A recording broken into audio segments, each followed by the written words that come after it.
Honestly, if you haven't had Jersey Mike's yet, you need to go to this shit. Yeah, Jersey Mike's is legit.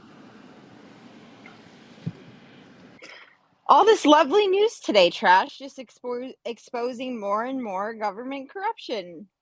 It's It's it's really crazy. it's really been so much fun. Like it's just like wow, I really feel great to be an American these days. Our government really looks out for their best interest, don't you know?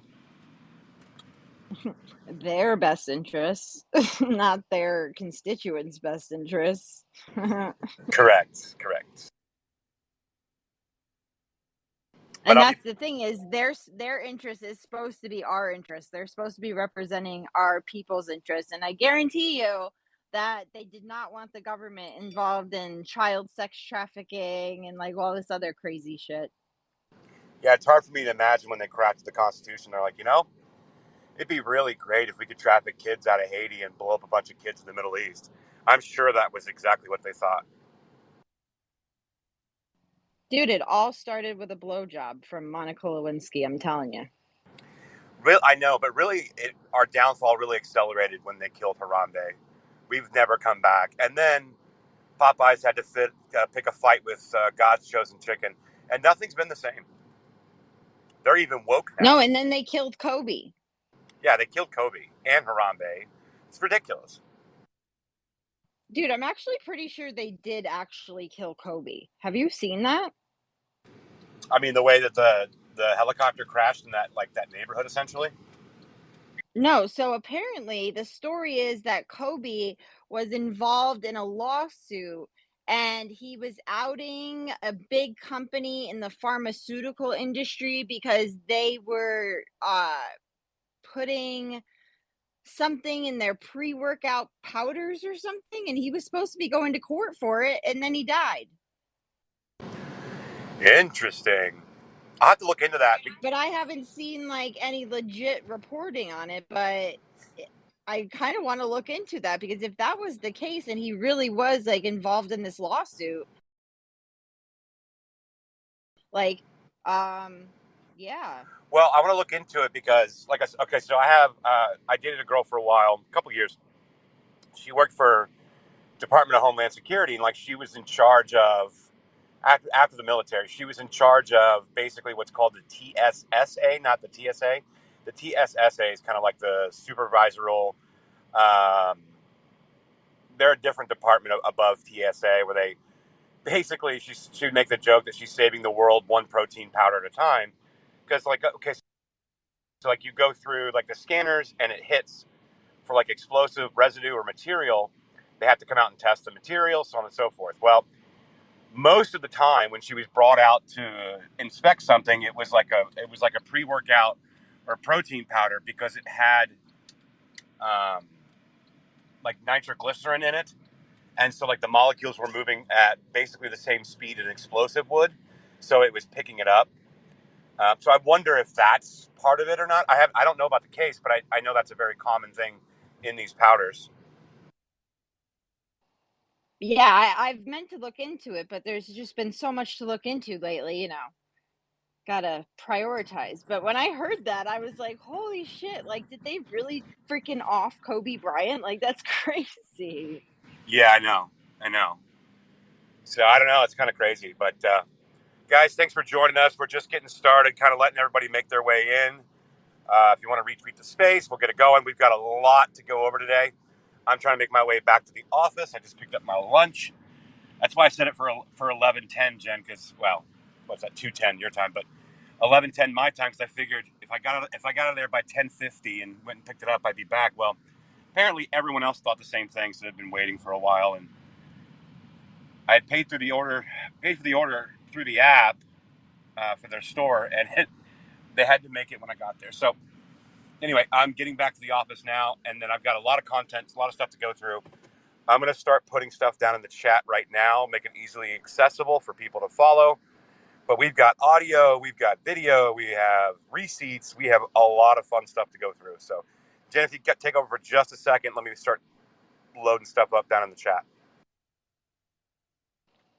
For sure. And if anybody wants to come up here and talk with me, so I don't have to talk by myself, that'd be great.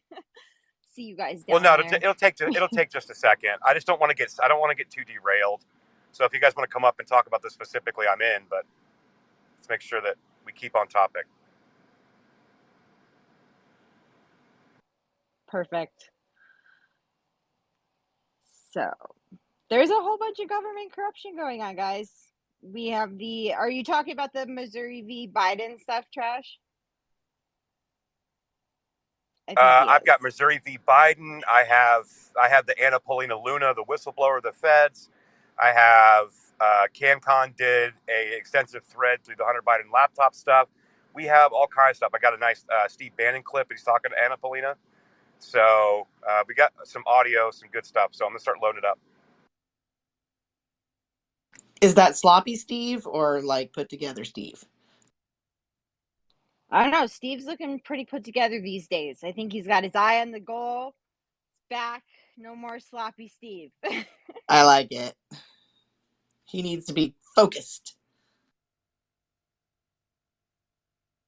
Yeah, sloppy Steve. He took it all in good heart, though. I don't know what you really could do to that, but I saw it. Got a haircut, looking clean cut, looking good in his interviews. I think he's back to big, doing the good thing, Steve. So we'll see how that goes. Honestly, I think we need a totally different rating system for the DC standard. Like, he would definitely not be a 10, but for DC standards, I think he's sort of up there. I don't know the crap I saw about Marjorie Taylor Greene and what she said to Steve that she was going to take the house to sink the kids. Like, dude, what is going on there? She's going to take him from who? I don't know. So, the girl from Bannon's War Room put out a tweet yesterday. I guess the Daily Beast did a story about Marjorie and Matt Gates's like the tweeting thing that was going on yesterday. And she made a comment like, Steve, like, you better back down or I'm gonna go after the house and the kids, like they were getting divorced. I was like, whoa, that was a lot. What? Did I miss something here, people? Bumble, how are you today? Oh, I'm good, Jen, and I've got something that's kind of hot. Do you want to know about it? So Trash wants to stay on topic right now, Bumble. So wait, and I'm gonna open it. I'll open a space later, and I'll bring you up, and we can talk about it. But I know Trash just wants to stay on the government corruption stuff.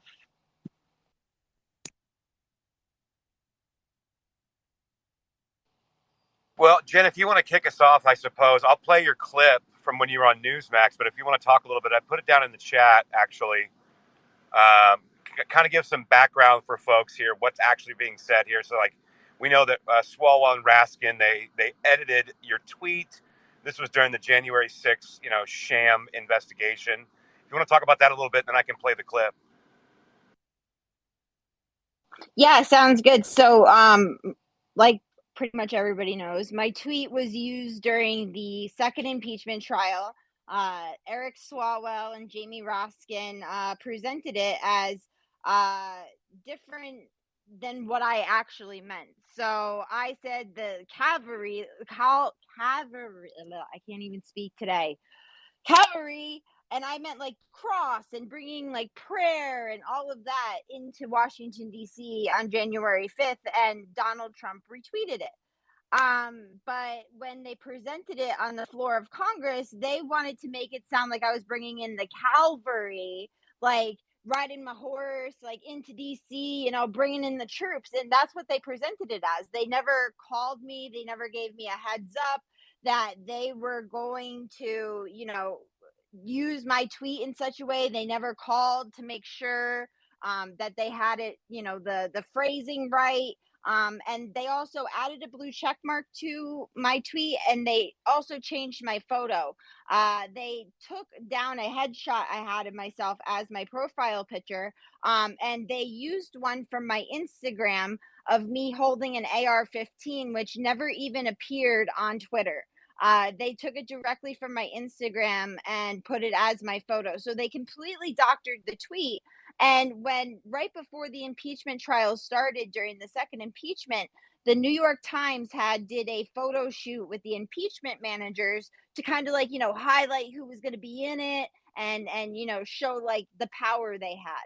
Well, what they did is they took a picture of Representative Raskin leaning over his desk looking at an iMac, and when you zoom into the what was on the screen of the iMac, they had my tweets up on the screen. The dates were wrong. It said 2020 when both of those tweets I tweeted in 2021. And then you could also see three different photo boxes on the screen that shows they were actually on a video call discussing how to change my tweet. So we have photo evidence of them in action doing this. So when this happened, I contacted Bruce Castor, who was one of the impeachment managers or one of the impeachment lawyers during the second impeachment trial. And I tried to sue the House impeachment managers, but come to find out, you can't. They have parliamentary immunity when they are presenting on the floor. So that means pretty much they could lie, cheat, and steal anything they want to do to get their point across, to get what they're trying to get across. And as a person, if I went in front of Congress and tried to do that, I would be put in jail. So why do they get to go after a private citizen who had nothing to do with what the impeachment was about and use my tweet, make it look like I was the person who called for this? And then the death threats that I received after, they were credible, and I had to actually hire security in order to protect myself from what the House impeachment managers did with no consequences. So when I saw the tweets go out this morning about Nancy Pelosi potentially, being arrested for what the evidence that she altered in these cases of the Trump people or the Trump supporters that are in jail, I decided to go, put it all out again, because there's no way that they should be able to do this to normal American citizens and have no consequences when they do it.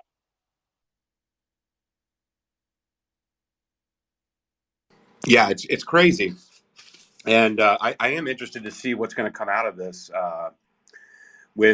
So this was from Leading Report. It's saying former House Speaker Nancy Pelosi could face jail time for fabricating January 6th evidence that was used by prosecutors to jail Trump supporters. So I've actually got your video clip here. I'll go ahead and play it. You guys can hear. Yeah, there's two parts of it, Trash. I put the first part in the second tweet if you want to play it in full, or if you just want to play the second half of it, you can do that. I can play both. Let me here, I'll cue it up. Jennifer Lawrence. You've heard of Jennifer Lawrence, not the actress. I'm talking about the conservative activist. She is a huge Trump supporter. Hi, Jennifer. Welcome to Newsmax. How are you? Good. How are you? Terrific. You made a cameo appearance, so to speak, during the impeachment when they lied about you and lied about and manipulated your social media profile. I'll talk details in a moment. But first, what is it about Donald Trump that you like so much? You really went all out for him. Yeah, there's so much I like about President Trump, and I have a personal connection to him.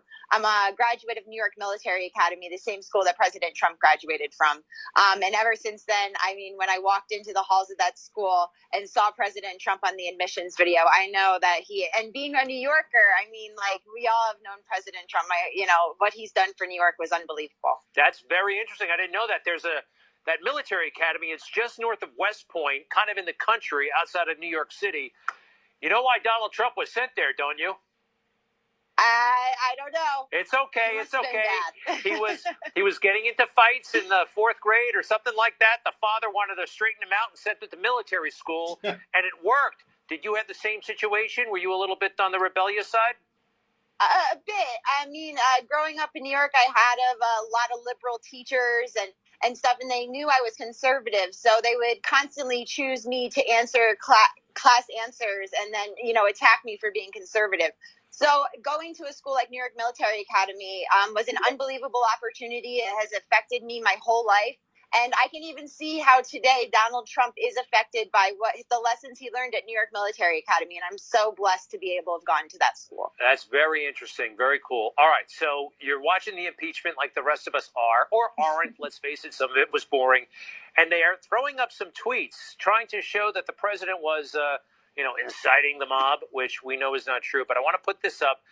It's the president retweeted you, or it looks like that. Tell us a little bit about what we're looking at and what was done to your tweets and your profile. Yeah, so I was on the March for Trump bus tour. We were traveling all around the country. And I tweeted this out, and the president retweeted what I tweeted, which was awesome. So I wanted to, immediately thank him and thank him for all that he was doing. Because, at that point, we were fighting for him and he was out there fighting. And, there's so much to, go over that we needed to get the message out. So we started on the March for Trump bus tour. I tweeted this out, and then all of a sudden the president started retweeting me. And, they chose the word, the cavalry's coming. Well, I meant it that the Calvary, like the crosses that represent the resurrection, or the crosses outside the hill in Jerusalem. That's what I wanted it to, represent, not the Calvary. And then I'll play the second part here. The message out. So we started on the March for Trump bus tour. I tweeted this out, and then all of a sudden the president started retweeting me. And they chose the word, the cavalry's coming. Well, I meant it that the Calvary, like the crosses that represent the resurrection, or the crosses outside the hill in Jerusalem. That's what I wanted it to, represent, not the Calvary as like I'm driving into DC on my horseback and I'm going to take the city over. No, that's not what I meant. And I really think that it shows how far that this nation has gone from Christianity, that they would automatically assume that. Interesting. You spelled it correctly, I believe. I would have thought cavalry, even though I grew up Christian and I am a Christian, I was momentarily confused. And they also played a game with the dates, didn't they? They did. So if they wanted to, show what they were doing for this sham impeachment. So they had to have the New York Times there for their big photo shoot.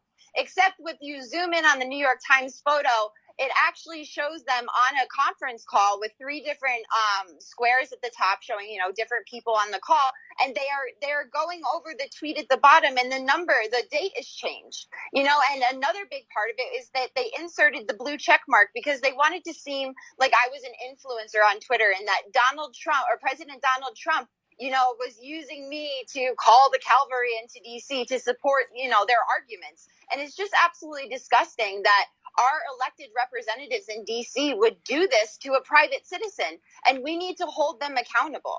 That's wild. And I want to see those names one more time. The reality and then the House version, if we could, because they have you looking like a member of Antifa holding a gun. Can we see that again, or whatever that person's doing?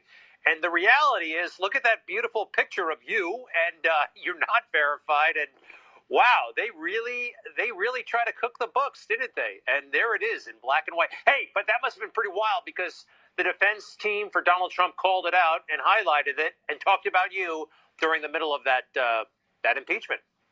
Yeah, and rightfully so. I mean, Representative Eric Swalwell, if this was a regular court and justice was to be served, it would be impeachable of what he did. And we cannot let him get away with this. We have to hold him accountable. And, going back to, poor Rush Limbaugh, rest in peace, Rush, but he was one of the first people to hold people accountable, hold politicians accountable. And we need to do that. We need to hold them accountable for what they did on this impeachment floor and how they doctored evidence. You cannot doctor evidence. People go to prison over that. We have to try to hold them accountable.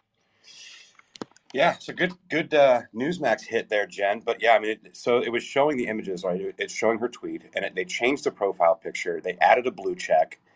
And by the way, yeah, so there's a difference between Calvary, which is the religious, and cavalry, which is the military. And so it's just disgusting what they did. And it was Raskin and Swalwell. I really wish you'd have called out Prison Mike on there, but it's okay. That was before he was Prison Mike. But You know what the thing is? It was Eric Swalwell. It was all these people, and then they went out on the media and talked about it more, right? So it wasn't even just in that impeachment hearing. They went out and did a full media campaign about how they caught this girl, like riding her horseback.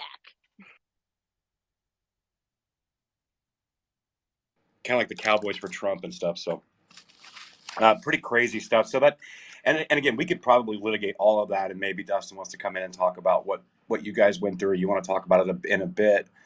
Obviously, there's a lot there, specifically what happened around January 6th and the election and everything that was in between, and how you were always attacked, and it was never anything new, just made up a bunch of stuff. And I don't know if you guys saw this yesterday, but Anna Paulina Luna's tweet that came out was actually pretty.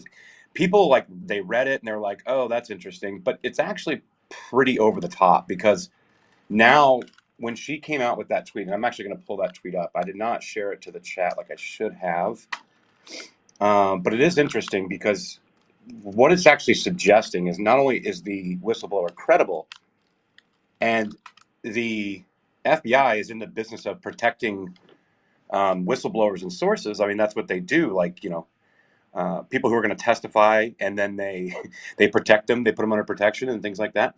And to suggest that the FBI says that they're not going to be able to protect this person or that person's life is in danger, it's pretty damning, and it is concerning. And I'm going to read the tweet real quick, and I'm going to come to you, Jen. But so Anna Paulina Luna had tweeted it was yesterday at 4:52 p.m. my time, so 7:52 p.m. East Coast time. FBI has an informant who brought forward info that Biden received $5 million from a foreign national while vice president. They stated they were afraid the informant would be killed if unmasked. On Thursday, there will be a hearing to hold FBI director in contempt of Congress. No more corruption shall be tolerated. Go ahead, Jen, and I'm going to play this 3-minute Steve Bannon clip so I can keep eating too. Go ahead, Jen. For sure. And then, I mean, this is coming on the heels of the release from Tara Reid. Did you see what's going on with Tara Reid? Yeah, she's in Russia now. Yeah, so she went to Russia. Russia is giving her the opportunity to tell her story about being sexually assaulted sexually assaulted by Joe Biden when I believe he was in the Senate or State House, one of the two. It was a long time ago, but she's never been able to tell her story. And when she got to Russia, apparently she got a call from Matt Gaetz, who pretty much told her that they could not guarantee her safety if she came back to United States. That they couldn't guarantee her safety. Pretty much like, if you come back, you're going to be killed. I mean, this is a U.S. Congressperson telling a witness that they can't guarantee her safety against this family.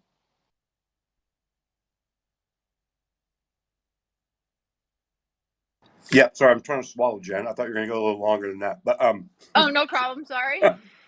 that's okay. I'm going to go ahead and play this clip. This was, and I did see that, and I'm going to be paying attention to that and see where that goes because it's kind of crazy that she went to Russia and all the fake news that came out about that was just crazy. But Grace Chong, as you know, works for Bannon. Uploaded this clip. It looks like Anna Paulina was on with Steve Bannon. I don't know if that was this morning or yesterday, but it's a really interesting clip. There's actually a couple of them. I'm going to play this one.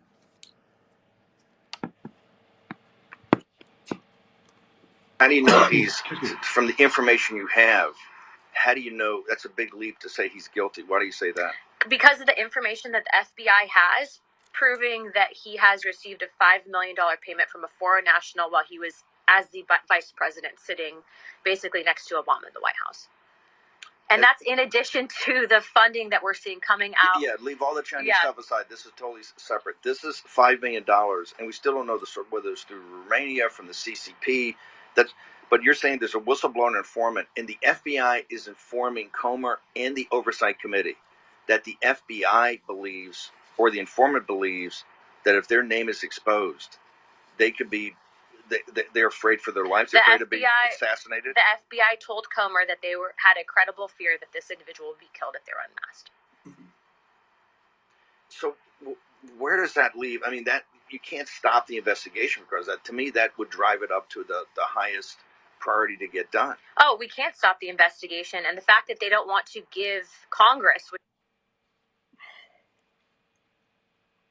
Sorry, guys. That if their name is exposed, they could be, they're afraid for their lives. They're afraid of being assassinated. The FBI told Comer that they had a credible fear that this individual would be killed if they were unmasked. So where does that leave? I mean, that you can't stop the investigation because that, to me, that would drive it up to the highest priority to get done. Oh, we can't stop the investigation. And the fact that they don't want to give Congress, which is basically the answering authority that the FBI has to answer to. We are the people. You have to answer to us. You can't continue, one, to hide this information, and also, two, if you are in fear that you can't even protect your witness, why would you then continue to try to put that person in jeopardy, right? They would need to go to witness protection. We have to open up. Did Comer, to your knowledge, in talking to Ray and the FBI, say, if you have a fear and you're our lead federal law enforcement agency, where's that threat coming from? Is it from a foreign threat, or is it from associates with Biden and the people that this point to? Where's the threat coming from? I wasn't in the room and I didn't hear the full back and forth, but what was interesting is that Comer was not the only one that heard this, right? There was other staff present in the room, and I find it very alarming that the FBI still chose to hide that information from us, saying that it was an ongoing investigation, which we know that the FBI can keep ongoing investigations forever. Ultimately, though, the bigger issue is that they're basically thinking that they're not accountable to the people. And so on Thursday, we will be holding a hearing to mark up the bill to hold the director of the FBI in contempt of Congress. And frankly, that will go to the floor. So they think that this is the old, 1.0 Republican Party. And I think that we absolutely have to hold these people accountable. Steve, I say this stuff and it's crazy because it sounds like something that is made for a movie, but if we don't, who's going to do it? If we don't do it, who's going to do it? So we have to, and to my understanding, McCarthy has been working with Comer on bringing that to the floor. Even if that's brought to the floor, is that going to be a civil or criminal? I think it'd be criminal. Okay. Let's go. So I don't know if you guys are aware of this, but there's obviously a whistleblower. That's what they're talking about here. And that the FBI is concerned about a credible threat against the life of the whistleblower if they're unmasked. And you just have to wonder, is there actually a credible threat, number one? Or number two, do they not want it to get out of who the whistleblower is? Because if that does, it's going to bring incredible credibility to this. We do know through an article that, see if I can find it, I want to say it was Wall Street Journal that put out, and was going through the code designation for a confidential informant or a source. And the coding that was given to this informant means highly credible and vetted, and has produced credible info in the past. So this is not somebody that's not known to the FBI.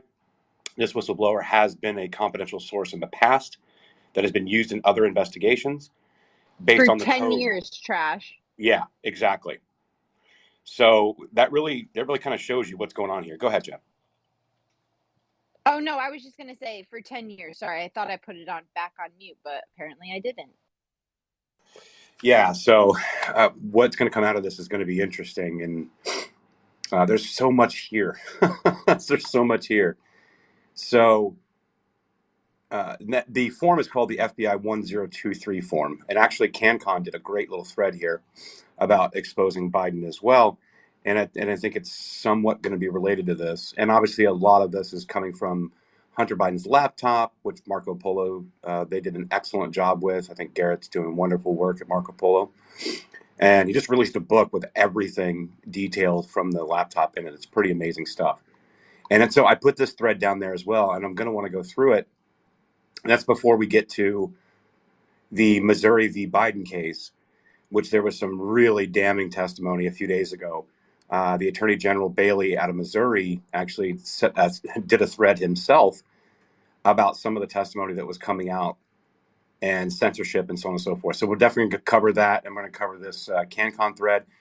And then what I'll do is to set up that thread from Andrew Bailey, I'll probably go through Tracy Beans, has done extensive work on the Hunter v. Biden case. And so I put her thread and info down in the chat as well, that we can go through that. But I don't know if you guys have any comments before I kind of dig into this stuff.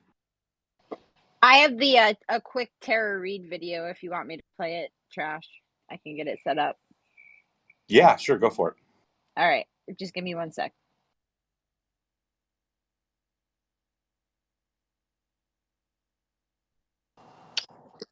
Yeah, just start. And yep. I feel safe. And for those of you that don't know me, I am a writer and author, and I'm a former aide for Senator Joe Biden. I also worked for Leon Panetta and worked for congressional races for the Democratic Party and for state senator. In 1993, when I was in my 20s, while working for Joe Biden, I was sexually harassed by him and sexually assaulted. I did not go to the media at that time. I filed a report and went through protocol. Nothing was done. I was threatened. I lost my job and I lost my career as a result of coming forward. Then in 2019, it became clear that Joe Biden was running for president, although he was not the front runner at that time. There were 7 other women that came forward. One of those women was Lucy Flores. She was a political representative in Nevada, and she was getting torn to pieces by the press for coming forward about Joe Biden's inappropriate behavior. I decided at the time to speak out about my experience in 1993, but before I did, I tried to reach out to congressional representatives privately. No one responded. I reached out to Bernie Sanders. I reached out to AOC. I reached out to Dianne Feinstein, Nancy Pelosi, who were in California, my representatives, and they gave me silence, no response. Then I went to an organization called Time's Up. Time's Up was an organization in America that was prompted by the Me Too movement, funded by Hollywood stars for millions of dollars to provide legal and PR assistance to people who were coming forward about powerful people that had been harmed. Time's Up has since been dismantled. It's been discovered it was corrupt. And part of the corruption was my case. I went to them for help, not knowing they were already on the payroll for the Joe Biden campaign. He gave them, according to FEC, which is the Federal Elections Commission records, over $2.2 million while I was trying to come forward to try to silence my story. This came out in the press, but very little coverage, of course, in the Western media. While during that time, I was accused, when I first came forward, of being a Russian asset, of lying, of being discredited. I was accused of all kinds of things, threatened with prison, threatened with my life, my family, my pets. It was very difficult. I kept speaking the truth. I kept pushing forward. I kept pushing forward to Republicans, hopefully that would bring an investigation into Joe Biden. Finally, this year, Matt Gaetz and Marjorie Taylor Greene, both U.S. Congress representatives, said they were going to investigate Joe Biden. But then what happened is, of course, the attacks on me started again, and the threats. People started messaging me, asking me if I was suicidal, asking me, making vague threats. And I could see that starting again. And I said, I put out a viral tweet saying, that I am healthy and I am determined to bring Joe Biden to justice, to some sort of investigation, and to testify under oath before Congress if asked. During that time, I had the opportunity to come to Moscow, Russia. I've always loved Russia. I do not see Russia as an enemy, nor do many of my fellow American citizens.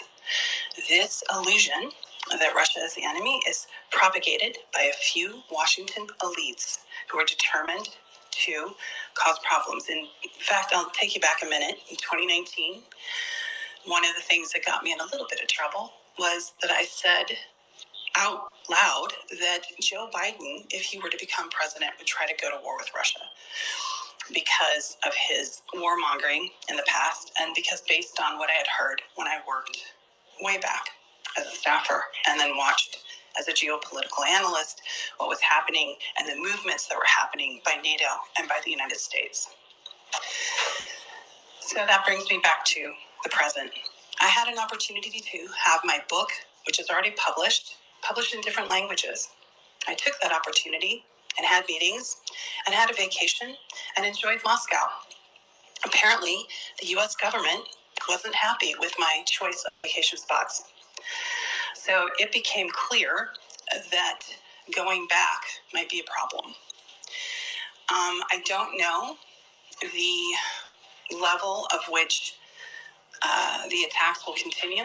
I only know that when I got off the plane in Moscow for the first time in a very long time, I felt safe and I felt heard and I felt respected. And that has not happened in my own country. I did talk to U.S. Congressman Matt Gaetz. I have not concealed anything. I told him I was in Moscow, Russia, and I told him why. And he said something very stunning. I am considered a whistleblower, as you know, in the United States. One of the cases I will be testifying is about how the DOJ and the FBI has weaponized by the Biden administration against its own citizens. So he said, Tara, you know, I'm worried about your physical safety in the United States. As a U.S. citizen, to hear a U.S. congressman basically say they couldn't protect me in a whistleblower case is stunning. And it makes me angry. And I want to say to my fellow American citizens that as these cases against all of us are coming forward that speak out, I want you to remember the U.S. Congress works for the U.S. citizens. They work for us. We don't work for them. And we need to take back our power. We need to take back our truth and be able to speak it without fear of reprisal or physical harm.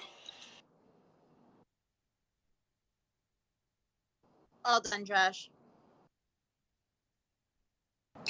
Yeah, and again, obviously, what she's speaking to is how the FBI and DOJ have been weaponized. I mean, it's clear, right? I mean, so I did a satire space the other day, and we were talking about how the moms that were showing up at school boards were labeled domestic terrorists, and by giving designation to American citizens as being domestic terrorists, it enabled them to have access to different funds and different and access to FISA courts. And when you have that designation, it changes the scope of the investigation that you can have and the reporting mechanisms on said investigation. So it was more nefarious than just signaling or politics when they said that. It was how you were able to then turn the FBI and DOJ inward to the American citizens that were not actually domestic terrorists, and that was the whole point. And that's something that she's talking about there. I mean, I'd be interested to see what receipts she brings to the table. I hope that they get her in front of Congress, or better, in a courtroom. So it'd be interesting to see how that all unfolds. But yeah, Tara Reid's an interesting case there. We'll see what shakes out from there. And I mean, it's not unfathomable. That's why I named the title, obviously, in the title of the room, because we have tons of this breaking news and all this stuff going on about corruption and censorship everywhere that is breaking news, but it's obviously not breaking news to anybody that's paid attention at all the last 10 years. Like, even all the way back through the Tea Party, right? How they weaponized the IRS. And this is not uncommon. So I just there's just so much that's been coming out the last few days, really the last few months, that I kind of figured maybe having a space about all of this, kind of putting it in one neat place, and think it'd be a good thing to go over. And Jen, you have firsthand knowledge of this. I believe Carolina does as well. Go ahead, Kim. I was just going to say that I would really like to start planning the You Were Right parade that we deserve with lots of candy and beads and alcohol. I think we need to have a parade. Kimberly's suggesting beads, Jen. I don't know. I think she's volunteering you. Why does this come back on me? I love beads. Oh my God. What is this picture? Wretched apparently is memeing you, Jen, down in the chat there. Oh Lord, hold on.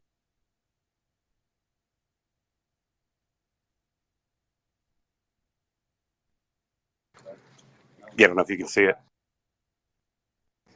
but I'm gonna kind of shift gears here while I'm getting back into the office here. So, CanCom. Oh my God. Yeah. So CanCom put out an interesting thread here.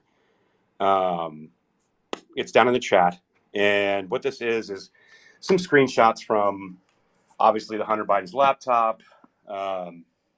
Marco Polo does extensive reporting on this, and Garrett's a great guy. And we've got an email screenshot here. I'm going to go through his thread because it's got some more in here. I mean, we can go on for hours with everything that I pulled out of that laptop, but this is nice and neat for me to be able to go over. So if you guys want to follow along, it's down in the chat. 1 of 8. This FBI 1023 form info is great and all, but let me serve you up the evidence against Hunter and Joe Biden on a silver platter. And he's tagged James Comer, Rep. James Comer here. Hunter's emails outline a coordinated pay-for-play between Biden, Vice President office, excuse me, Hunter Biden, Burisma's Vadim Pozharsky, and former Clinton advisor Sally Painter's Blue Star Strategies. Here's the initial email about the deal, and this is a screenshot from Jessica Lindgren, who's at Blue Star Strategies, to Devin Archer and Sally Painter. If you guys know Devin Archer, Hunter Biden's partner, Rosemont Seneca. And this goes back, my goodness, this goes back. So this is actually going back to after they had made that deal. I don't know if you guys remember, there was an email that came out of the Hunter Biden's laptop, and it was a 20-point plan where Devin Archer, Hunter Biden, and co., they were basically setting up to get favor with Poroshenko, who is seemingly going to be elected in Ukraine. And they were basically outlining the deal that they were making with UK and IMF and obviously Burisma, which this deal is what landed him on the board of Burisma, Hunter Biden is. And basically within that 20-point plan, they were talking, they had a lot of really, really specific, almost seemingly classified information. And it seemed very specific. And so one would think, wow, Joe Biden gave him all this information. And then you remember, oh, wait a minute. Didn't Joe Biden just have documents thrown over anywhere from UPenn to his home to his other offices? Like his documents were everywhere. And did Hunter Biden have access to those documents to be able to create that 20-point plan that ultimately Poroshenko was elected, which landed Hunter Biden on the board of Burisma? And so to kind of fast forward, so I don't go down that rabbit hole because I've done that many times, I'll stay on topic. And it says, Dear Devin, please see attached our revised proposal, contract, and initial invoice for Burisma Holdings. Please let us know if you have any questions. And that's from Jessica Lindgren at Blue Star Strategies. And obviously it's got Rosemont Seneca address here. And so there was a Burisma exec, Pozharsky, wants to make sure that he will get concrete, tangible results, and notes that the contract doesn't contain any names of, quote, top U.S. officials. He asked if this was done deliberately, which is confirmed that it was in a follow-up email. And so the screenshot here of this email, this was to Vadim, from Vadim to Devin and Hunter Biden and Eric Schwerwin, who was also at Rosemont Seneca. Dear colleagues, I hope you're well. Thank you for the docs provided. I have analyzed them most carefully and came up with the following observations. The first thing is that the suggested scope of work, which is highlighted here, largely lacking concrete, tangible results that we could set out to achieve in the first place, mostly focusing on the process. Also, it doesn't offer any names of top U.S. officials here in Ukraine, for instance, a U.S. ambassador or Ukrainian officials, which at that time, I believe the U.S. ambassador was Victoria Nuland. I believe that's correct. So, sorry, I get distracted easy and people are stupid. The Ukrainian officials, the President of Ukraine, Chief of Staff, Prosecutor General, as key targets for improving Nikolai's case in the situation in Ukraine. So this is saying that I'm going to invoice you. However, you're not actually getting done what we need to get done. So this is obviously not just him on the board of Burisma. This is starting to be that pay for play. This is why. And so Pozharsky then explains what he considers, quote, deliverables and top U.S. officials expressing their positive opinion and support for Burisma. So this is him wanting U.S. officials and ambassadors to speak highly of Burisma in the public light and spin a positive opinion of Burisma within Ukraine, because obviously they're making business deals. Now, this is a bit of a long email, but I'm going to go ahead and read it. unless, Jen, you have something you want to add before I keep going. Okay. So can you guys hear me okay? Yeah, I think she's reading an article, Trash, so that's why she didn't answer. Okay. So I'm going to go ahead and read this one more time. We read that little cap in the beginning, so I'll skip the next paragraph. And it says, if, however, this is done deliberately, meaning leaving the U.S. top officials out of the information, he says, if this is done deliberately to be on the safe and cautious side, I can understand the rationale. And if all parties, in fact, understand the true purpose of the Burisma engagement and all of our joint efforts, it's okay, and we should proceed immediately. My only concern is for us to be on the same page re our final goals. With this in mind, I would like us to formulate a list of deliverables, including but not limited to a concrete course of action, including meetings, communications, resulting in high-ranking U.S. officials in Ukraine, like an ambassador, so on and so forth. And in the U.S., publicly or in private communication, comment expressing their positive opinion and support of Nikolai and Burisma to the highest level of decision makers here in Ukraine. The President of Ukraine, President Chief of Staff, the Prosecutor General, etc. The scope of work should also include organization of a visit of a number of widely recognized and influential current and or former U.S. policymakers to Ukraine in November, aiming to conduct meetings with and bring positive signal message and support on Nikolai's issue to the Ukrainian top officials above, with the ultimate purpose to close down for any cases pursuits against Nikolai in Ukraine. So this is now moving into the territory, if you guys remember, Joe Biden was bragging at, I believe it was Council of Foreign Relations, and he said, told him we could better fire that prosecutor, you're not going to get the $1 billion. Well, this is part of that. So this is them saying, we want to shut down any investigations, and we need to spin Burisma into a positive light. We're not corrupt, and we want the public to know it as well. And I really want you to help me with this by getting U.S. top officials to make a visit and then speak highly on their behalf. And that's, again, where you saw Joe Biden come in and make that statement that he made at the Council of Foreign Relations. You guys have all seen that video. I'm assuming 100 times at this point. I hope so. If you hadn't, I guess I can post it. But all right. So tweet 4. Hunter's partner, Eric Schwerin, assured Pozarski that the Sally Painter of Blue Star, quote, understands the scope and the deliverables. So here's a copy of that email.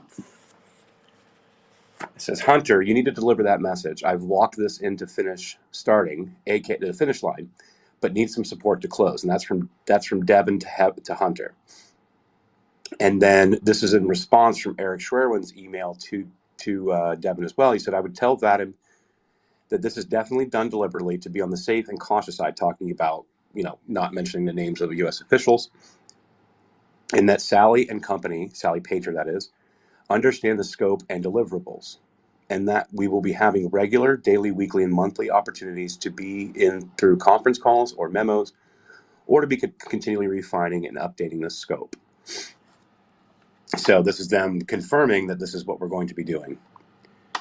And so then in tweet 5, Pozarski, Vadim, we'll say from now on, seems content and signs the contract. This is the contract and invoicing to Rosemont, Seneca, Devin Archer, and Hunter Biden. Says he will wire the $60,000 retainer today, and that he would like to set up a conference call for POTUS's trip in November through December 2015. So this is obviously Obama, and this would be Vice President's trip. Joe Biden, our current president. So this email is from Vadim, and this is to Eric Schwerin, Hunter Biden, and Devin Archer. Dear colleagues, please find attached a signed agreement with the BS from our side. Could you kindly have BS countersign it and forward back to me? I would appreciate it. Also, this the $60K retainer is being wired today. I'm kindly asking you to schedule either a conference call or advise us as to the foreseen action plan in November, December, which is the vice president trip. And if anything has been already done by BS, could you kindly ask them to share with us this information? Thank you. And so down below, this is the response.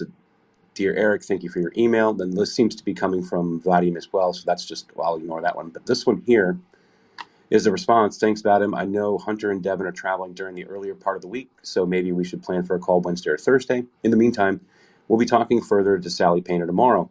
If you all are good with their contract, feel free to go ahead and execute the Blue Star agreement with this process, their invoice. They are already working either way. So all of this stuff's right here, guys. It's all right here.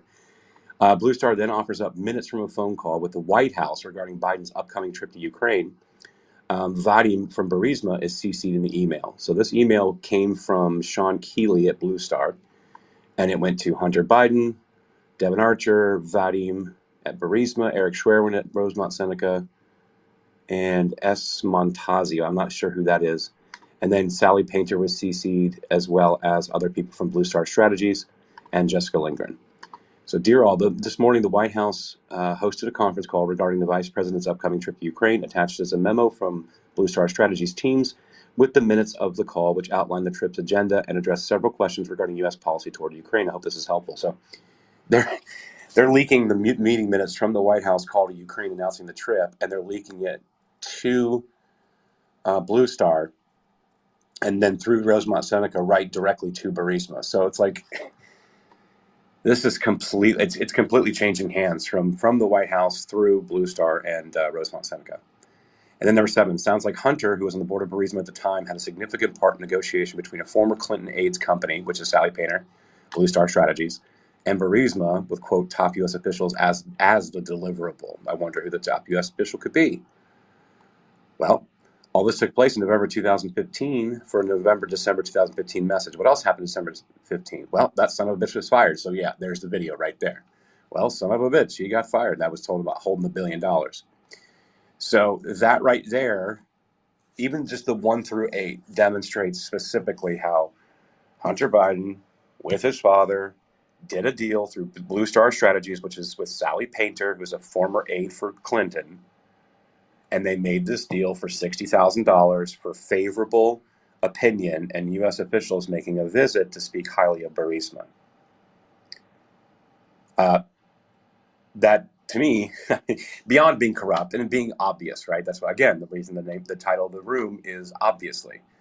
But that just shows you specifically, without a doubt, that's how it was connected. And we have all of this stuff. So where's it going to go from here? I don't know.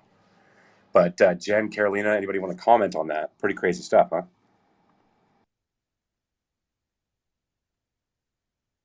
Okay.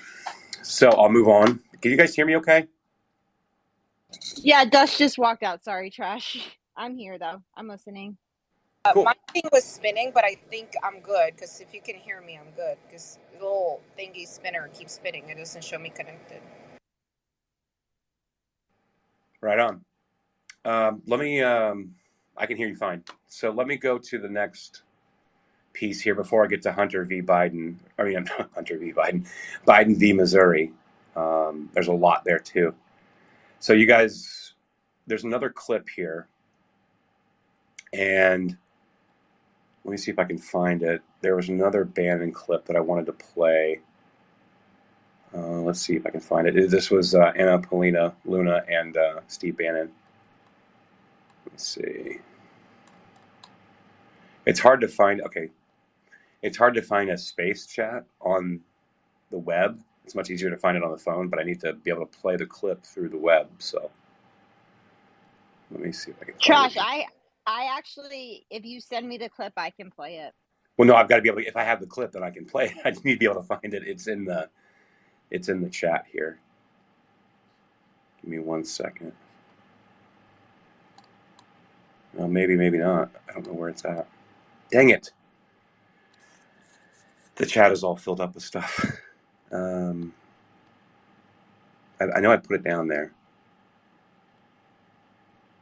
So let me see if I can go find it on my phone, and then I'll just reshare it. Because I had actually shared it all so I could find it easier. Let's see. But yeah, that's pretty crazy, isn't it? I mean, it's all right there, right? And like the fact that they're trying to play off that, like, oh, we can't do investigation. Oh, this is conspiracy theory. Oh, this never happened. Like, we have more evidence of the corruption of the Biden family than we do aliens. And all of a sudden we believe in aliens, but we don't believe in the Biden family corruption.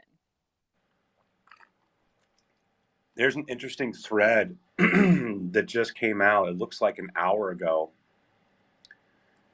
from the oversight committee, the GOP oversight committee, the one that's doing a lot of this investigation. They put out a thread about an hour ago, apparently. So apparently they're going to be debunking Democrat disinformation. Oh, you know what? I'm going to reshare this so I can grab it on my web, because it's absolutely relevant. So we heard from Anna Paulina Luna, who's on Steve Bannon, talking about that the FBI gave them a warning that if they unmask the whistleblower who's talking about this $5 million with Joe Biden, that they will be at risk of their life. And so now the House Oversight Committee has just put this out, called Debunking Democrat Disinformation. So there's an entire thread that they put out. This is crazy. I love how our Congress is actually using Twitter with the way it should be. This is so great.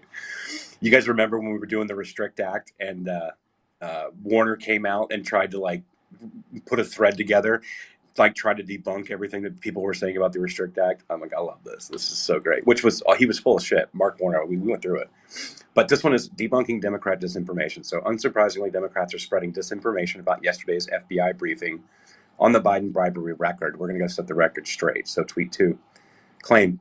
Democrats allege that the FD 1023 record is based on secondhand hearsay. Fact. The record memorializes a credible, confidential human sources conversations with the foreign national who claimed to have bribed Biden. This informant has worked for the FBI for 10 plus years. Crazy. Claim. Democrats say that the DOJ investigated the FD 1023 and took no action. Fact. DOJ conducted a, quote, assessment on separate material provided to the department in January 2020. The FD 1023 was generated by the FBI on June 30th of 2020, based on another FBI record from 2017. The quote assessment was closed out in August of 2020. The FBI refused to answer what information was part of their quote assessment. If the June 30th, 2020 FD 1023 was included in the assessment, how could the DOJ have conducted a credible, thorough investigation in just 4 weeks? This is true. That's impossible. They can't even get they can't even get receipts or who they want to talk to in 4 weeks. Claim. Democrats allege that the FD 1023 has been closed. Fact. The FBI confirmed multiple times that the information contained within the FD 1023 is being used in an ongoing investigation. This means it's not closed. It's still open. Claim. Democrats claim that the FD 1023 is part of a documents that Rudy Giuliani provided the FBI in January 2020. Fact. The June 2020 FD 1023 stands on its own and contains information from the FBI's confidential human source dating back to another FD 1023 generated in 2017. The disinformation from the left reinforces the FBI needs to produce the unclassified FD 1023 record to the House Oversight Committee. And this is what they've been asking of Wray. This is what they've been demanding. And I believe he just now agreed, I think yesterday, to turn it over. Is that correct, guys? Correct me if I'm wrong. I thought it was yesterday, but it might have been the day before. Okay, yeah, so either way, he finally turned it over. So this is what they're referring to. And this is where Anna Paulina Luna is coming on to Bannon saying, hey, this is what they're telling us. It sounds like the excuse that they're using is, we can't unmask this person to you guys because their life may be in danger. So that tells me one of two things. Either one, the FBI is completely incompetent, which we know they are, but they cannot protect the source. Or two, they're lying, and that was the excuse for delaying and dragging their feet and trying to hold back this information, which I'm going to go with the latter. But go ahead, Jen. I have a C option, Trash, and I think the C option is that the Biden family put out a hit through the FBI on this person, and that's why the FBI can't guarantee their safety, because they have to listen to the orders of the president. That's great. They probably did. Honestly, at this point, it's such a clown world, I wouldn't be shocked. It's so ridiculous. So now it takes a raccoon to keep these people alive. That's the world we live in. Well, as you guys noticed yesterday, I actually announced my candidacy, and I do have a Trash-Tafarian society that has cropped up. A lot of supporters, we call them Trash-Tafarians. So we are here, we are there. But no, Trash-Tafarians, I love it. So What have we learned so far, ladies and gentlemen, boys and girls, children of all ages? Well, we've learned, number one, that the government's obviously corrupt, but number two, that the DOJ and the FBI have been weaponized under this administration. And now we see that there's good cause for that. Well, I mean, there's not good cause, but we see at least their thinking behind it.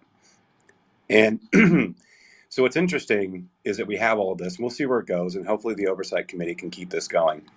What I do want to bring up really quickly before I go into the full thread of the Missouri v. Biden case, on June 1st, one of the attorney generals, the attorney general in Missouri, Andrew Bailey, he actually put out a thread based on some testimony that was coming from the hearing.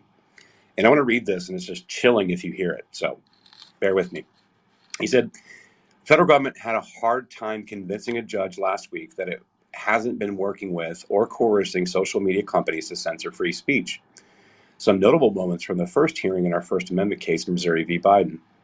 Says the judge asked the feds if they had ever read George Orwell's 1984, pointing out the similarities between the case and the book. This is a judge talking to the feds. The court asked the feds if all the emails between them and social media companies were real because, quote, it seems like there's a lot here. The feds were forced to admit that the tens of thousands of pages of evidence were genuine. The judge then questioned the feds on several hypotheticals, asking if the First Amendment applied. He asked if an American citizen questioning the safety or efficacy of masks or vaccine was protected under the First Amendment. The feds answer, quote, it could be, but often won't be. Then, it says, it's worth remembering that the Johnson & Johnson vaccine was limited by the CDC because of safety concerns, but the feds censored people for expressing concerns about safety. If you guys remember the Twitter files drop about malinformation, right? So it's not that it's misinformation or disinformation, that BS label that they use, but they also had something they called malinformation, meaning information that was true, but they didn't like how the public would receive that information, so it was censored because of malinformation. They didn't like how the public would receive that info. Go ahead, Jen, before I keep going. Hey, Trash, who put this out? Was this Lee Fang? No, this is Attorney General Andrew Bailey, the AG out of Missouri that's doing part of this case. Oh, well, then there's more information that Michael Schellenberger just put out saying that the Biden Justice Department intervened to slow the potential block and release of social media censorship documents from CISA, the government agency tasked with shaping content moderation policies at Twitter and Facebook. Perfect. Let me go through this thread, and then will you put that down in the chat so I can pull it up?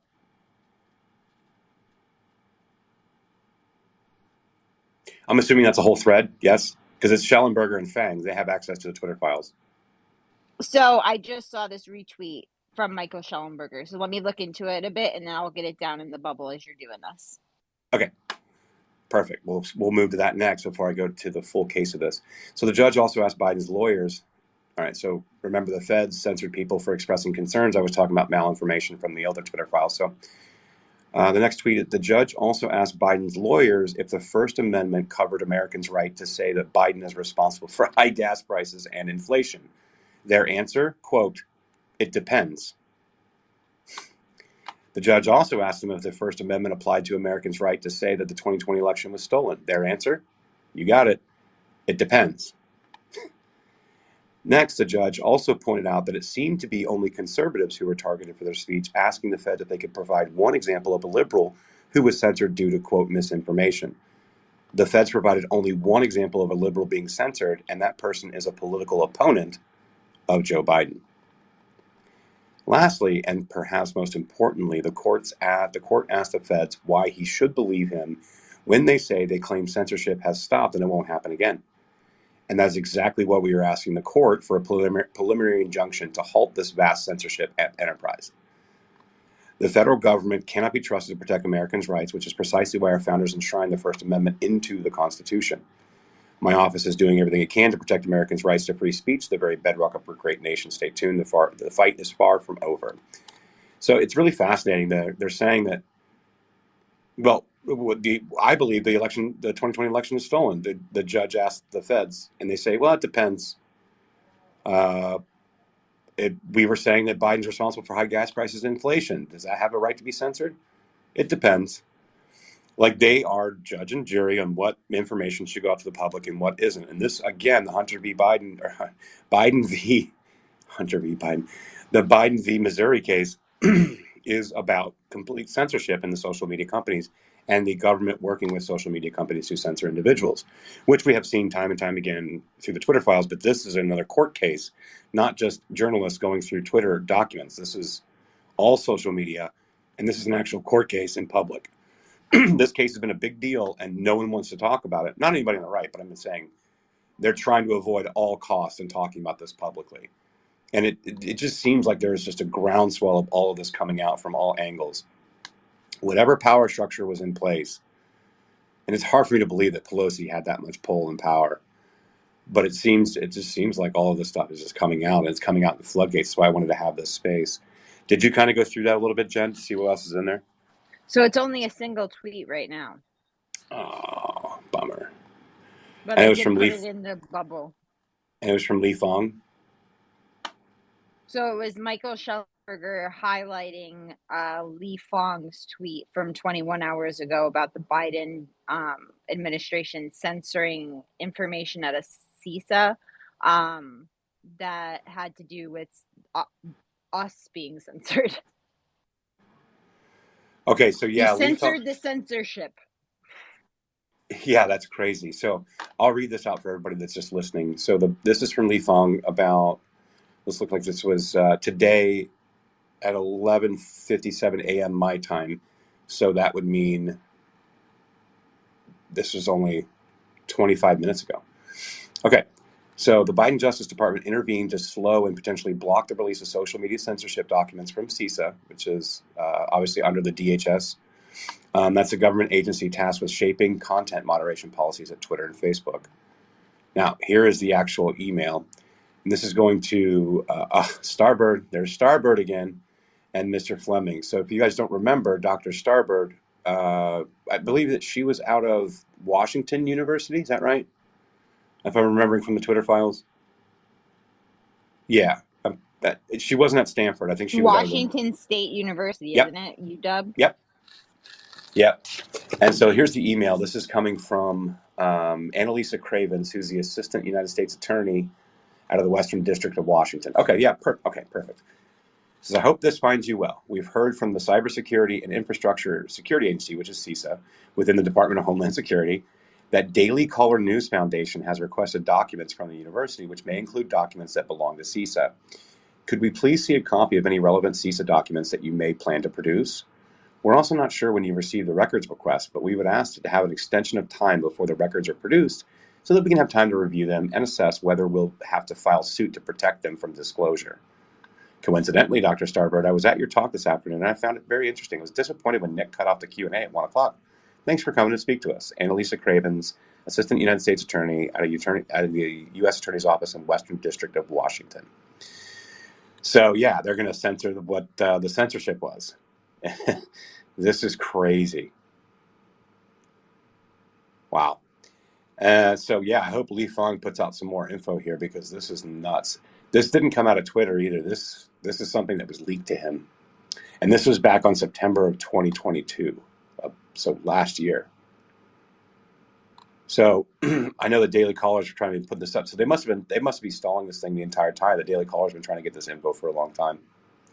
This is going to be crazy. People are tagging Mehdi Hassan, going nuts at him because obviously Mehdi Hassan has been one of the voices coming out against the Twitter files. And you guys, you filthy, unwashed people don't deserve to have this info. You don't even know what you're talking about. You guys are crazy conspiracy theorists.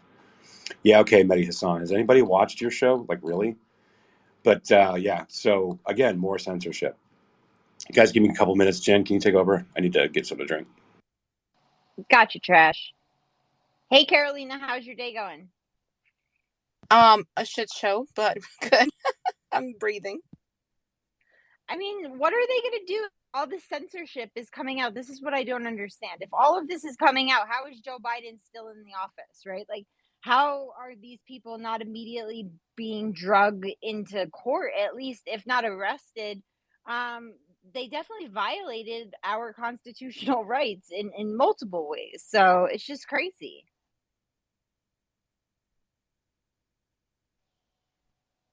So if you guys don't know who Tracy Beans is, she started, I believe it's called Uncover DC. Yep, Uncover DC. And I think she did great work. And she has been just like crazy over this Missouri v. Biden case, and rightfully so. But she's been covering this extensively. Like I remember seeing tweets where she was in a space we were chatting, and then she's like, "Oh my God, new court docs drop. I gotta go."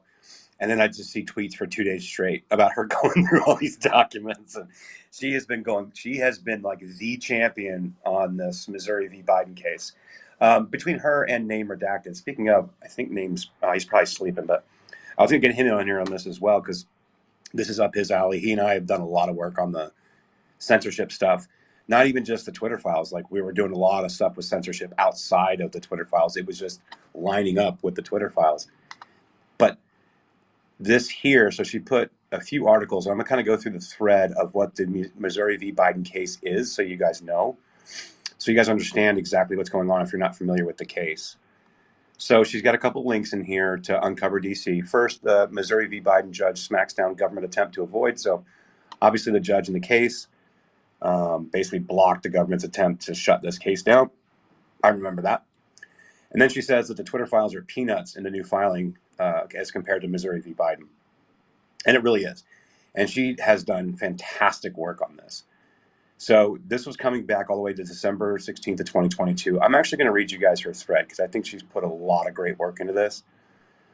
I'm going to go through the thread, and then what I'll do, actually, let me DM her and see if she wants to come in. Give me 1 second. Did you pin the thread? What? Is the thread pinned? It's down in the chat.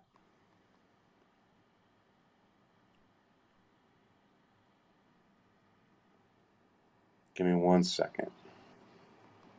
I'll put it up top, Trash. Thank you.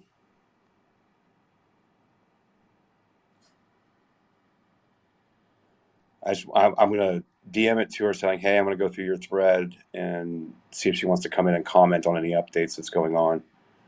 Because like I said, she's been doing crazy work on this. So we'll see if she wants to come in. It's up in the nest, Trash. Perfect. Thank you. It's not showing for me yet, but that's okay. Okay. So you guys kind of getting the gist here. This is going to be, she's done a lot of great work. We'll go through it. So the Missouri v. Biden case is the most important civil liberties case we have seen in years and may be the most important ever. The case is brought by Missouri and Louisiana along with individual plaintiffs. It's asked the court to bar the government from colluding with social media companies to limit free speech. Recently, the judge entered a ruling on motions before him. The Biden administration had appealed to a 3-judge panel at the Fifth Circuit to either bar the lower court from forcing the depositions of high-level officials he had granted or make them depose less senior officials. The Fifth Circuit declined to bar the judge from doing anything, instead asking him to revisit the potential of less obstructive means of obtaining the information needed. And this is where the transcripts from Elvis Chan, who was that FBI agent out of San Francisco, guys, that was basically regularly meeting at Meta and Twitter. And then they got James Baker in there as well. So Jim Baker kind of took over for that. And these are actually the transcripts here. These are really, really, really damning transcripts. I've gone over this before, especially when we were doing Twitter files, but I can go over it again. So the transcripts of Elvis Chan, who was the FBI agent who visited Meta about the Hunter Biden laptop, and Anthony Fauci were produced from depositions in this case. You can read those here in case you haven't. Highly recommend you guys going through these Chan and Fauci depositions. Like I said, the Elvis Chan stuff is damning. I mean, even if we didn't have Twitter files, there's enough in this case that showed exactly how it was being done anyway. Like Elvis Chan basically laid it all out. And they said the judge in Louisiana asked the plaintiffs to brief him again on whether there were other people who could answer the plaintiffs' questions to prove their case for temporary injunction, and asked the defendants to respond. The plaintiff response is what I was threading last night. Yeah, I know you were, Tracy. I remember that last year.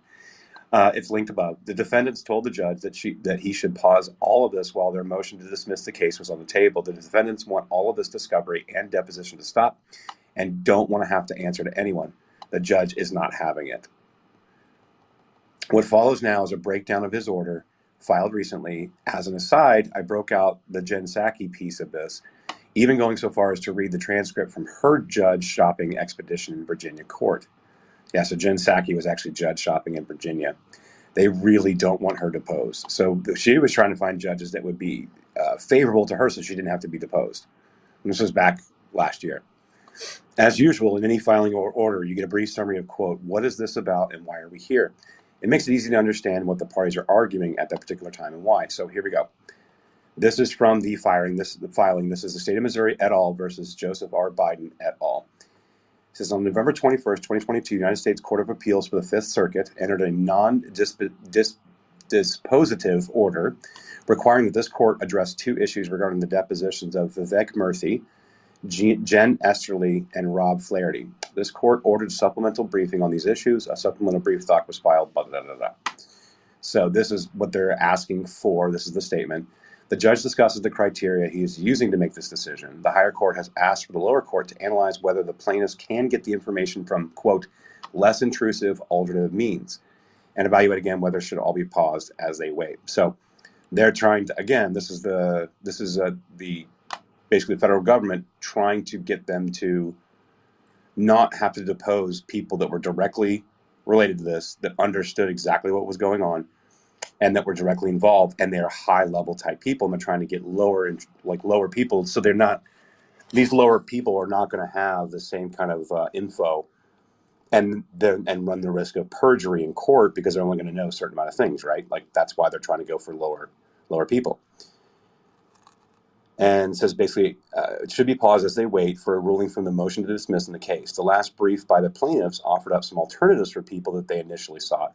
Keep in mind, Jen Psaki is no longer the head of anything. So this is interesting. I'm actually going to read through these names. It's going to be crazy. So on May 5th, 2022, plaintiffs filed a complaint against defendants. On August 2nd, 2022, plaintiffs filed an amended complaint. In the complaint and amended complaint, plaintiffs allege defendants have colluded with and or coerced social media companies to suppress disfavored speakers' viewpoints and content on social media platforms.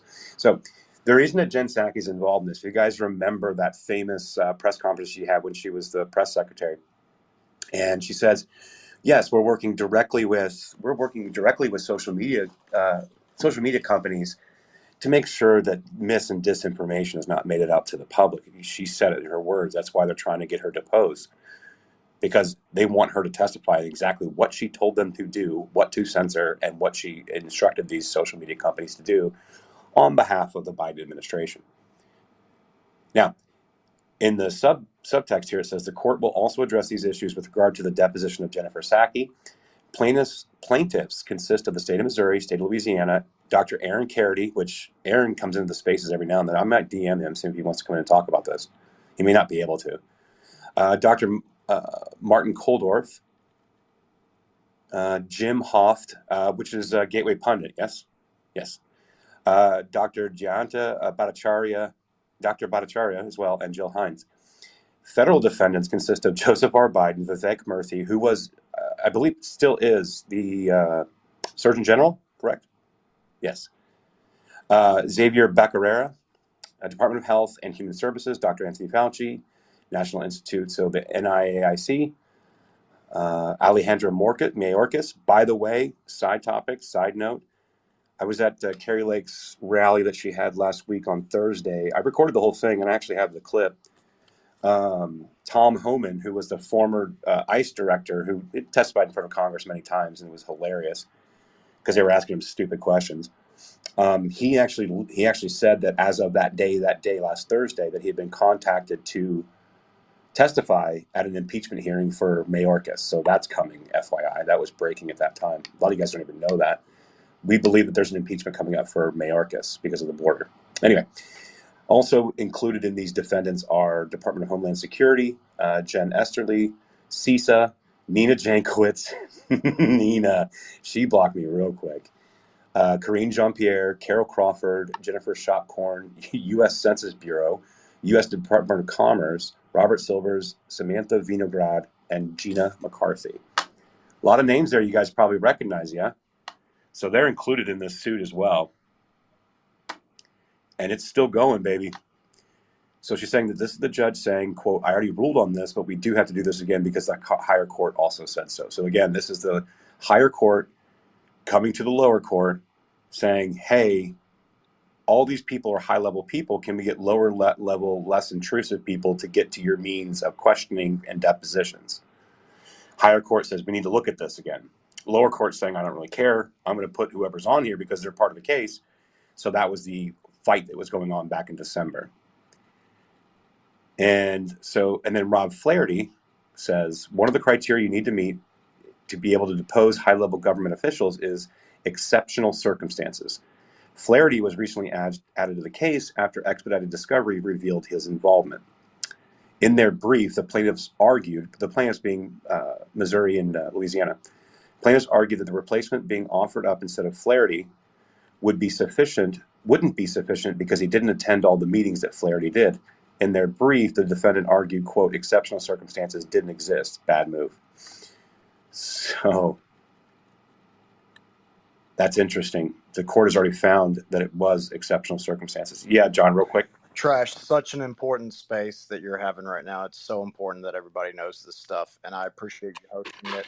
And I wanted to make mention that the reason these are exceptional circumstances is because the Connect stuff, as it relates to our elections data, is much, much worse than we've been led to believe.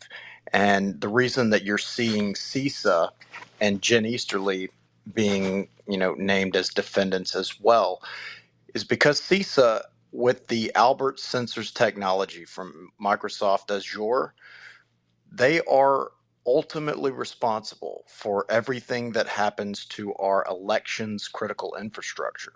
And because we know that the Chinese Communist Party considers everything that hits Chinese internet space is property of the CCP, then CISA having oversight over that, as are ericstates.org voter data across 36 states at the time, hit Chinese soil, it is CISA's ultimate responsibility, and then obviously Jen Easterly's, and to a lesser extent, Chris Krebs and Alex Stamos' responsibility. And everything that Trash is saying is like so important. It can't be overstated right now.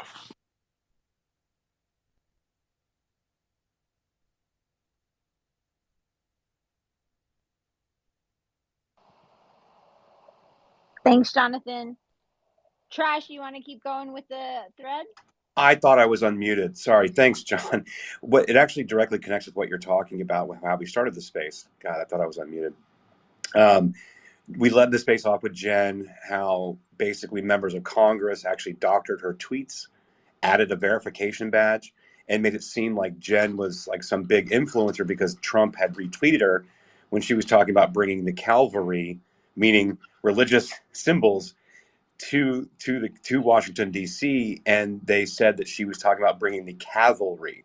So the army is coming. We're coming for the insurrection. And they doctored her tweets. They doctored the time, the date stamp, when all this was going on to try to make it look like that Jen was like bringing some kind of army of people for the January 6th insurrection. And it was Eric Swalwell and Prison Mike, Jamie Raskin. So then we kind of got into some of the Hunter Biden laptop stuff regarding Burisma and then we got into the whistleblower. We talked about Tara Reid for a bit. Now we're into the whistleblower that the House Oversight's talking about. Anna Paulina Luna came out with yesterday, was talking about how the FBI says that if you unmask the whistleblower, that their life would be in danger. This is the same whistleblower who worked for the FBI for 10 plus years as far as a confidential informant and source. So it's a very credible source saying that, Joe Biden, $5 million, these payments, so on and so forth. And then I just wanted to remind people of the Missouri v. Biden case because 5 days ago, John, the AG, Andrew Bailey, came out and was basically discussing how the feds were forced into open court to answer the question. The judge asked him a few hypotheticals like, okay, is it a First Amendment violation or is it within the First Amendment rights of a citizen if they say that the election in 2020 was stolen? The feds in open court had to respond, it depends. So basically, they were judge and jury on what speech was allowed and what wasn't allowed, and they had to admit in court that they actually thought this way. And they answered, it depends on every hypothetical question the judge asked. The judge is not having it. So this case is going crazy. So I figured instead of just talking about modern stuff, I don't think a lot of people know about this case. And so I really wanted to bring it to the forefront. And right now, what I'm doing is actually going through Tracy Bean's original reporting, because she has been just crazy on top of this case through Uncover DC and herself. And so I'm just going through the thread. So, Jonathan, I appreciate you providing the color commentary, and I would ask if you do some more. But I agree, this is a very important thing. And like we were saying earlier, this case makes Twitter files look like a drop in the bucket. Like this is it. This is the one. So, and the judge seems to be not having it at all. He's not happy. So this is going to be a really interesting case to see what moves forward. Oh, and then one more thing, just to kind of keep recapping as you guys retweet the space and get more folks in here as we go through this case. Jen had pointed out, she sent to me this morning, that apparently Nancy Pelosi could be facing charges based on evidence that she doctored for January 6th as well. So a lot of stuff working, man. So I figured we'd have a space about all this because all of this has been coming out the last couple of months. So, all right, I'll keep moving. Let me remind you guys of where I'm at. So in the brief, the plaintiffs argue that the replacement being offered up instead of Rob Flaherty, was Slavitt, wouldn't be sufficient because he didn't attend all the meetings that Flaherty did. In their brief, the defendants argued, quote, exceptional circumstances didn't exist. That's the defendants, which is, Biden et al. Bad move. So here's the actual screenshot of the ruling. So number one, Rob Flaherty. Rob Flaherty is the director of digital strategy for the White House. Plaintiffs requested written discovery from Flaherty, but written discovery has not yet been submitted to him because he's a newly added defendant. Plaintiffs argue that they need discovery requests from Flaherty because he allegedly holds ongoing meetings about censorship and content moderation with representatives of social media companies. Supposedly, Flaherty is the only individual who participated in each of the meetings with the social media companies. The plaintiffs argue that Andrew Slavitt is not an adequate substitute for Flaherty, as it appears he only participated in one meeting. Additionally, plaintiffs assert that Slavitt left the government in June of 2021 and was gone before many of the critical meetings. Because of this, plaintiffs do not find that Slavitt is an adequate alternative deponent for Flaherty. And then highlighted here, federal defendants oppose written discovery, maintaining, quote, exceptional circumstances do not exist. However, this court has already found exceptional circumstances exist to depose. So Flaherty has to depose. Let's go. Next, the judge orders that no suitable replacement is available for Flaherty, but they will start with written interrogatory and discovery in the form of document requests. Judge lays out a timeline for this. Understand this is a very, very big deal. Yes, yeah, it is, Tracy. It is a very big deal. Rob is at the center of all of this coordination between the White House and social media, like even more so than Jen Circleback Psaki was. This is who she used. The Biden admin used Flaherty through these meetings. Judge also addresses what will happen if the defendants pull some nonsense in written response, something the plaintiffs also addressed. The judge ain't having it. I love this judge, man. He's so awesome. So this is from that as well.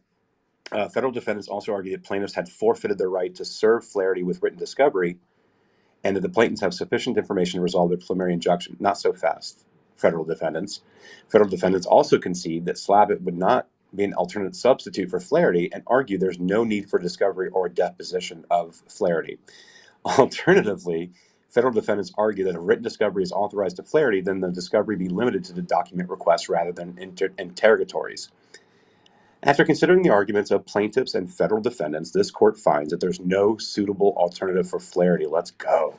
However, because written discovery would be less intrusive than a deposition, it is authorized that written discovery be served on Flaherty, such as interrogatories and requests for production of documents rather than a deposition. Within 5 days from the date of this order, plaintiffs shall serve upon Flaherty interrogatories and requests of production of documents. Flaherty shall provide his answers by January 5th, 2023. At the request of federal defendants, the deadline for expedited preliminary injunction-related discovery is extended from December 31st, 2022 to January 13th of 23. So, and then it goes on. They're basically, at that point, extending the injunction until they can get all the documents that are being requested of Flaherty in, and they can review them by. They're supposed to be in by the 5th, and then by January 13th, they need to be reviewed. Then Tracy says, this is the warning, quote, if you don't respond correctly, Flaherty will be sitting down for a verbal deposition under oath. So basically the judge is saying, you know what, I'm going to do it less intrusive.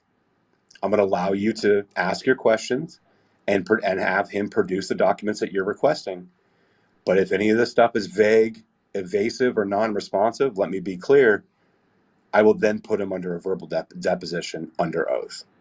So he's kind of saying, you get like one shot here, to be honest, and produce everything you're being asked, or you're going to sit him down for a deposition. And we know that our federal government defendants don't want that. Guys, this case is so crazy. No one's talking about. I mean, obviously Tracy is, John knows about it, I know about it, but man, no one was talking about it. This is a huge case. Now, Jen Easterly. I don't know if you want to provide some color, John, here after I get through this, but Jen Easterly. The judge asserts there's no reason to depose Easterly, and he has gone through why, but also decides that Scully is a suitable replacement. I actually agree, for what it's worth, she says. They will go to Easterly for anything they can't get from him, and he was involved everywhere. So this, this is Scully. He always seems to pop up. And so Scully obviously was the CISA director at the time. Let me read this for you guys from the depths. So Easterly is the CISA director within the Department of Homeland Security and is alleged by Plaintiffs. Who was Scully again, John? He was not CISA director. He was OD&I? Scully was OD&I. It was Krebs. That's right. Who was former, and then he lobbied hard for Easterly when he left. That's right. Yeah, he was OD&I. Okay. Sorry, guys. I've been going through all this stuff so much. Okay. Easterly is a CISA director within the Department of Homeland Security and is alleged by plaintiffs to supervise, quote, the nerve center of federally directed censorship. Plaintiffs also assert that Easterly maintains that social media speech is a, quote, form of infrastructure, if you guys remember that is required to be policed by the federal government. This court previously found that Easterly has personal knowledge to be deposed in the manner and exceptional circumstances do exist for her to give a deposition. The court authorized plaintiffs to take deposition of Easterly or of Lauren Protentis, who both worked for CISA. I remember her too. Plaintiffs chose to take the deposition of Easterly. Plaintiffs first request to take the deposition of Easterly, and alternatively, if they are not able to depose Easterly, they request to depose defendant Brian Scully, the chief of CISA's malinformation team, and Protentis, who attended many, but not all, of the meetings with social media companies. Federal defendants opposed plaintiffs' request to take the depositions of both Scully and Protentis, and instead assert that the appropriate alternative deponent would be Jeffrey Hale. Jeffrey Hale is CISA's Associate Director of Election Security. Now, this is where John's going to come in, I'm sure. Federal defendants further assert that the plaintiffs have sufficient information on the pending preliminary injunction. Federal defendants further maintain that Protentis is on maternity leave and does not return until late January 2023. The court finds that in her stead, plaintiffs shall take the deposition of Scully and not Easterly. Scully is the most suitable alternative for Easterly based on both federal defendants and plaintiffs' arguments. And then it's scheduled for the same deadline, January 13, 2023. So, yeah, John Scully, and I don't have a problem with this either. Brian Scully, he's he is Mr. Miss Dis and malinformation anyway. I mean, Jen Easterly's bad, but he's equally as bad, if not worse. I don't know, John, you want to color in some lines here? Yeah, CISA is basically an interference apparatus of the CIA and Incotel. And so Easterly was lobbied hard for by Matt Masterson and Chris Krebs. And then you got Stamos and Scully as well. They're all bad actors. And it's the CIA's way of running interference for things like Incotel and EcoHealth Alliance under the guise of elections critical infrastructure. So I will say that while it's awesome that Scully is going to testify, I would not want to completely go without Easterly's testimony. Oh, 100%. I mean, I'll take Scully, but I want Easterly, of course. But I mean, still, Scully's going to have to do. I mean, this judge is not going to have it either. He's not going to be able to be evasive or get around it. Who the hell is this judge? I love this judge. Yeah, I've got it somewhere. I'll mention it before we're done. But this judge is awesome. Also, please note that the judge reaffirms, quote, cognitive infrastructure. We learned this earlier in the suit that CISA has designated your thoughts as part of its critical infrastructure, and therefore they can regulate the same way they would regulate other things. So my words on the internet are part of CISA's critical infrastructure. Therefore, they can regulate it. That's their claim. Now, Vivek Murthy's one of the plaintiffs was the one plaintiffs really harped on, but the judge went with his underling. Again, if they don't get anything from the underling, Waldo, they will go back to Murthy. Waldo is the biggest fish in his office with involvement here. So Murthy had responded in written form, and defendants argue no deposition is needed from anyone there because his responses were good enough. The judge doesn't agree with that either, but I'm considering this one a loss for now. They really needed Murthy. And yeah, so that basically just describes how they opted for Waldo instead of Murthy, which we'd rather have Murthy, right? Just like we'd rather have Easterly. But I also need to add here, the judge is basically under the watchful eye of the Fifth Circuit right now, a higher court. It would have been easy for him to just side with the defendant arguments, not granting any further discovery because of the alleged, quote, harm it caused the government. Even with a gazillion other courts breathing down his back, he is doing the right thing. In analyzing the judge's decision, I suppose he is thinking that by allowing the deposition of a lower official with options for more later, he is circumventing the Fifth Circuit Court stepping in and ruling over him on the pending mandamus, which is, in parentheses, it originates on these deposition appeals. He is throwing the higher court a bone while also allowing the plaintiffs all the leverage and leeway they need to make depositions that they want. Yeah, like this judge is, that's what I'm saying. Like, you guys don't understand. I've been paying attention to cases for a long time that have been coming up in our courts, and like anywhere from January 6th to COVID stuff, to all these people, there's no judges giving this kind of like, which I believe just fair and true, but just ignoring the pressure and figuring out a way to kind of go between this. Now we come to Jen Psaki. This is something. Jen Psaki was originally a defendant, but left the government. Then the White House said that they knew nothing about anything Psaki said and couldn't return any responsive documents during expedited discovery. The judge ordered her deposed. Psaki didn't like that, so she started fighting it, with the government helping her. However, the government maintained that there is no replacement for Psaki. They are saying no one knows what she was saying and why. That's their argument. So they're saying, well, we can't give you anybody in Jen Psaki's place, and she doesn't work for the government anymore because no one knows what she was saying. So basically, this is kind of like we don't know, we couldn't tell you, now she doesn't work for the government, so we can't compel her, so we don't really know. She probably was just acting alone if she's involved in this at all. That's what they're trying to pass off here. And it's saying Jen Psaki will be deposed, and it is the Biden administration's fault. So there's actually an article here that Tracy did saying judge in Virginia takes Reed to task on Psaki deposition and censorship case. Check out that article from Uncomfort DC if you guys want to check it out. I know it's said so cliche, but this judge is actually based as shit right now. I know. It's so good. So good. One of the biggest worries for people on the side of actual justice is that the courts seem to grant motions to dismiss on cases that really need to be adjudicated. This is what I was just talking about, especially when it comes to big tech and censorship. I think the judge is going to see this case through. And then she says he basically tells the defendants here that their motion to dismiss is bunk while scolding them about the time they took to file it and the fact that they asked the higher court to force him to halt discovery for a motion to dismiss that hadn't even been filed yet. Dude, the government is just like I don't know, whoever's running this case is screwing this thing up, and the judge is not having it. And the judge's name is Terry Doty, Doughty. It's Terry Doty, and it looks like he's out of Louisiana. So yeah, he's a base judge out of Louisiana that's doing this. Oh my God, this is so good. Hey, Trash. Yeah. We've had a lot of people join since we started like this. Could you just do like a 15-20 second recap of like what you're going over? Yes. So right now, okay, well, we started the space. The whole space was about, there's so many different things going on right now in regards to the federal government and the Biden administration. And it just seems like the cards are falling down all around. And we've seen the Twitter files, and those were really crazy.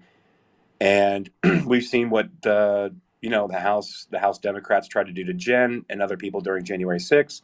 We saw that Nancy Pelosi might be, getting charged or in trouble for fabricating or doctoring evidence from January 6th. That just came out recently. We've seen where there's the whistleblower going on right now with the Biden admin, and Anna Paulina Luna coming out and saying that they were just told by the FBI that if they unmask the whistleblower, that his life could be in danger. We know it's a he now. And this is the same whistleblower that's been leaking them information for like the last 10 years. They've been a confidential source, a credible, utilized confidential source that has been used in previous investigations. So it's credible, and they have a history. So this is a high value confidential source that is saying that Biden and $5 million. You guys have seen all that come out. We then went over some things where it showed direct collusion between Hunter Biden, Joe Biden, the Ukrainian government, the U.S. State Department and ambassador, and Burisma in Ukraine, and how that all is pay-for-play directly connected. And we showed the receipts for that. And then just a few days ago, the AG, Andrew Bailey, I believe he's out of Missouri, came out and actually made this thread on the 1st talking about the judge who is speaking with the people representing the federal government on their answers on this whole deal on censorship. And I'll go ahead and read those real quick for you because it's going to line up pretty well with what we've got going on here. So Andrew Bailey, which is down in the chat, federal government had a hard time convincing a judge last week that it hasn't been working with and coercing social media companies to censor free speech. Some notable moments from the first hearing in our First Amendment case, Missouri v. Biden. The judge asked the feds if they had ever read George Orwell's 1984 book, pointing out that similarities between the case and the book. The court then asked the feds if all the emails between them and social media companies were real because he said, quote, "It seems like there's a lot here." That's the judge talking. The feds were forced to admit that tens of thousands of pages of evidence are genuine. This is the same emails and evidence that was requested in the court docs that I'm actually going over right now. It's like this is all the stuff that was due by January 5th of this year, and then they had to go through and then get submitted into evidence by January 13th of 2023. So this is what they're talking about. These documents that Andrew Bailey's talking about right now is what is coming out of what I was reading in Tracy's thread here regarding the case.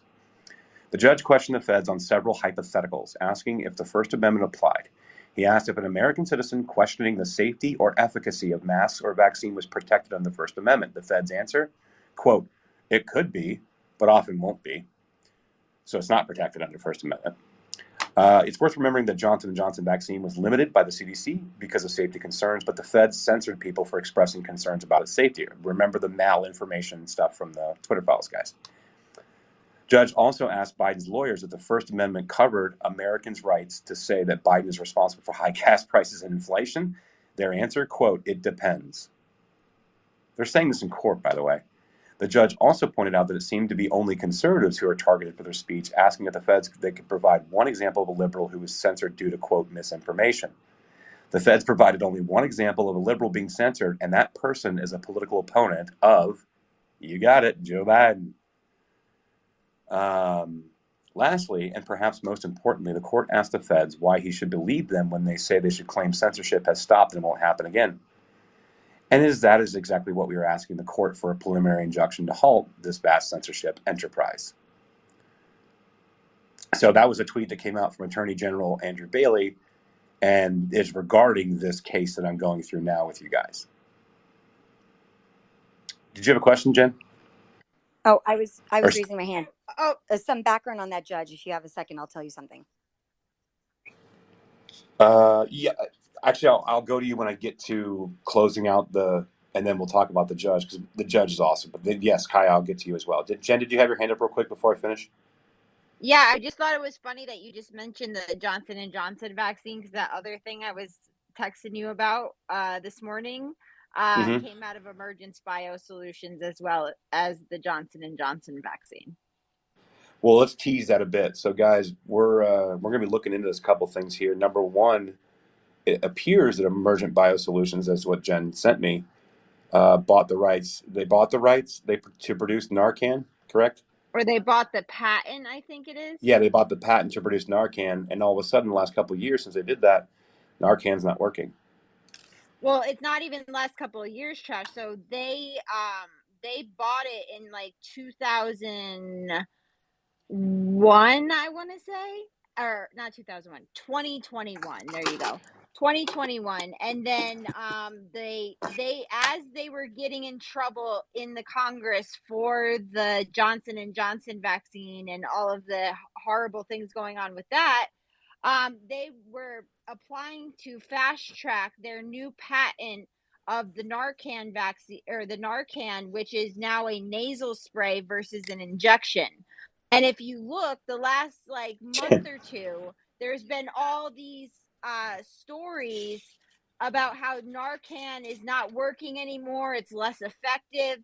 They're blaming it on this trank that's apparently in all the drugs, but it's I don't believe that's the thing. I don't believe that. And if you Yes, look at when the Jen. FDA approved what I, oh I sorry. was just teasing it. I was just teasing it. I didn't want to get sidetracked as people are paying attention to the court case. That's all. Sorry, I'm very upset about this, guys. I just discovered it this morning. Yeah, I know. I just don't want people to get sidetracked. I want to finish this up, but we were talking about doing a space about it. And there's actually a lot more stuff revolving around it, so we're probably going to end up doing a space about it.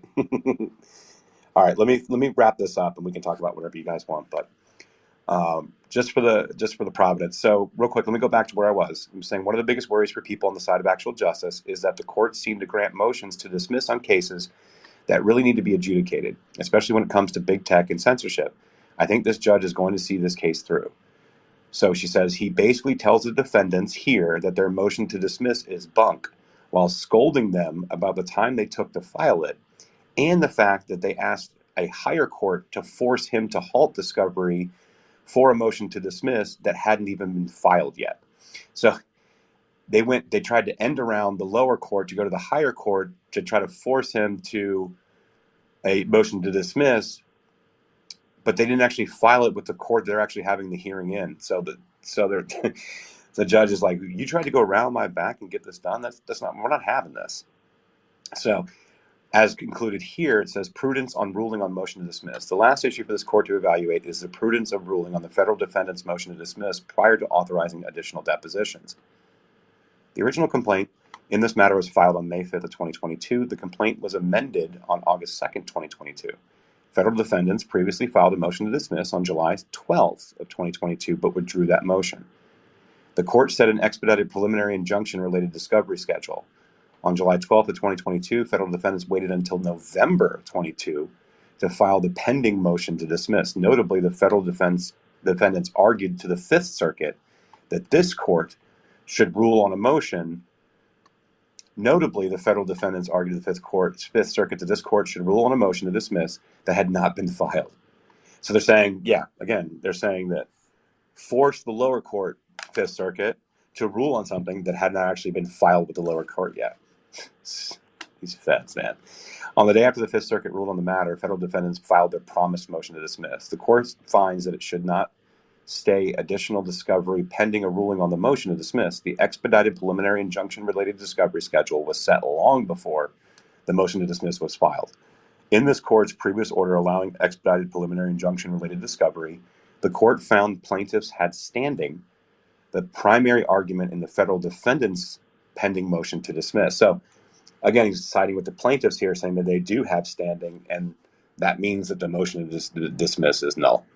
Normally, it would be prudent to rule on a motion to dismiss prior to addressing other issues. However, because the federal defendants waited until nearly the end of the expedited discovery schedule to file the motion, the court finds that it's most prudent to allow expedited discovery to be completed and then rule on the motion to dismiss in accordance with the schedule previously set. So they're going to hear all this stuff and then determine whether he wants the motion to dismiss. So this is not, it's no longer standing. You guys remember all the election cases and everything else that were thrown out because they didn't have standing? Well, he's saying that, no, they do have standing. We're going to hear all this, and then I'll consider a motion to dismiss, which means... Expedited discovery is so fucking important. Absolutely. I can't express that enough. Exactly. This judge is so based, dude. The parties should keep in mind that that at present, these depositions only relate to issues concerning the expedited preliminary injunction-related discovery. Should this case survive the motion to dismiss, it is possible additional depositions may be necessary in order to address the merits of the case. So he's saying, well, we're going to hear this expedited stuff, and then I'll determine the motion to dismiss. And if I don't do the motion to dismiss, then I'm even going to open it up for additional things that you want to bring into this case. Dude, this guy. Somebody buy this man a bottle of liquor. This dude's trying to be an American hero right now, and I'm here for it. I'm here for it. Maybe he's got higher office aspirations, and I'll vote for Terry Doty. He also reminds everyone that this discovery is only so he can rile on the temporary injunction, and that since plaintiffs do have standing, they may move to a trial where more deposition and discovery will be necessary. So perfect, yeah. So Tracy repeated me. Great. And I've got that here, and I want to see what Haya has to say about Terry Doty. But so he was a Trump-elect guy, but under Trump, and he was in pretty good standing. But what's interesting about him is he actually voted down a federal mandate in Louisiana for vaccine requirements and for Head Start requirements for vaccines and for healthcare workers. So he is majorly based. He's a big freedom fighter. So that's a significant thing that he did. So that's why he's coming pretty strong. So that's what he's famous for, is not allowing a federal mandate in Louisiana for healthcare workers, for anybody, and for Head Start. So that's what I was going to say. Thanks. Perfect. I'm liking me some Terry Doty already. All right, Carolina, real quick, and then I'm going to get back to this and wrap it up. Okay, so I just wanted to give kind of like an overview for everyone. So most Americans are concerned about the government collusion with social media companies to censor the free speech. A court case was brought to by Louisiana and Missouri, which alleged that the federal government agencies conspired with the big tech companies to censor speech on social media platforms. The judge granted expedited discovery in the case, revealing a wide-ranging conspiracy involving various government entities. So these key figures are Anthony Fauci, the State Department, CISA, and the CDC in the White House, and they're all accused and engaging in unconstitutional behavior and are willing censorship.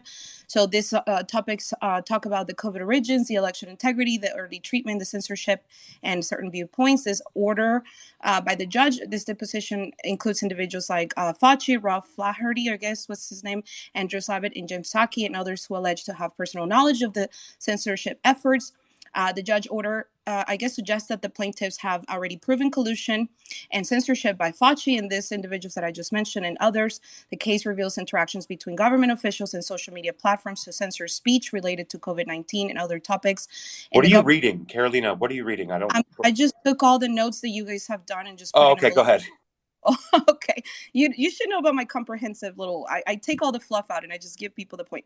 So anyways, government agencies like the CISA, CDC, and the State Departments are implicated in conspiracy to suppress speech, deemed as misinformation, the Census Bureau, and various government agencies are accused of targeting and censoring individuals spreading misinformation on social media. The judge order is seen as significant as expose a widespread conspiracy compromising the government's integrity. The lawsuit uncovers a broad effort to censor Americans for expressing wrong thinking and under the guise of a novel cause. So I just grabbed all the fluff and I like to do this little comprehensive things. That's why people like, to hear from me. That's all. Thanks, Caroline. I appreciate it. That's great. And I'm looking through this. There's actually a lot more in here too. Tracy's got some additional commentary, and keep in mind, she wrote this thread. I've been paying attention. She's been putting so much work in this case, as you guys can kind of see why. You think the Twitter files are big. This is it. This is the nuts. This goes directly to the admin. This goes directly to the top of CISA. Goes directly to the top of the Office of Director of National Intelligence. This is all of it. This is everything that name redacted, myself, Jonathan's been doing the election stuff. Everybody that's been doing all this work on the side, it's all converging around this case. That's why it's so, so, so important. And even Tracy says here, she said, I've followed this case since it has been filed. It has been unprecedented in what has been uncovered. The Elon Musk Twitter files covered by Matt Taibbi, Bari Weiss, and Michael Schellenberger, as well as Lee Fong and many others, have been icing on a cake for it. Then most of this will probably come out in discovery. So she's saying that all the stuff that we're seeing in Twitter files will be coming out also in discovery. Well, we're hearing it, right? That's the documents that Andrew Bailey was talking about that the judge is referencing. So all of that stuff now is in front of the court. I can't wait to get my hands on this stuff. The argument folks always put forth, and the government does as well, is that, quote, well, sure, as the government, we were making suggestions about censorship, but we weren't forcing them to do it. It's kind of like the old trope, like the mafia for the protection racket. They walked in, boy, it really would be a shame if this place burnt down, suggesting they need insurance, quote unquote.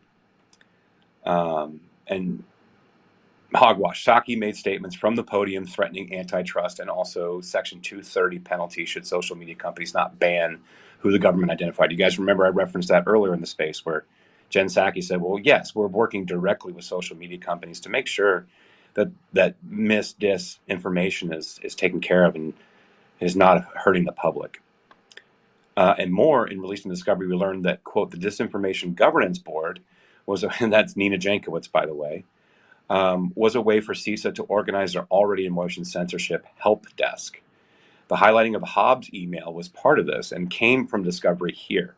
People would send in, quote, tickets, and CISA, in partnership with NGOs and other nonprofits, used your tax dollars to run a censorship help desk. However, and that's the JIRA ticketing system within Twitter, right? We saw that in the Twitter files, right? The JIRA ticketing system was a way, and this is something that Yoel Roth was talking about in the Twitter files and the emails. Is there a way that we can kind of centralize these requests because we're getting them from all different areas and all different places? Let's formalize this and make it a very simple process. So they gave access to CISA, all these other NGOs, the Virality Project, the election integrity Election Integrity Project, wasn't it? project or something like that, the EIP that turned into the Virality Project. Then you had like the Stanford groups that were also accessing this stuff as well. Everybody involved, all these NGOs, The all these. Atlantic Council with their partnership with Facebook for the disinformation group. I can't That's remember correct. what it's named after. I can't remember its acronym at the moment. Yep. I mean, all that stuff. And then they were connecting to the JIRA ticketing system through Twitter that we know of. And I'm sure there was something similar to Facebook. We don't have the Facebook files. But this was their quote-unquote help desk. The Disinformation Governance Board was a way for them to centralize what they were already doing and continue to do, which is what Nina Jankowicz was supposed to do. And so you guys really should go check out Tracy's work. She actually linked the docket, so you guys can read the whole docket right here in the Missouri v. Biden case. Go check out Tracy's stuff at Uncover DC. And then as of this year, she's got additional updates, guys. James, go ahead real quick. I'm going to get back to this. Hey, thanks, Trash. I just wanted to make the point that the potential exists in this case, depending on how hard the plaintiffs want to kick the government, that actual malice from the government could be found in this case, which could open them up to some serious lawsuits for penalties down the road, because we have many long-standing Supreme Court decisions that the government should have known they cannot use a private agency to end run the Constitution. Like this should have been like crystal clear in their mind before they even engaged in this behavior. And now we have evidence that's going to be presented in court. So depending on how they want to kick it, actual malice might be found here. And I'm here for it. And I'm pretty sure that this judge, Terry Doty, if there's a will, there's going to be a way. That's all I'm going to say about this base judge.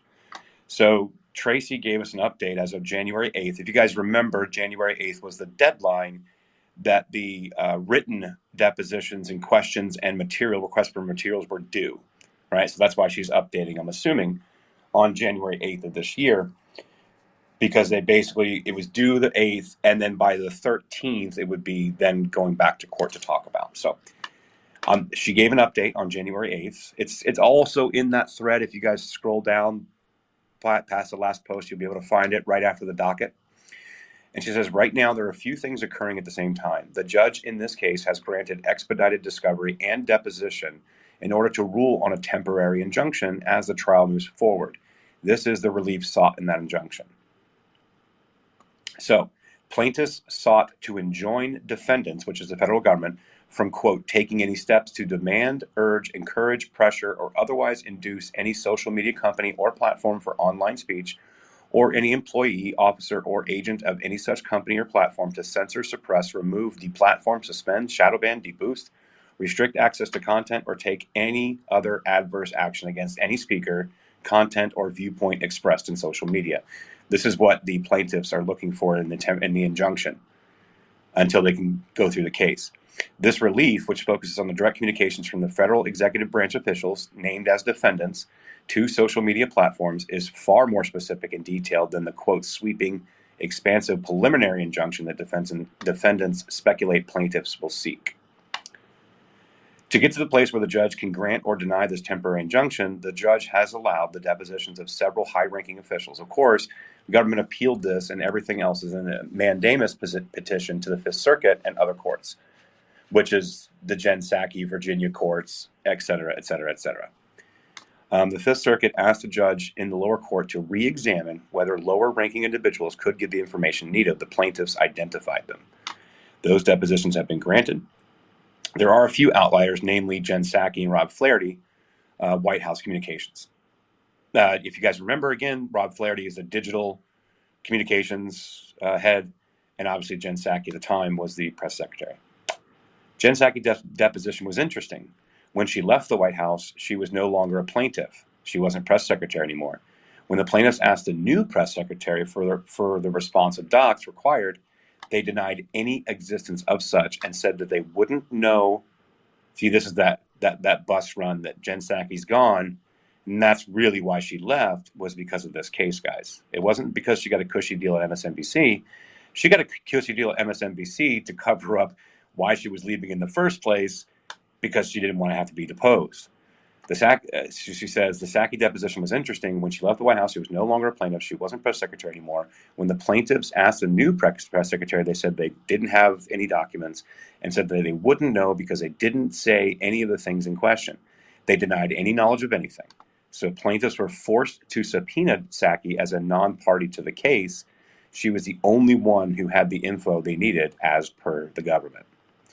So Psaki hired high-powered former DOJ fixers and also had the government arguing for her, and she challenged the deposition in Virginia court, as I said earlier, saying both the time it would take her to prepare was disruptive to her family and that she had no information.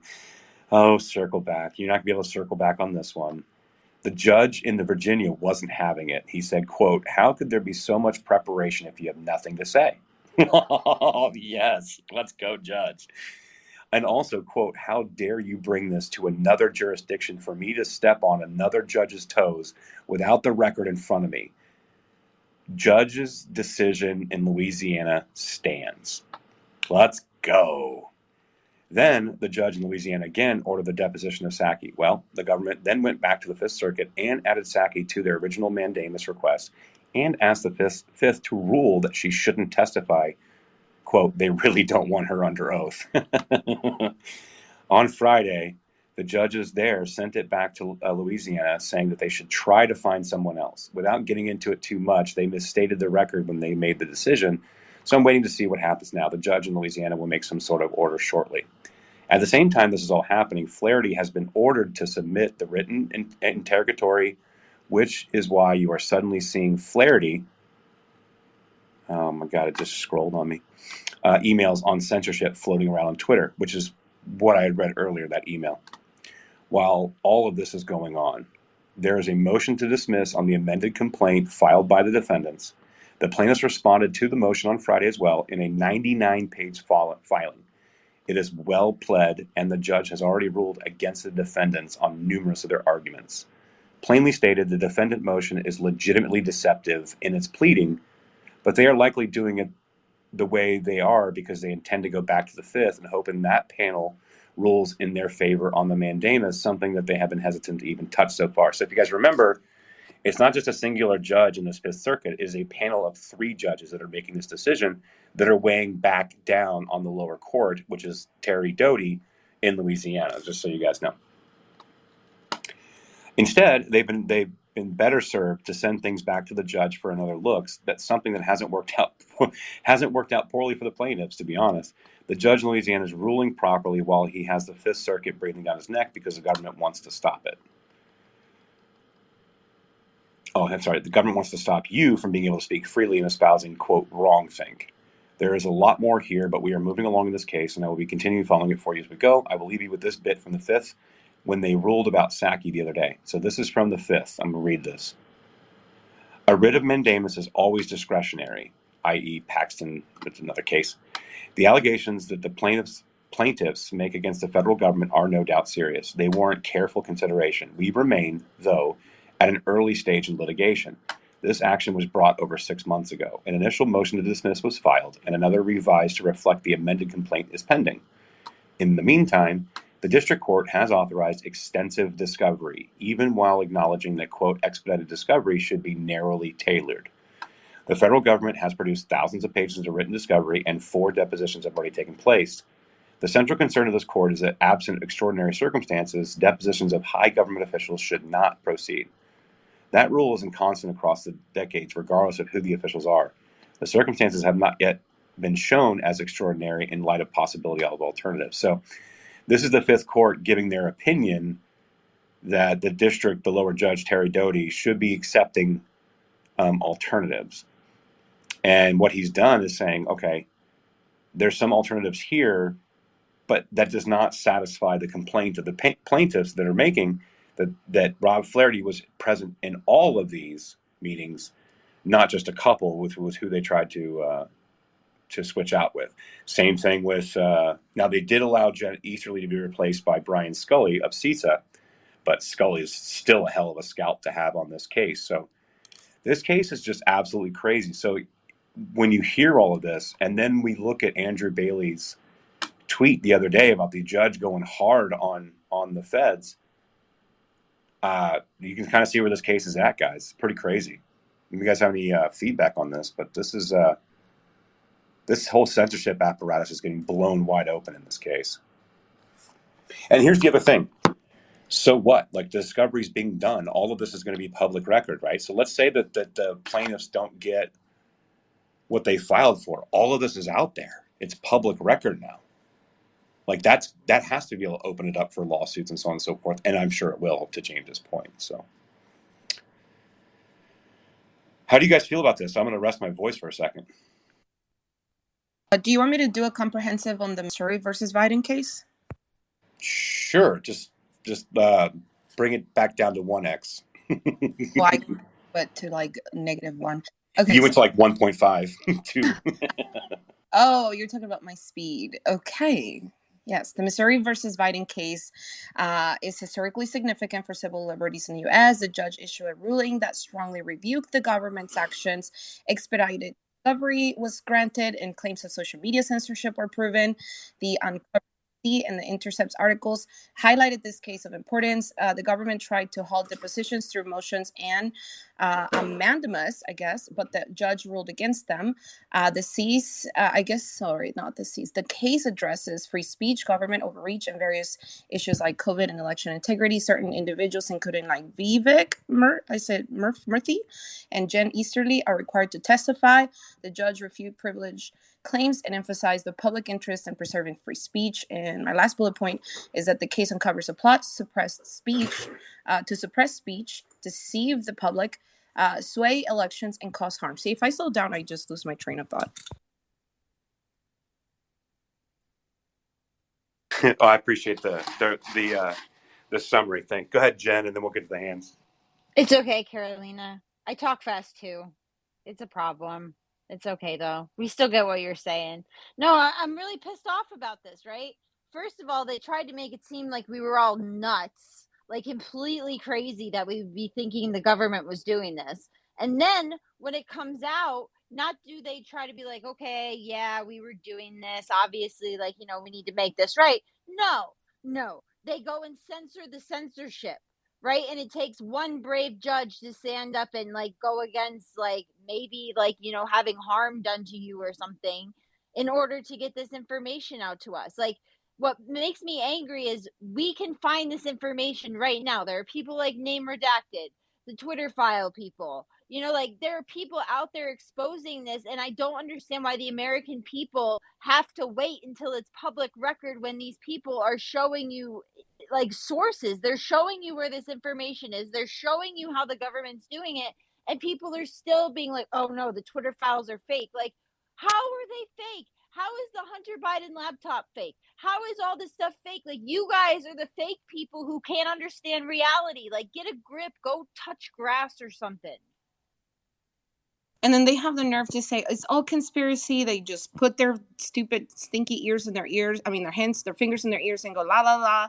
And I'm sitting here like wanting to shake them. And then now you know I have no patience. But yes, please listen, read, just go and investigate. This is serious. This is real. It happened. Okay, it's not a conspiracy. This was done to the American people. And what are you going to do about it? You're seeing the FBI backpedal right now and make concessions, which is incredibly important. Like just a few minutes ago, Laura Logan uh, posted that the FBI, or it was uncovered an FBI conspiratorial involvement in influencing the outcomes of the 2022 election. We already knew this was happening, but when you see the federal apparatus start making concessions, it means they realize that they are facing an avalanche that they can't stop. So their best course of action is to concede what they're willing to lose in hopes that that placates the people that won't be placated by anything less than the abolition of the FBI itself. I won't be placated. Real quick, guys, too, I'm going to get to the hands, and Dr. Angela, I won't be placated. I love it. Let's go. There is an update as of May 23rd on the case, and Tracy has done an update that has been provided to me. So I will be going through that after we get to the hands, because there's so much more, baby. Let's go. I don't know who's next. Let's go for it. Fire away. I'll go ahead and go since I'm at the pool and my kids are up my rear asking me to play. Okay, so I look at this a couple of different ways, and when we say they eat their own, this is kind of how I'm seeing it. Biden wanted in power and was willing to make concessions to a lot of different groups. Those different groups wanted to be involved in said administration, especially the Obama loyalists, and so they stupidly signed on by being able to be in charge of particular things. And I believe that Obama was actually the writer, and those Obamaites were the ones that were supportive of Jen Psaki. That benefits the Bidens because they can say, wait a minute, we weren't in charge of that. And I think they farmed out everything to everyone in order to allow those certain entities, NGOs, political groups, agendas, even the establishment that wanted to make sure they didn't get Trump in, and they let them all hang themselves with enough rope in order for the Biden administration to go in and, as corrupt as they are, to say, we had nothing to do with that and play the finger point game. And so that's one way I'm looking at it after hearing. So I don't know the next thing that Tracy's about to drop or the continuation of it. Just thus far, that's what I've garnered from it. And then the second is just the sole dysfunction of the finger pointing that is plausible deniability, and they look for arguments and ways that they've compromised other people in order to lay the blame on one of the lowest hanging fruits to obscure the amount of punishment and retroactive kind of hand slap that they should be getting, but on top of that, the treason that should be tied to it. So far, I'm going with my first train of thought, but the second one is just as plausible depending on what the next drop is. This is Dr. Angela. I'll jump in after AC because I love jumping in after her. I'll be honest, when she says the Obama administration is looking for plausible deniability, we all know Obama's the puppet master, so may he fry. Anyway, I was quite interested in your space this morning and getting red in the face, heated up and mad, and at the same time feeling justified because I have been one of those Facebook accounts that was massively, massively censored starting in 2020. And it has been beyond frustrating. But thank you for helping me feel like I'm not crazy. It is them, and it was a purposeful, planned effort against us. 100%. I haven't gone through this thread yet, but there's going to be a lot more, unfortunately, justification of how we've all been feeling. That's what the Twitter files and everything else. That's why I've been covering those so extensively and working behind the scenes, and then obviously working with others that are bringing stuff to light that were not revealed in the Twitter files or matching up the info that was related. So there is a really, really somber victory lap happening here. But again, that's why I'm so invested in this case, because the implications that are going to come out of this case are going to be further reaching than just some of us politicos on Twitter talking about Twitter files. So this is a big, big, big, big deal. Haya, go ahead and I'll get to James and then I'll continue on. So did she ever actually sit for a full deposition? Because in January of 2023, they overruled it again. Did you mention that? Has she gone through a full deposition yet, Jen Psaki? As far as I knew that the Virginia judge, as I mentioned earlier, had kicked it back, saying, no, no, no. First of all, I don't know why you're bringing this to me. You need to be talking to Louisiana. And then I'm going to see here real quick. I think in this thread, there may be an update on that. So I'll get to, Okay, let me get because to I the thread pulled and up then we'll see. the subpoena for her. I just pulled up the case. It's like 7 pages on her request and why she said no and on the background. So I'll put that into the bubble for you. Thank you. Got All right, it. James, go ahead. And then we get back to the thread.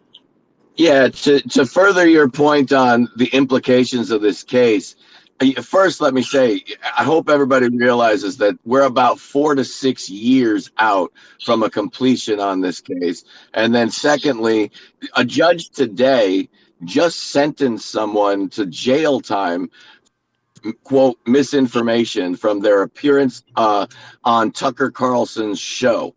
So, I mean, the implications have real world consequences, not just censorship on the internet, right? This, in the overall broad spectrum, is about the government interfering with the First Amendment. That has to be understood. There are real people going to real jail over, quote, misinformation. It's disgusting. Yep, it is. It absolutely is. There's people that have lost their livelihoods, their jobs, everything else that didn't. Meanwhile, all of this stuff was. And so this is a big, big deal.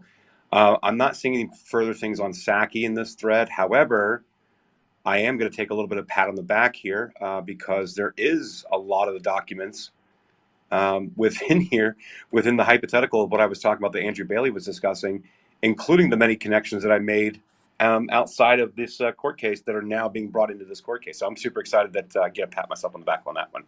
I'll do it when I get there. So just hang on. So, okay. This is actually a really great review of where we're at, but we've reviewed it so many times. I don't know that I should go through all this again. I don't know. Thumbs up, thumbs down if you guys want me to do her review analysis on this. Okay. All right. Here we go. So, many of you have heard me discuss the case in detail as I have been reporting on it diligently for the past year. However, some of you are unsure why it's important, what it all means. This thread will serve as a summary to this point, and a detailed explanation of the last filing in the case, which is the one I'm talking about, in which the virtual handbook to the government censorship based on what limited discovery has been provided so far. Elon Musk wanted journalism on Twitter. I shall deliver. Good job, Tracy. This thread will take me some time to complete, so hang in there. All right, so here's the review of where we're at so far, folks. Here we go. All right, so Missouri v. Biden was filed on May 5th of 2022. Since it was initially filed, it has taken quite a trip through the court system. The complaint has been amended 3 times, with the most recent amendment being to transform the case into a class suit, this due to the overwhelming evidence of broad harm to constitutional rights of all Americans. You can view the docket using the link below. There's the docket. The complaint alleged that the U.S. government was not only threatening and coercing social media companies to censor Americans on social media, but they were also working with social media companies to accomplish that goal.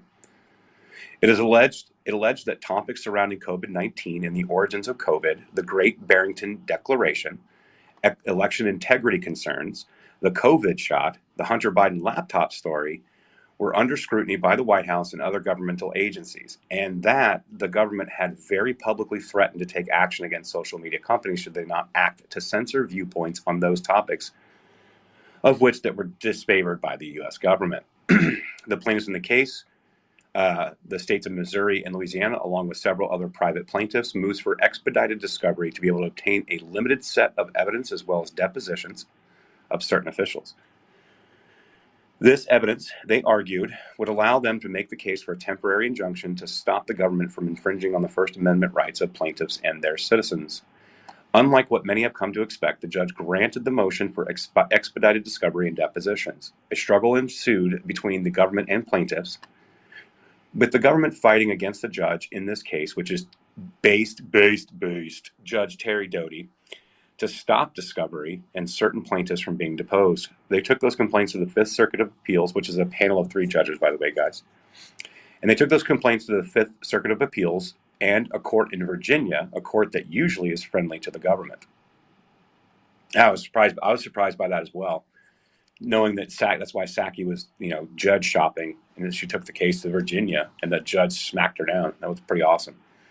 At the appellate court level, the government argued really that no one should have to leave their government jobs to sit for long depositions in this case, but certainly not the head of CISA, for example. The appellate court wouldn't play ball with the government and remanded the case back to Louisiana with some guidance on how the judge should proceed. If memory serves me right, this happened 3 times. And yes, it did. That's correct. One particularly interesting exchange came with the deposition of former White House Press Secretary Jen Psaki. She made threats to social media companies from the podium. They sought to depose her about those threats. She left the office. The government said they had no responsive documents to explain her comments, to AC's point and my point. So Missouri and Louisiana said that, quote, we have to depose Jen Psaki. The court agreed and ruled that now private citizen Psaki needed to testify. The government and Psaki, represented by Rhee, so fitting, went to a court in Virginia to try to get that judge to stop the deposition. The judge in that case laid into both. One second. Sorry, guys. 1 second. Okay. The judge in that case laid into both the government and Psaki. It was so stunning. I literally read the transcript of the hearing as its own video. So it looks like Tracy actually read the entire transcript on video, which should be pretty awesome. I'm going to, I wonder if I should play that. I don't know how long it is. Hey, Jen, can you do me a favor? Go ahead. I said play it. Well, I want to see how long it is. Let me just at least open up the link and see. Give me 1 second. Trash, while you look for that, I'm going to let you know that we're going to postpone your book signing, and we're going to move on to your campaign for President of the Globe. And all the trash Defarians. The video is an hour long. I don't think I'm going to play it. But it looks like that she is essentially reading the entire court docket. Yeah, so she's reading the entire court docket. How do I find that, Trash? Hang on, I think I've actually found the transcript here. It's actually in the thread. I put it down in the tab of the chat from May 23rd.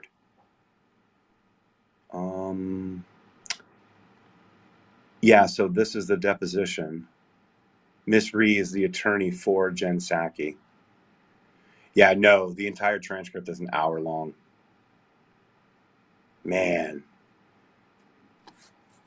I'm going to have to watch that. But I'm sure she's going to give us an update. Okay. Well, you can't watch it without us. So when you do watch it, you have to do a space so we can all watch it here. We'll call it the circle back circus show. Yeah.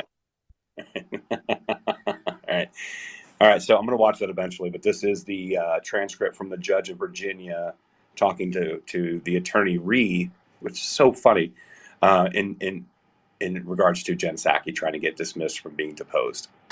So this went back to Louisiana after the Virginia judge essentially said, you won't like how I rule on this, and your argument is terrible. So I'm sending it back to the judge who should be making this decision. The judge in Louisiana again decided Psaki should be deposed if the government didn't have any responsive docs from the press office. Somehow, those docs must have appeared. All along the way, the government has lost over and over again. They were also caught hiding discovery materials. The judge wrapped them, and ordered them to produce, or else, which they did. And then came the motion to dismiss, which the government had once withdrawn and then refiled. The judge ruled against the government and said that the case will continue. He also remixed the government that this was limited discovery and that discovery will widen significantly once the actual trial gets underway. So, like, this isn't even all of it, guys. Man, this case is going to be crazy. So far, I've only discussed procedural happenings. However, what limited expedited discovery in this case has exposed, separate and apart from the Twitter files, is both unprecedented and aberrant. The most widespread, or abhorrent, I guess, the most widespread and troubling discovery, CISA has designated your thoughts as part of the government's infrastructure. They call it cognitive infrastructure. So our words, our thoughts, are part of cognitive infrastructure. That's what CISA considers. And the reason that they do that, by the way, is so that they actually believe that instills them a right to, censor, ban, shadow ban, deplatform, deprioritize your speech. They argue that they can regulate what you think as they consider it under their purview. Here are just a few other troubling discoveries. A nice little article here that she wrote for Undercover DC. Check that out. One character of particular importance was White House Director of Digital Communications. There's Flaherty. Yep, strategy, Rob Flaherty. Flaherty was abusive to social media companies, like they were his battered wife. Damn, Tracy. Many of them resisted the calls for censorship until threats forced them into action. I was actually stunned to see how averse they were to censoring until forced to. Side note, real quick, I remember the day when we were reading the Twitter files. I was hosting or co-hosting, and Tracy was in there, and we got to the part where Patrick Hennigan and Tracy were exonerated that they weren't actually Russian bots that they had been accused of for so long. So, like, it was like this running joke where Tracy was like, wait, I'm no longer a Russian bot. Like, it was so funny. We were doing it in real time. And so that was like the inside joke for the next couple of weeks was like, no, Tracy, you can still be a Russian bot. So that was fine. So it's really funny. Recently, the plaintiffs filed their motion in support of the temporary injunction, a hearing we have been waiting on for nearly a year because of the government's delays and obfuscations. It was 1,200 facts about government-coordinated censorship. The government responded with a 1,200-page monstrosity, plainly arguing that they did it all. But because of foreign actors and the, quote, safety of the American people, lest they be exposed to harmful misinformation, talking about us, then they asked the judge to give them another week and postpone this hearing, again, arguing that they wouldn't have time to digest plaintiff's response to the last filing. The judge told them he wouldn't be postponing this hearing again. A few days ago, as of May 23rd, a few days ago, plaintiffs filed their response, and it was really an encyclopedia of their expedited and limited discovery so far. I will be threading it below for you just a bit. But first, I want to explain why this case is not like any other we've seen. The judge has done the right thing the entire time. The appeals court has done the right thing the entire time. The depositions were granted. The discovery was granted. Motion to dismiss was denied. The judge has expressed several times his shock at what has been exposed. The judge plays by the rules, and both he and the appellate court are significantly alarmed by what has come out. This isn't what we are used to, a weak judge capitulating to the government. In fact, the judge hasn't capitulated once. Neither has the appellate court, neither has a DC court. She will be flying to Louisiana Thursday to attend this hearing in person, thanks to a generous donor who helped fund my trip. Good job, donor. What is the remedy sought, right, from this case? What's the remedy that they're seeking? Well, if the temporary injunction is granted, and I'm nearly certain it will be, the remedy is to bar the government from working with social media companies to flag and censor posts. They will also be barred from working through NGOs to do the same. This is, guys, it's one thing that we can say that the government can't flag and censor posts, right? I mean, that's kind of technically First Amendment arguments. This right here is the most important part of all of this. All of this. This is what I was talking about earlier. They will also be barred from working through NGOs to do the same. These NGOs is what they use to band-aid, to do extra constitutional things because it's done through a third party, not directly through the federal government. In parentheses, here's looking at you, EIP, Stanford Internet Observatory, and Atlantic Council. There's our pat on the back, Jen. And no FBI task force inside at Facebook or Twitter. No emails back and forth about vaccine misinfo and how to stop it. The government has to cease. When I return from a brief reading, I will share more. Now that you've had some time to digest, let's get back into this thread. What will follow is going to be a relatively detailed breakdown of the latest filing and answer to the government's excuses for why. A, what they did isn't really censorship, is what they're saying to government. Mainly that they didn't force the social media companies to take action. Remember, I was talking about this earlier, kind of like the old mafia trope. Boy, it'd be a real shame if this place burned down. And then B, why what they did is, quote, okay, the guise of national security and safety and protecting Americans from dis, and malinformation. Here's a link to the filing we will be detailing, and there's a link right there. They begin with a hypothetical, and they do this because the government tried to make all of this behavior, quote, okay, by claiming that the Trump administration did the same thing. This is an exercise in futility. The plaintiffs don't care what administration did what, only that it happened, and besides, the Trump White House directed none of this activity. As an added zing, in my opinion, they used book burning as their hypothetical appeals directly to the left, angry that we don't want pornographic books in kids' libraries. I love Tracy. Oh, man. I like that little added editorialization. So here's the actual introduction to the new filing, guys. This was filed on May 22nd of 2023. Introduction. So these were hypotheticals is what they led off with. Suppose that the Trump White House, backed by Republicans controlling both houses of Congress, publicly demanded that all libraries in the United States burn books criticizing the president. And the president made statements implying that the libraries would face ruinous legal consequences if they did not comply, while senior White House officials privately badgered the libraries for detailed lists and reports of such books that they had burned. And the libraries, after months of such pressure, complied with those demands and burned the books.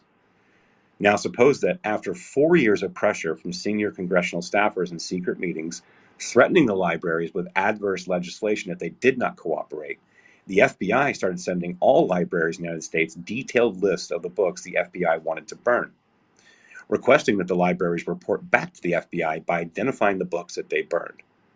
And the libraries complied by burning half of those books. Suppose that a federal national security agency teamed up with private research institutions backed by enormous resources and federal funding. We get Jen back up here. Suppose that a federal national security agency teamed up with private research institutions backed by enormous resources and federal funding to establish a mass surveillance and mass censorship program that uses sophisticated techniques to review hundreds of millions of American citizens' electronic communications in real time and works closely with tech platforms to covertly censor millions of them. The first two hypotheticals are directly analogous to the facts of this case, and the third is not a hypothetical law. It is actually a description of the Election Integrity Partnership and Virality Project, which we saw come out of the Twitter files, right? The Stanford Internet Observatory, right? This Kate Starbird out of Washington State, right? We saw all this in Twitter files. This is actually being introduced into the case now, guys. The defendant's, quote, statements of fact is rife with disinformation, a term that they have used to trample the First Amendment rights of Americans. Number one, defendant's introduction is rife with disinformation. So this is made by the plaintiffs, guys. Defendant's introduction repeatedly advances factual claims that the evidence contradicts what one might call disinformation. This trend persists throughout their brief. This is after, if you guys remember one more time, I'll say this again.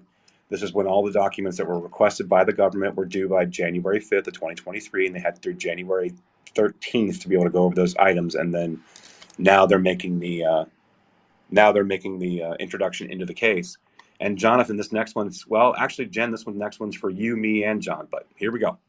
In the very first sentence of the brief, the government filed to argue for why there should not be a temporary injunction halting their communication and threats to social media companies. They hide behind the, quote, foreign assaults on critical election infrastructure. However, evidence obtained in this case demonstrates that the federal government overwhelmingly targets domestic speech by American citizens. Depositions and evidence obtained in the case prove that actors responsible for censorship admit that most of what they considered, quote, misinformation was domestic in nature, including from the EIP. And remember the EIP, guys. Well, I will never forget EIP. I know all about these assholes. All right, so this is actually from the filing. Factually, Defendant's brief goes off the rails in its very first sentence. Again, the defendants is the federal government. Therefore, defendants claim that their censorship activities were designed to prevent, quote, hostile foreign assaults on critical election infrastructure. The evidence demonstrates, however, that the federal censorship overwhelmingly targets domestic speech by American citizens, not foreign disinformation. Oh, here she is, our favorite. For example, CIA Renee DiResta. I added the CIA part. For example, CIA Renee DiResta states that, quote, the vast majority of voting-related misinformation in the 2020 election was domestic. The EIP report agrees that supposed election, quote, misinformation was pushed by authentic domestic actors. This one's for you, John. Alex Stamos stated that almost all of this domestic, but right, it is all domestic, and the vast majority of it is domestic. And Kate Starbird states that the misinformation is, quote, largely domestic, coming from inside the United States. John, do you want to add any color to that before I continue? If you're there, I know you're probably working and listening, but okay, I'll come back to you. So, the Virality Project, the medical, quote, bureaucracy portion of the censorship apparatus, admits that for supposed COVID misinformation, the majority of the misinformation came from domestic actors. An important thing to remember is this. Even though that what many of us were saying about masks, the shot, COVID origin, etc. were true, an important thing to remember is, even though what many of us were saying about masks, the shot, and COVID origins, etc. were true, but even if it weren't, the government is forbidden from censoring. Okay, it's the way she wrote that. That important tenet aside, even when the FBI moved to censor, quote, foreign speech, it swept up hundreds of thousands of Americans and journalists, something that we explore further in a moment, including me. This is my 7th account, by the way. I'm pretty sure EIP and Virality Project and many others have zapped me many, many, many, many, many times. So, all for memes, bastards. Okay, well, maybe one of the arguments was with a gender studies professor at Stanford that they also may have got me. There's So a this guy is, in jail for a meme. what's that? There's a guy in jail for a meme. Yeah, no, I know. I remember that case. It's ridiculous. I mean, to be fair, though, he did take that a little far. It's funny, though. All right, so the Virality Project admits that for supposed COVID misinformation, and what I see by far, meaning he was directly trying to convince voters that they needed to text their vote in. I mean, I don't believe he belongs in jail at all, but like there's a difference between a meme and like trying to subvert an election process, to be fair. But it's still free speech in my opinion. But either way, that's another case for another time. The Virality Project admits that for supposed COVID misinformation, foreign actors' reach appeared to be far less than that of domestic actors. The FBI's censorship of supposedly, quote, foreign speech is just a tiny handful of examples swept into the censorship net hundreds of thousands of social media post engagements by American citizens, as well as organic content by American freelance journalists, including Tracy, including Patrick. When CISA reports misinformation for censorship, it does not bother to determine whether the speech is foreign or domestic. CISA does not, quote, take steps to see whether this came from foreign or domestic sources, but would just pass it along into the social media platforms, right? I.e. the JIRA system at Twitter, as we knew from the Twitter files. Defendant's second sentence makes a key admission that, quote, various agencies and officials spoke publicly and privately with social media companies to call the company's attention to misinformation spreading on their platforms, end quote. The sentence admits that defendants are but for cause of the censorship. This is actually from the filing in the court case, guys. What I just read is from that. The government admits in their brief that they brought attention to posts that they did not like on social media, and plaintiffs made the argument that if not for the government taking an active role in flagging, quote, wrongthink, no action would have been taken, as more times than not, this content did not break terms of service. They also argued that these agencies worked independently of one another, that there wasn't any coordination between them. Well, as we will see, that is patently false. Yeah, we know that. We saw that from Twitter files. They didn't all simultaneously decide to act to get social platforms to ban what they didn't want you to see. This is from the filing. Defendant's second sentence makes a key admission that, quote, various agencies and officials spoke publicly and privately with social media companies to call companies' attention to misinformation spreading on their platforms.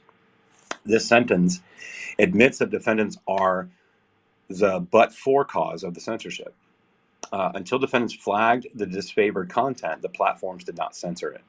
As Brian Scully candidly admits, if it hadn't been brought to their attention, then they obviously wouldn't have moderated it, end quote.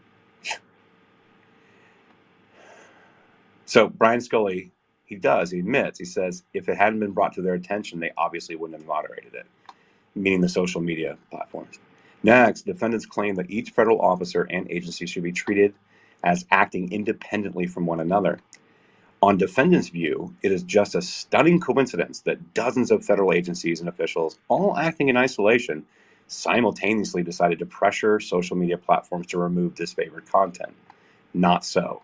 The evidence shows extensive coordination among defendants on social media censorship. This stuff in this filing is crazy. Like, it's all there. Man, we all know this. We talked about this in Twitter files, but we had to editorialize it. This is filed in court. Ooh, this one's going to be spicy. As the evidence proves, there was conspiracy behind the censorship. The White House campaign integrated with the Surgeon General, the CDC, the Census Bureau campaigns drew directly from White House pressure. The NIAID and the NIH censorship efforts draw from the CDC, CISA, FBI, DOJ, ODNI, and other agencies work together and all participate in meetings together to facilitate pressure and censorship. CISA and the FBI worked together to censor the Biden laptop story. NIAID and NIH conspired together to censor the lab leak theory and the Great Barrington Declaration. The NIAID is embedded in White House censorship activities. CISA and the GEC, which is the Global Engagement Center from Twitter Files Drop, Global Engagement Center, great files if you haven't read that one.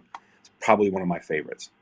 CISA and GEC coordinate with each other and with NGOs like the Election Integrity Project. This isn't a guess. They have the evidence. This happened. And I'm going to read you the filing. Like I said, it's spicy. For example, the White House's pressure campaign is closely integrated with the Office of the Surgeon General. Likewise, censorship campaign of the CDC and the Census Bureau draws directly from the White House pressure. The NIAID and NIH censorship efforts are intertwined and reinforced by the CDC. CISA, FBI, DOJ, ODNI, and other federal agencies are jointly involved in pressuring and colluding with platforms, even participating in the same joint meetings, the same collusive activities, and the same campaigns of pressure and deception. CISA, the FBI, and other federal law enforcement and national security agencies colluded on the suppression of the Hunter Biden laptop story. The NIAID and NIH, through their directors Dr. Fauci and Dr. Francis Collins, conspired together on a series of censorship campaigns, including relating to the lab leak theory and the Great Barrington Declaration. The NIAID is embedded in the White House's censorship activities as Dr. Fauci reinforced the White House's attempts to deplatform Alex Berenson. You guys remember that? CISA and GEC coordinate both with each other and with private entities in massive surveillance and censorship project, the EIP, Election Integrity Partnership. Whew. And if you thought it'd stop with just agencies, you'd be wrong, Tracy says. High-level congressional staffers coordinated with the FBI and social media in secret meetings. The partnership between the White House and Congress gives coercive force to the censorship activities, and there are texts to prove it.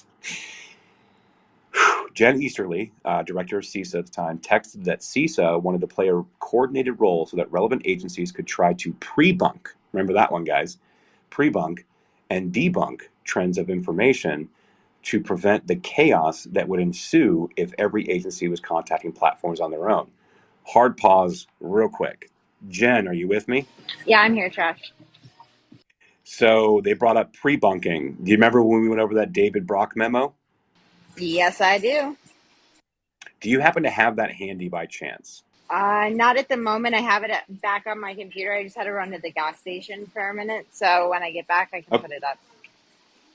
Yeah, if you get that, can you put it down in the chat? Because most people are going to be like, what the hell is the David Brock memo? Well, just a quick summary of what pre-bunking means, and then I'm going to go into this court filing. But the pre-bunk is actually coming out of this plan with David Brock, and I'm sure it's coordinated with government officials and admin and all that stuff. But this is essentially their plan moving forward for the 2022 midterms and 2024 election of what David Brock and this entire Democrat apparatus is going to do moving forward, moving into these elections. And one of their main focuses that they listed in this memo was that they're going to be pre-bunking information. So when Jen gets back and has that memo, you guys got to check it out. We already did a space on that. We read the entire memo and went through it with everybody. I know I've got it somewhere. I've got so much going on here that if you can find it, Jen, and post in the chat, I'm sure a lot of people want to see this. You guys should know this memo, by the way. That is the plan. All right. Let me. This is actually from the filing as well. Wait, Trash, you're talking about the original memo, right? I'm talking about the new one. Oh, okay. Perfect. You know what I'm talking about? Yeah, no, I remember there was two. I couldn't remember if it was in the first one or the second one. It's in the newer one. Cool. All right, so this is from the filing, section 1284. High-level congressional staffers coordinate with the FBI on pressuring platforms to increase censorship in secret meetings conducted in Silicon Valley. The White House's campaign of public threats against platforms demanding greater censorship, reinforced by its political allies in Congress and other senior federal officials, grants coercive force, send an invite, to the censorship efforts of all the federal agencies involved. Director Easterly, Jen Easterly of CISA, text messages state that CISA wants to play a coordinated role so that the relevant agencies can try to debunk the mis, dis, and mal trends in order to prevent the chaos that would result if every federal department and agency is, quote, independently reaching out to platforms. Indeed, Secretary Mayorkas aptly describes the censorship campaign as occurring across federal enterprise. Mayorkas is in trouble anyway. This is going to come up during that impeachment. So, next one. And that is what they did. CISA became the hub for many other government agencies to filter their censorship requests through, sort of a censorship help desk, if you will. I argue that this was the reason they attempted to stand up the Disinformation Governance Board. I would argue that too. If you remember Nina Jankowicz, which that has not gone away. Go check out Name Redacted's thread on the FMIC, the Foreign Malign Influence Center. So the Disinformation Governance Board has been moved to the Foreign Malign Influence Center, and that is actually funded out of the National Defense Authorization Act. So they just moved it. And the head of the FMIC, the Foreign Malign Influence Center, which is formerly the Disinformation Governance Board, is headed by a former CIA guy. I can't remember his name off the top of my head. If you guys find the thread, it's there. Several months back. They needed funding and an air of, quote, official to go along with their already clandestine activities. I also argue that this lawsuit is the reason that they are attempting to cram through the Restrict Act. That's what I was talking about earlier, guys. Or the TikTok bill, which is actually the infrastructure, and they consider your thoughts and speech as cognitive infrastructure. That's the whole point, again, through this restructuring and then the Restrict Act, is because they need Congress to approve their actions here. This lawsuit is going to make it so they can't function. Yeah, so the Restrict Act trying to get passed looks like Tracy is positing that it's directly related to this case, and I'm inclined to agree, considering the stuff that we know about what's going on. The government argued, quote, but this happened before us. It's actually somewhat untrue. The Trump White House had no involvement in any of this. The bureaucracy was acting on its own. In fact, there was a secret text between, you guys remember Francis Collins and Dr. Fauci, where Collins stated that the White House would disapprove of what they were doing. And Fauci assured him that they have more important things to worry about. Now, this is from the filing as well. Next, defendants claim that, quote, much of the challenged conduct occurred in the previous administration, as if this is somehow a, quote, factual deficiency in their theory. It is not clear why defendants think so. Federal social media censorship violates the First Amendment regardless of which administration or political party does it. Moreover, the evidence demonstrates an aggressive acceleration of federal social media censorship activities and the direct involvement of the White House once the Biden administration took office. Many of the most egregious acts of censorship in 2020, such as Dr. Fauci's campaign to discredit the lab leak theory and the Great Barrington Declaration, CISA's launching of the Election Integrity Partnership, CISA's, quote, switchboarding, and the FBI's and CIA's campaign to censor the Hunter Biden laptop story were achieved without no White House involvement. In fact, when attacking the Great Barrington Declaration, Dr. Collins secretly noted to Dr. Fauci that the White House would disapprove, and that Dr. Fauci assured him that they have other things to worry about. So Dr. Collins is saying, hey, if we do this, the White House is not going to approve of this. And Fauci said, nah, we're good, bro. So literally 3 days after Biden took office, the operation was flying. The White House immediately launched a pressure campaign on social media platforms to suppress, quote, COVID misinformation. The Surgeon General launched his signature, quote, disinformation initiative at a Virality Project event in Stanford Internet Observatory. And Biden himself publicly pressured platforms on July 16th of 2021, one day after Psaki and Murthy did the same.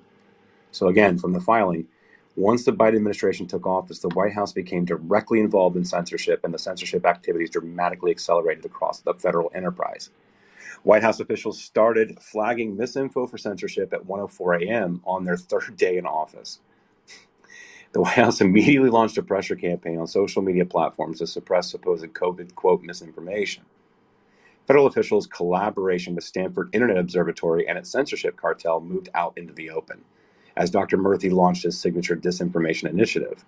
The Surgeon General's health advisory at a Virality Project event at Stanford Internet Observatory. The president himself publicly pressured the platforms on July 16, 2021, one day after Psaki and Dr. Murthy publicly pressured them. It's just crazy, right? Because like we've been going through all these Twitter files and going through like the different censorship stuff that we look at, Foreign Malign Influence Center, the Global Engagement Center, what DHS was doing with CISA, how it goes all the way up to the Office of the Director of National Intelligence and Bill Ebenina. Bill Ebenina heavily involved in censorship. And obviously Chris Krebs. We've got Brian Scully giving testimony on here. This goes all the way down to the field office in San Francisco, the FBI, Elvis Chan. We saw with Jim Baker at Twitter. We're seeing all of this stuff, and it's coming out in this case. And it's just crazy to see because, like, this is all I've been paying attention. I mean, yeah, I pay attention to politics and stuff, but, like, the censorship game and the government corruption is really what my bag of tricks has been over the last year and a half. And so to be able to go through this case and see it all in black and white, filed in public, in court, and this base judge, Terry Doty, isn't having it from the government at all. And then a few days ago, letting them have it in open court, it's shocking to me. And even Dan Bongino this morning was talking about Andrew Bailey's tweet about how, it depends. I don't know. We're gonna suppress whatever.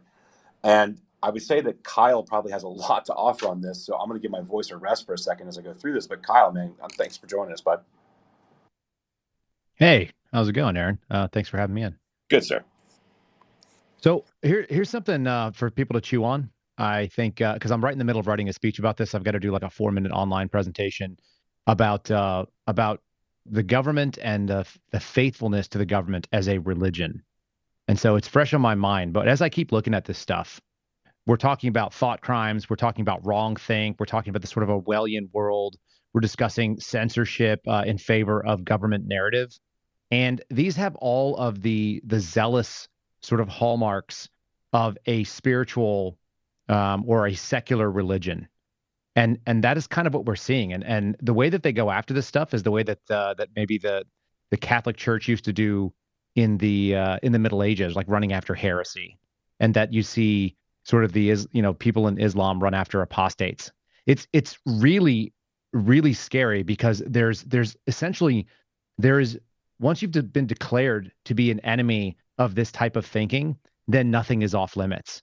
Your voice is not valuable and your safety is not important. And anything that you think is considered quote unquote dangerous. And so people get burned at the stake over the time in history. We're kind of doing a digital version of that now, where you're excommunicated, not from public life, although that is starting to happen in some ways, and you aren't like thrown out of the village and like tarred and feathered, but you're not allowed in polite society or what they consider polite society. And we're sort of building a parallel society of our own. You mentioned Dan Bongino, who is actually I think he's very astute in seeing that the only way that you can actually continue this sort of society the way that we have it is that we actually have to have parallels that compete with it. And so he's doing that sort of stuff with Rumble. I had a nice conversation with him last week in person, and we were chatting about stuff. And he's like, look, we're uncancelable because we have our own servers. We have our own, ad servers. We have our own ability to do payment processing. Like, we are not in danger of having our voice crushed, but it's a much, much smaller voice than what you see, as opposed to the sort of censorship complex, the censorship industry, and what I've kind of been recalling the information industrial complex, which there's been different names for it and people can have it, but there's a ton of government money. There's a ton of government interests in stifling any kind of dissent. And the strange thing is that that's actually stifling what America is about. America's always been a land where disagreements were encouraged, that we loved the idea that you would have a dissenting opinion, even if it's a crappy one, and we can stomp all over it and like let us do that. And then you're eliminated from being able to be, converting followers. And so the idea of sunlight has been always been the disinfectant is a very American idea. We don't need to hide things. Good ideas flourish in the marketplace, and bad ideas are inevitably kind of crushed or sent off into small little cultish corners. But if you make those people meet in private and have secret societies and hide away, then you end up with, like a festering rot. And strangely enough, this government is encouraging festering rot of people that actually love the country but despise our government. And it's a really strange time because they know that they're at odds with the American principles that I would say probably a solid 75% of Americans who are on some side of the left or the right, but closer to the middle than the wild fringes. It's just a bizarre time. But when you start, codifying cognitive infrastructure, when they think that they actually have the responsibility for the way that you think, there is nothing further than insanity. Like that is the most insane position, and it's fundamentally un-American, and it is coming from this government. I have a great meme. I've said it before in spaces. If you say dumb things to me on Twitter, I will post it at you. And it is a guy who is shaking his head. He's being offered a brain on a silver platter, and he says, "No, no, I support the government."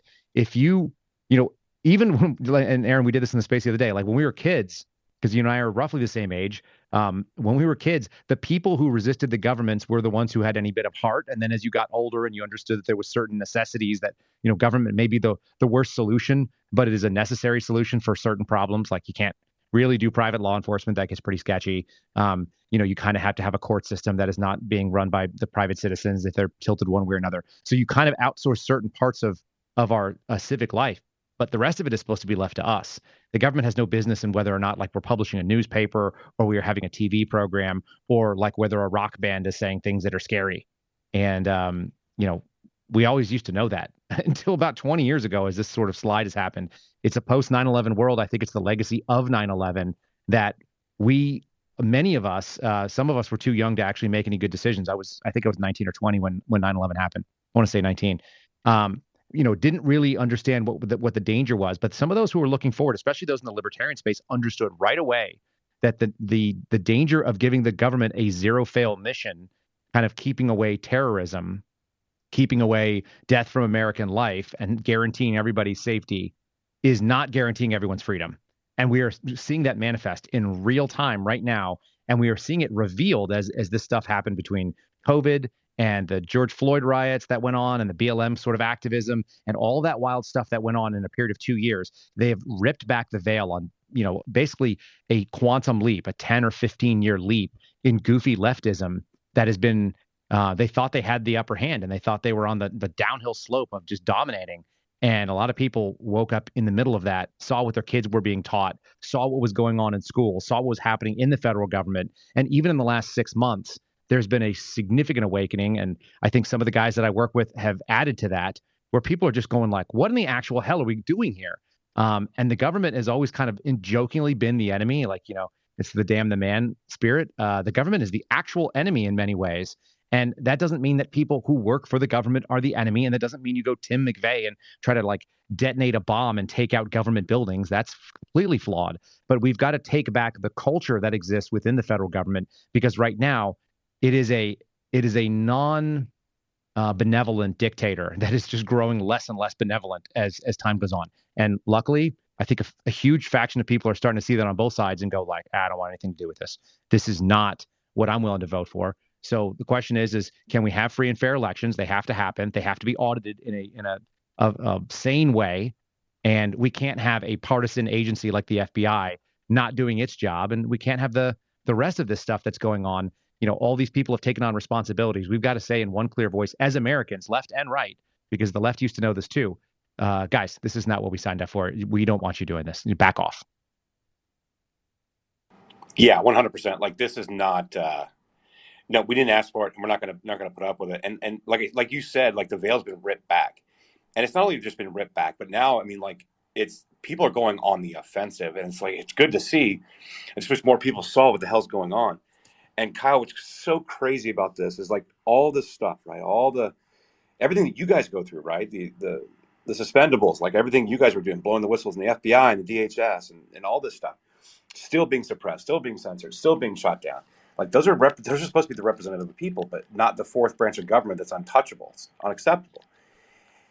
Well, when we see all through the Twitter Well, we used to files. have the fourth pillar, right, which was the media, and that's really where a lot of this fell off. We Yep. had a media that went from being the group of people. It was primarily a blue collar experience. Guys like Matt Taibbi kind of know what that is. They're workmanlike. They're out there doing sort of they're detectives without government authority. They're detectives who are building sources, but they don't have a badge and a gun. And their entire goal used to be to keep the powerful accountable to the people. And there was a lot of honor in that. I mean, there were a lot of goofy people. There were a lot of social misfits that got involved in that. I grew up around people in the media. My dad was a longtime guy with CBS Radio, and he hired countless legit, really capable reporters that would go out there and get the story. And the story was, if you had to embarrass the powerful, then that was kind of a notch in your belt. That was a point of pride for people that did that work.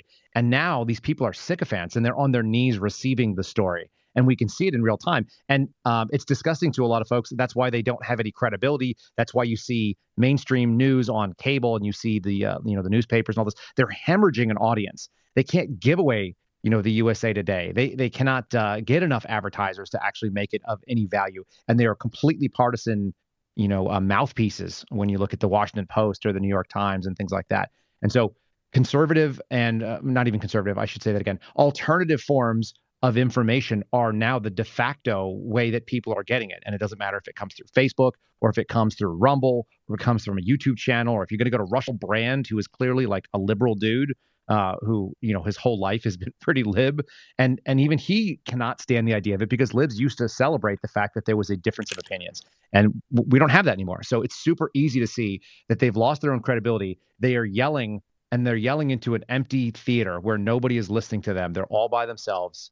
My kids are reading Frog and Toad right now. I don't know if you guys did Frog and Toad, but it's one of my favorites. And there's a great story about how Toad is just performing to an empty theater. That's the mainstream media right now. They're just losing their audience. It's falling out of an open bucket. It is. I mean, they're just hemorrhaging, and I'm here for it. And this is the new media. This is the new way forward. It's why I spend so much time here. I mean, I'll have to I loved back. Frog and Toad. I'll I have don't to know if read. Trash is broken. You there, Trash? It's so good, right?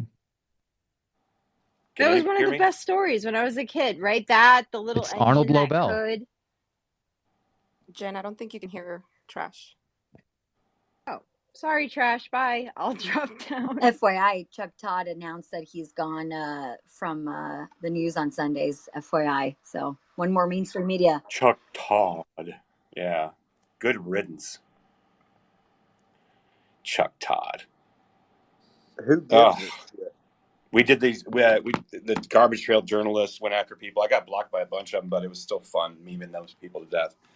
They're just dead. What I was saying was, I'm putting a lot of effort here in Twitter. This is like my favorite place to be as far as information is concerned, and there's so much. And then maybe I'll like backwards go into like being able to do cross-platform, like adding video element and doing being able to go over these receipts on video in real time. I'm going to be doing that as well. But there's people like Dan Bongino, Kyle. You've got a great audience. There's a lot of people that build up audiences on other platforms and then come here, where I'm going to have to figure out how to go from here to those so I can actually make it worth my Trash. while. I actually got a question from a couple of journalists at other outlets last week. They actually said to me, "Oh, this is great stuff. Tell you what, do me a favor. Take all that you've got and then reparse it in a format that we can present to our editor." And I was like, "Yeah, I'll just go ahead and rewrite fucking Moby Dick for you for free so that you can present it. I'll tell you what, you do all that shit, or you can pay me to do it. But it's like right there, it's English. I'm sorry it's in tweet format that'll upset your suit and tie betters, but like, fuck's sake, give me a break." Well, and as we were having this space, it just doesn't stop. So Jen posted the David Brock memo that I was talking about. I was talking about that earlier. She's got it up in the nest. If you guys want to read that, that's the plan. They're talking about pre-bunking information, so on and so forth. I mean, I didn't read it, but I remember going over this because it came out October last year. We did a space on it. Also, while we were having this space, good Lord, man, another Twitter Files supplemental dropped. So as of 2 hours ago. Are you taking your honey and your lemon? Because we need to take care of your throat as well. I mean, I think so, because this one is about, looks like 12 tweets deep. Oh, looks pretty good. It's bringing up DFR Labs again. DFR Lab, yep, CISA, DHS, Aspen Institute, which is, under the Atlantic Council, which Aspen Institute, I think, has like 6 or 7 former living CIA directors in it. Chertev's wife is the executive director. Are you kidding me? He wrote the Patriot Act, for those who don't know who Michael Chertoff is. Yeah, Michael Chertoff, and now he has a security company. This one looks pretty good. We might go. Let me finish off Tracy's work here because she did such good work. Let me finish off her work here because it's very relevant. So, Kyle, if you don't know, what I'm doing is going through the Missouri v. Biden case that's in Louisiana. And what prompted me to come back to it was we're seeing all this stuff with Hunter Biden and Joe Biden. We're seeing this whistleblower thing going on where the feds say they miraculously can't protect him after he's been a confidential source or informant, it looks like, for 10 years plus, obviously very credible. And then we started going into different censorship apparatus, things like that. And I just thought I'd bring in this case because this case is not like a Twitter Files supplemental. This case is in public court and it has all of it. And this is crazy stuff. So that's kind of what I've been doing, Kyle's reading, and everybody else that's joining us, been reading through this. So can I just do a quick plug too for Tracy because she's been really good to us. But yeah, plug it, dude. Folks, if you're not following Tracy Beans on either Truth or on Twitter, take your pick. She does a podcast, but really the thing that she has always, I think, shined at, the skill that she had. And I didn't learn about her until I went public. I just wasn't in this space. She writes such accessible threads that you can read and you don't feel like you're just getting beaten over the head by an attorney. She says something and then she shows something. And then that's the way that you always used to do evidence-based writing. When you were trying to prove a point, you would make an assertion or you would do an explanation and then you would show what the evidence was with a direct quote. She does the direct quote, generally speaking, from the actual court cases, and she spends a ton of time doing it. If anyone's ever read court documents, they're generally speaking kind of a pain in the ass. They're full of a lot of footnotes, and they just go kind of bounce back and forth, and they kind of sound like an echo chamber of people who already know what they're saying, and they're just kind of putting a bunch of canned language together. Tracy cuts those into things that are so accessible that you can take, a couple hundred pages, and she'll boil it down into like a 10 or 15-minute read. You can do it when you're on the toilet if you have problems like I do. And then you just, then you're a better person. You're out in the world and you know more things. That may have been an overshare. No, I 100%. I've actually been plugging Tracy's stuff the whole time too. So, because she does such great work and Uncover DC and everything else. And I was actually bringing it up during the Twitter Files when we were going through it, and it was discovered that she was labeled a Russian bot when she wasn't. So she'd been vindicated, but then was also sad because she was no longer a Russian bot. Now Tracy does incredible work, and I don't know why people don't follow her, especially when she's she's like a rabid dog when it came to these cases and these court filings, and it's just probably doing the most work out of anybody on social media when it comes to this stuff, as far as the court cases and grabbing all the court filings and breaking them down and going through it. This is a lot of work that she put into this thread. So no, it's not an overshare at all. DFR Lab was what I was trying to think of before Trash with the Atlantic Council, and that's the Anna McAndrew stuff. Oh, so yeah. We actually do know a little bit more about the Facebook relationship because of what went on with Anna McAndrew. Yes. Trash, can I interject something real quick? You had your hand up, and I'm going to try to reset so I can get back to the thread. Go ahead. Yeah, because I think this is applicable to everybody understanding and digesting the thread. In my opinion, and I'm glad Kyle's here because he can clean up any mistake I make, the most applicable body of law here is that which covers confidential human sources of the federal government. And what that means essentially is that if a human resource for the federal government owes you your constitutional rights every bit as much as the agent itself, that's established SCOTUS body of law. why is that important to digest and understand as well? Because there's a part of this ruling and this opinion and basically the body of law that says that pretend I was an agent or a human resource rather for Kyle, right? And then I dropped off the books. And then 5 years down the road, I come to him with a bunch of evidence for a new case, trying to sign up as a human source again. Even during the break period where I was no longer an agent, I still owed the public their constitutional rights. So why is that important? Because that will apply retroactively to all of social media that signed up to be the agent of the government, which means they will owe you your constitutional protections in perpetuity. That's essentially what that ruling means. So I think it's important when we're digesting this to understand that body of law. I don't know if Kyle has an opinion on that, but I think it's important. Well, this is the end around that the federal government's been playing, and they've been sort of winking and nodding at some of these companies for a period of time that we're all starting to see in the public. There was a great story the other day that was talking about how a FBI contractor and a number of intelligence community contractors had been infiltrating Telegram channels that were otherwise closed. And they were infiltrating them specifically to highlight members of the transportation industry, which is to say, flight attendants and pilots and so on, because they wanted to target and find out what they were talking about, people that were against mask mandates and COVID vaccine mandates. And so they were going after that. Now, as a private company, they are, generally speaking, we would think, sort of entitled to be able to do whatever the hell they want. And if somebody invites them to the conversation, then all the the privacy rules that they would otherwise have kind of go out the window. There's no more expectation. But the reason that these these contractors were doing it is because they knew that there was a value in the intelligence community to government agencies that would buy that information and access after the fact. And so what they would do is they would go do the infiltration, which they couldn't be commissioned to do by the federal government or by other, specific parts of the federal government.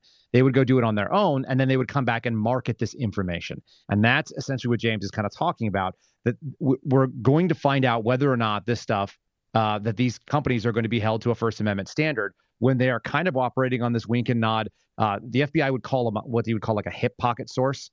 A hip pocket source is somebody that you don't officially sign up. They're not given an S number, a source number that makes them an official source. You are not giving them the admonishments of a real source. They are not told, hey, you can't represent yourself as a thing. It's just this casual thing. It's like a person that sometimes brings you information. And generally speaking, hip pocket sources are not paid. Oftentimes in law enforcement, they're given some sort of beneficial treatment that is kind of good old boy network type stuff.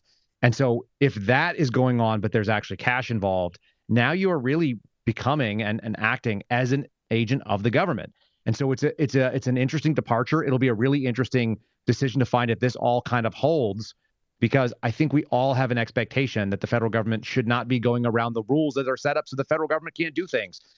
When you swear allegiance to the Constitution, you swear allegiance to the leash, which is the Bill of Rights, which leashes the government from coming into your personal business on every level, whether it be at searches, whether it be coming after your Second Amendment rights to own firearms. The government is not allowed to be in that business. They can't police your thoughts, your speech, your assembly, your religion. They can't stop you from petitioning Congress. And yet, we are seeing all those things because they are trying to go do this backwards way in. They're trying to cover their eyes, not peek, and have someone else hold a mirror that they can kind of look at and back their way into it. And it's crazy dangerous and potentially is going to be considered unconstitutional. I think it violates the spirit of the Constitution. And that's essentially what we're going to find out, whether or not that's the case. And thankfully, we have a court that is looking back at the original intentions. What did the founders want? They wanted the government, to stay the hell out of your business. They just fought a war with the government getting in their business. And if you think about all the monies that we spend in this country at this point, right? Our founding fathers eventually had a revolution kicked off over taxes on freaking tea. I don't even know how many taxes we have on tea right now, but I bet you it exceeds what they were dealing with when it comes to the British crown. We have taxes on coffee. We have taxes on soda. We have restrictions on size of soda. So all this crazy overreach at every single level, state, federal, and local. It's all out there. And the idea that you would try to do an end around because the government actually has some sort of, it doesn't have any interest. The government cannot have interests. Its interests should be what the people's are. And the people's, generally speaking, is stay the hell out of my business. So it's really a bizarre time. We're stacking this thing up. And that's why I think there's a religious fervor about it, because half of this country wants to be governed really hard. They just want it so badly. It's so strange. And they should just get the hell out of the way. Like they could be governed. Like maybe that is the conversation I think that we talk about with either national divorce or whether we start breaking some of these areas off. Even if you make it local control, like you can still move to a crappy city and live in New York where they tell you every thought that you're allowed to have. Like that's up to you. I just don't want that to be applied federally. And for whatever reason, they can't imagine that people could make up their own minds if you live in Tennessee or Texas or Florida or wherever else.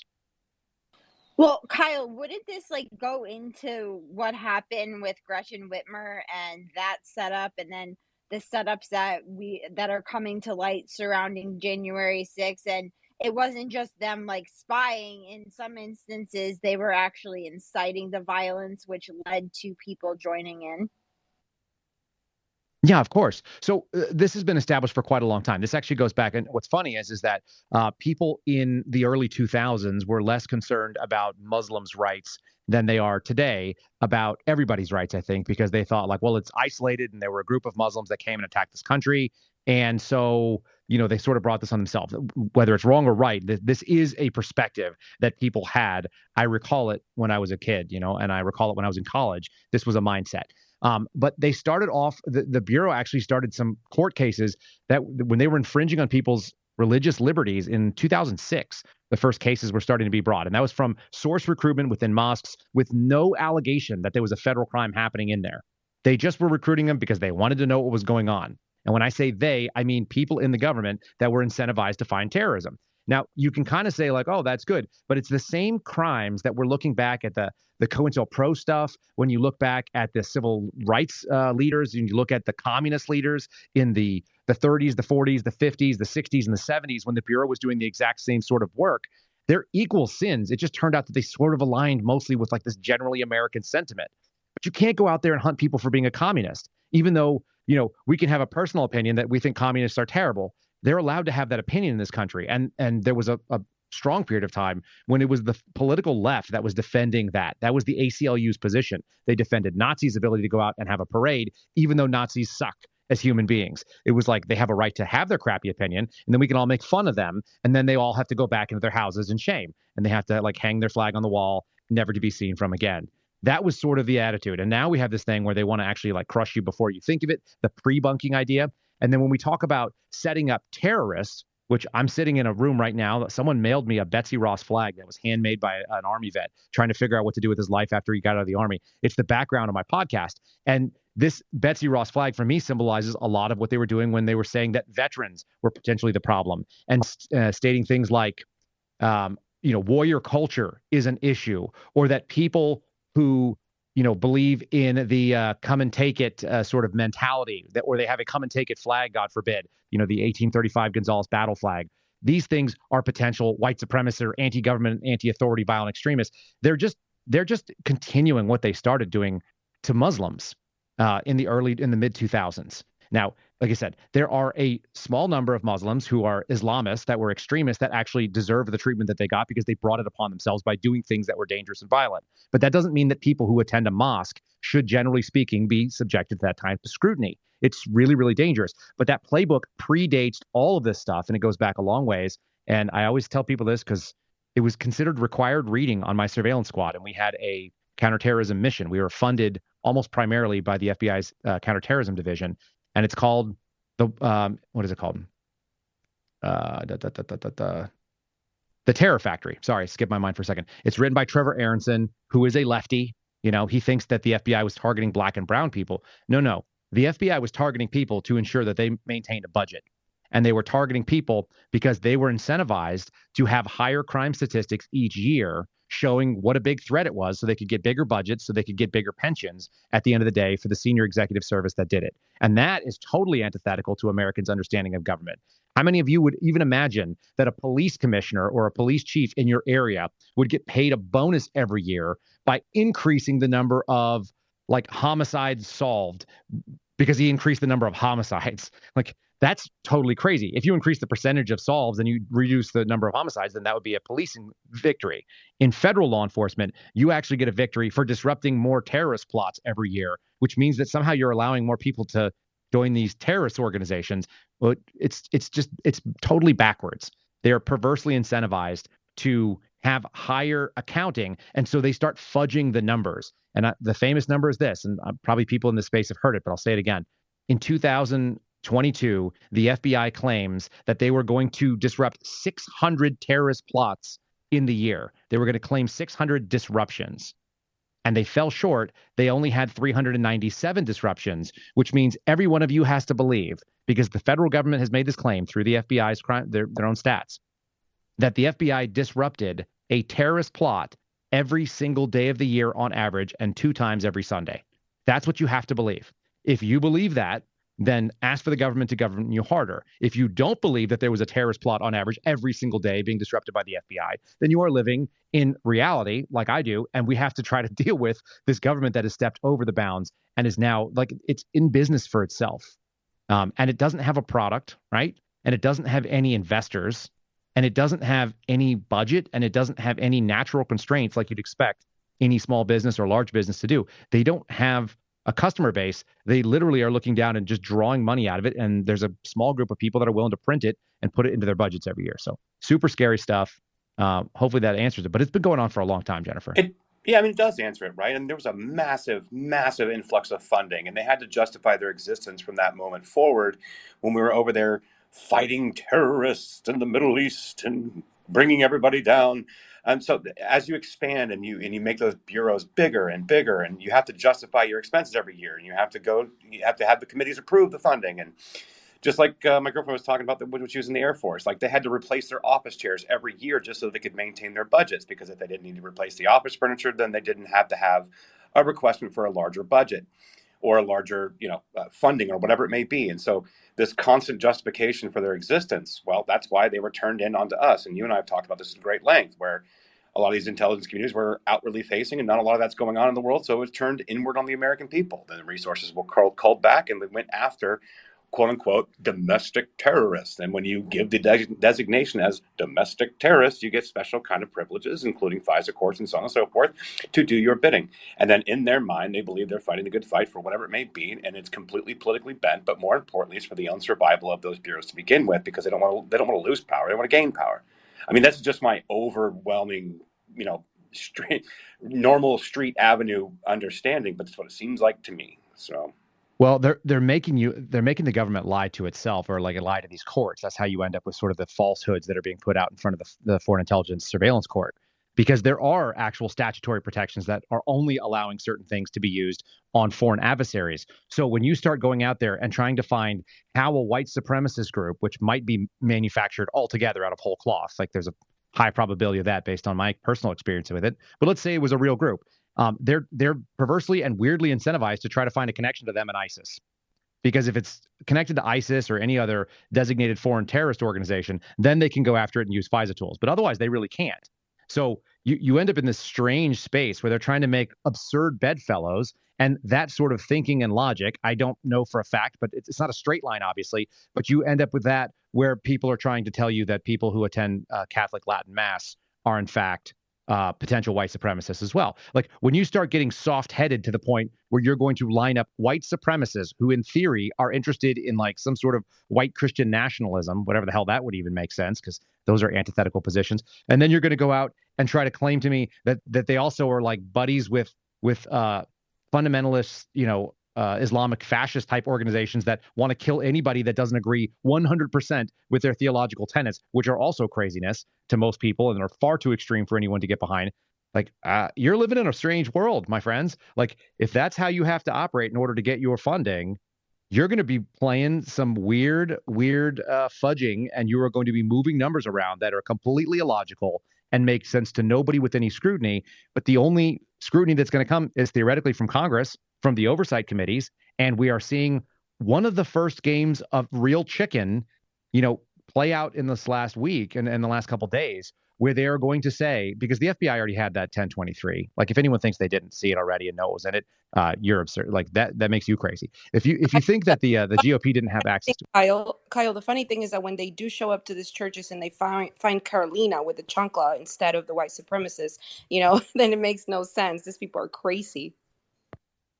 Of course. And here's the thing. The kid who wrote that particular document, and it's just one good example of many absurdities, came out of a Jesuit college, right? So theoretically, a Catholic who is trying to root out other Catholics, like wasn't that the sort of the nastiest thing when you're a cooperator with the invading army? Like you're like there, that's the highest form of treachery in a lot of ways. It's a person inside of the church. The call's coming from inside the church, calling for the government to come in and take people out of the church because they don't they don't ascribe to all the weird lefty tenets that he's trying to move into the church because he went to a Jesuit school. And the Jesuits didn't used to be that insane. I went to Jesuit high schools and they forged a lot of critical thinkers in history. They're just not doing that today. Today they're just forming like Marxists and pride marchers and stuff. But Today, fully infiltrated. one more time. I said today they're just fully infiltrated. If you look at the work of Dr. Taylor Marshall, I don't know, you can see He's good. He's great. He's great. And end of the day, we're just in this backwards, upside down thing where they are so strangely incentivized. It's all about money. If everyone thinks that it's a big cabal of people that are out there, so many times none of these people have done enough retrospective or introspective. I think that introspection and self-assessment are so lacking amongst many of my old colleagues, not because they're bad people. They just don't pay attention to what's going on. And they have to make the decision. And none of them have put themselves to this decision. What the hell kind of world am I going to retire in? And does it make a freaking bit of difference if I stomp all over the Constitution to make another $30,000 or $40,000 a year for a couple of years in a row and add $10,000 or $15,000 to my pension, and then I live under utter government tyranny? There are more FBI agents and analysts and people who have retired with FBI pensions that are terrified of the FBI than any of you. They are far more scared of the FBI than you. They talk to me and tell me they can't come public. They are getting a check from the Office of Personnel Management as a government retiree. And they are scared shitless that they are going to lose it under some circumstances because they actually know, they instinctively know how unethical and how immoral the actions are of the agency that's running. It doesn't have any guardrails.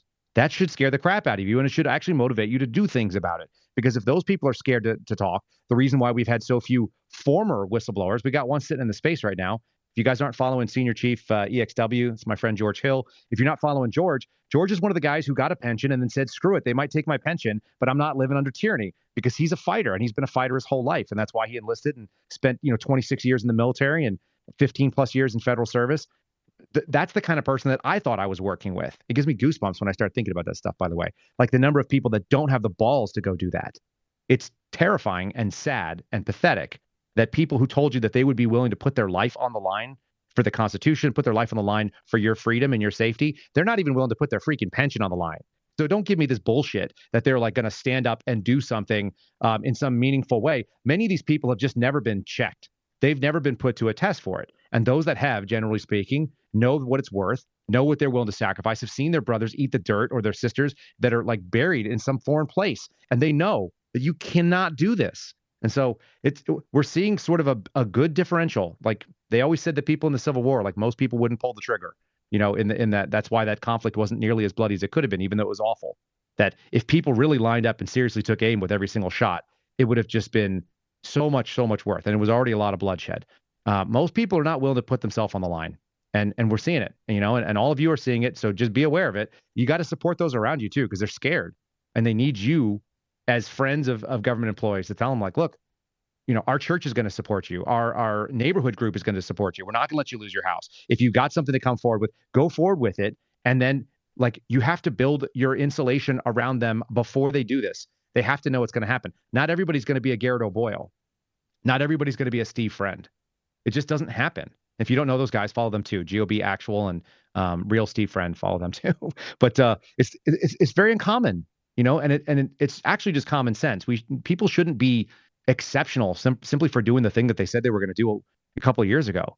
That's totally absurd that we're in a world where that's considered brave or heroic. It shouldn't be. It should be common. Well, and what can I do, right? What can I do? Well, I can continue having these conversations, making them public, putting this stuff out there, like constantly just, trying to reach it to somebody, getting it to people, say, hey, spread this around. I can guarantee you that most people in your family have no idea any of this is going on. Did you even know there were FBI whistleblowers? Did you even know there are DHS whistleblowers? Did you even know anything about Project Veritas and the whistleblowers that are coming out of these various companies and organizations that are bringing these stories to the public? Did you even know about this stuff? Well, here's all the content. It's in a nice little buttoned up package. We'll go through it directly and you can read it for yourself and you can listen for yourself and you can read the documents for yourself.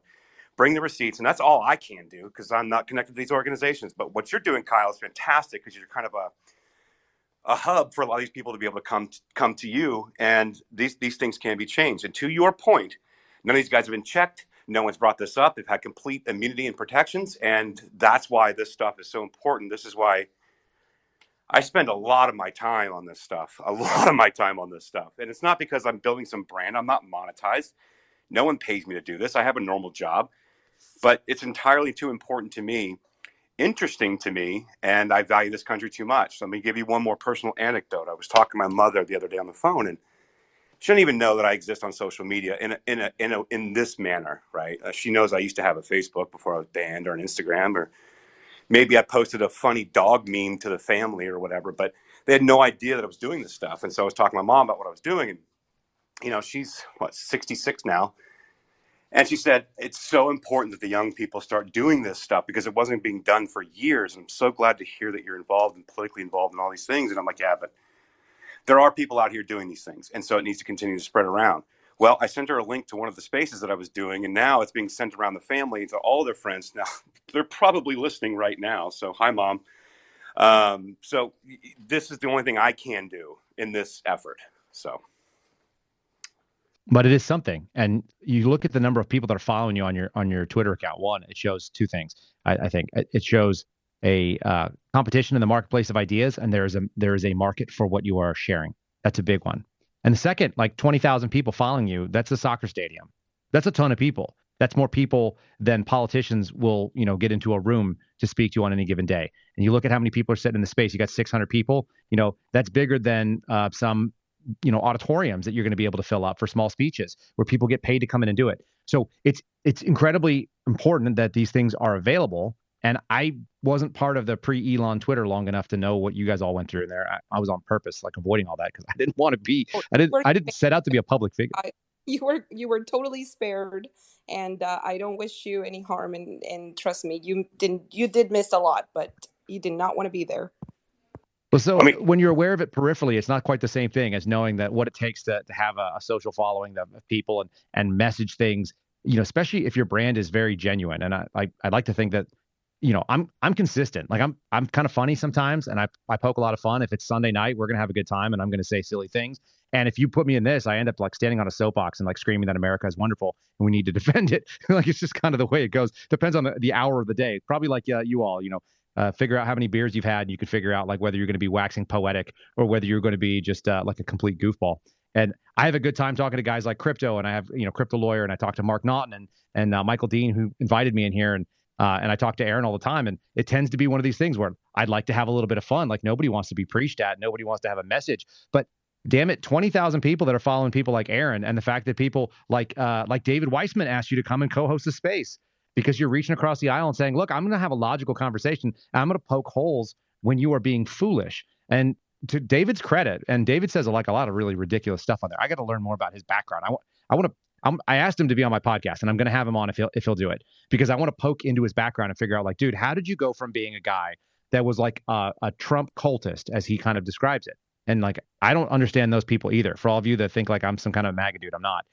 I'm too cerebral for that. I don't follow anybody. I don't follow any human being that way. There's not a single person that I'd be like 100% whatever this person says, I'm on board, including my own parents. Like, and my dad's pretty sharp, like that's as close as it gets, is like my dad. But I don't do that with anybody. So for him to have gone from that to now like everything that the political right says is evil, dumb, and wrong, to do a 180 as an adult, even a young adult, is wild. I want to plug into that brain a little bit and figure out, hey man, what happened to you? And why are you not kind of moderated out of all that? Like, how did you just traded one? It's like people that trade cigarette smoking for cake, right? Like they stop smoking and going outside, so then they just start eating like brownies all day long or something. It feels like that's what David did. But I don't know. I'm going to talk to him. But he's willing to talk to trash and go out there and have a space about stuff. How cool is that? Like DMs him and says, hey man, I don't know what I'm doing right here. Will you moderate a discussion about something that I'm going to go, cry about Matt Walsh? And I missed that. It didn't look like it was recorded. So if it was recorded, Aaron, you got to let me know. I want to listen to that thing. Tomorrow. I got distracted with. Is it tomorrow? Yeah, tomorrow, 9 Eastern.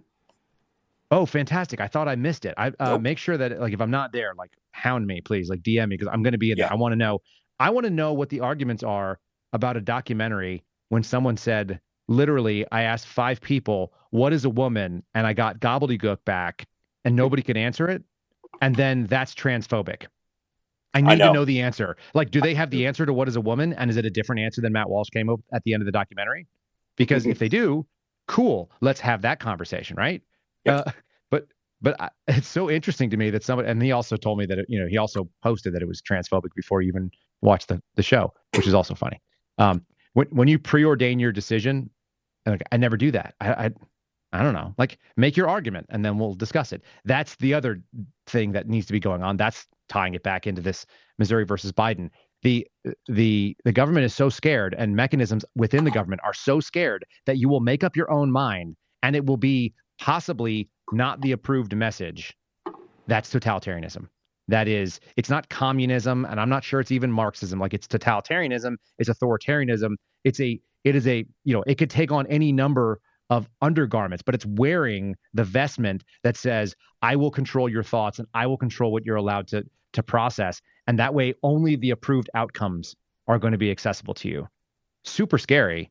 But theoretically, it's being undermined right now with things like this, with guys like Aaron out there talking about it, with Carolina out there who's showing up at mass and not taking this thing, standing, they're not taking it sitting down, they're not taking it laying down, they're standing up on their feet, having conversations with folks. Hey, It's conversations or it gets violent. That's the only way. Walked into the mass and I did not have the mask, and I went to just do my business. I kneeled. We're like in the middle of it when I guess the priest called the police on me, and so I'm having to sit there, while I'm doing my prayers, and the cop taps me on the shoulder. It's like, man, the church wants you to leave, and I'm like, excuse me, we're in the middle of mass. I said, we're about to go through Eucharist. Please let me pray.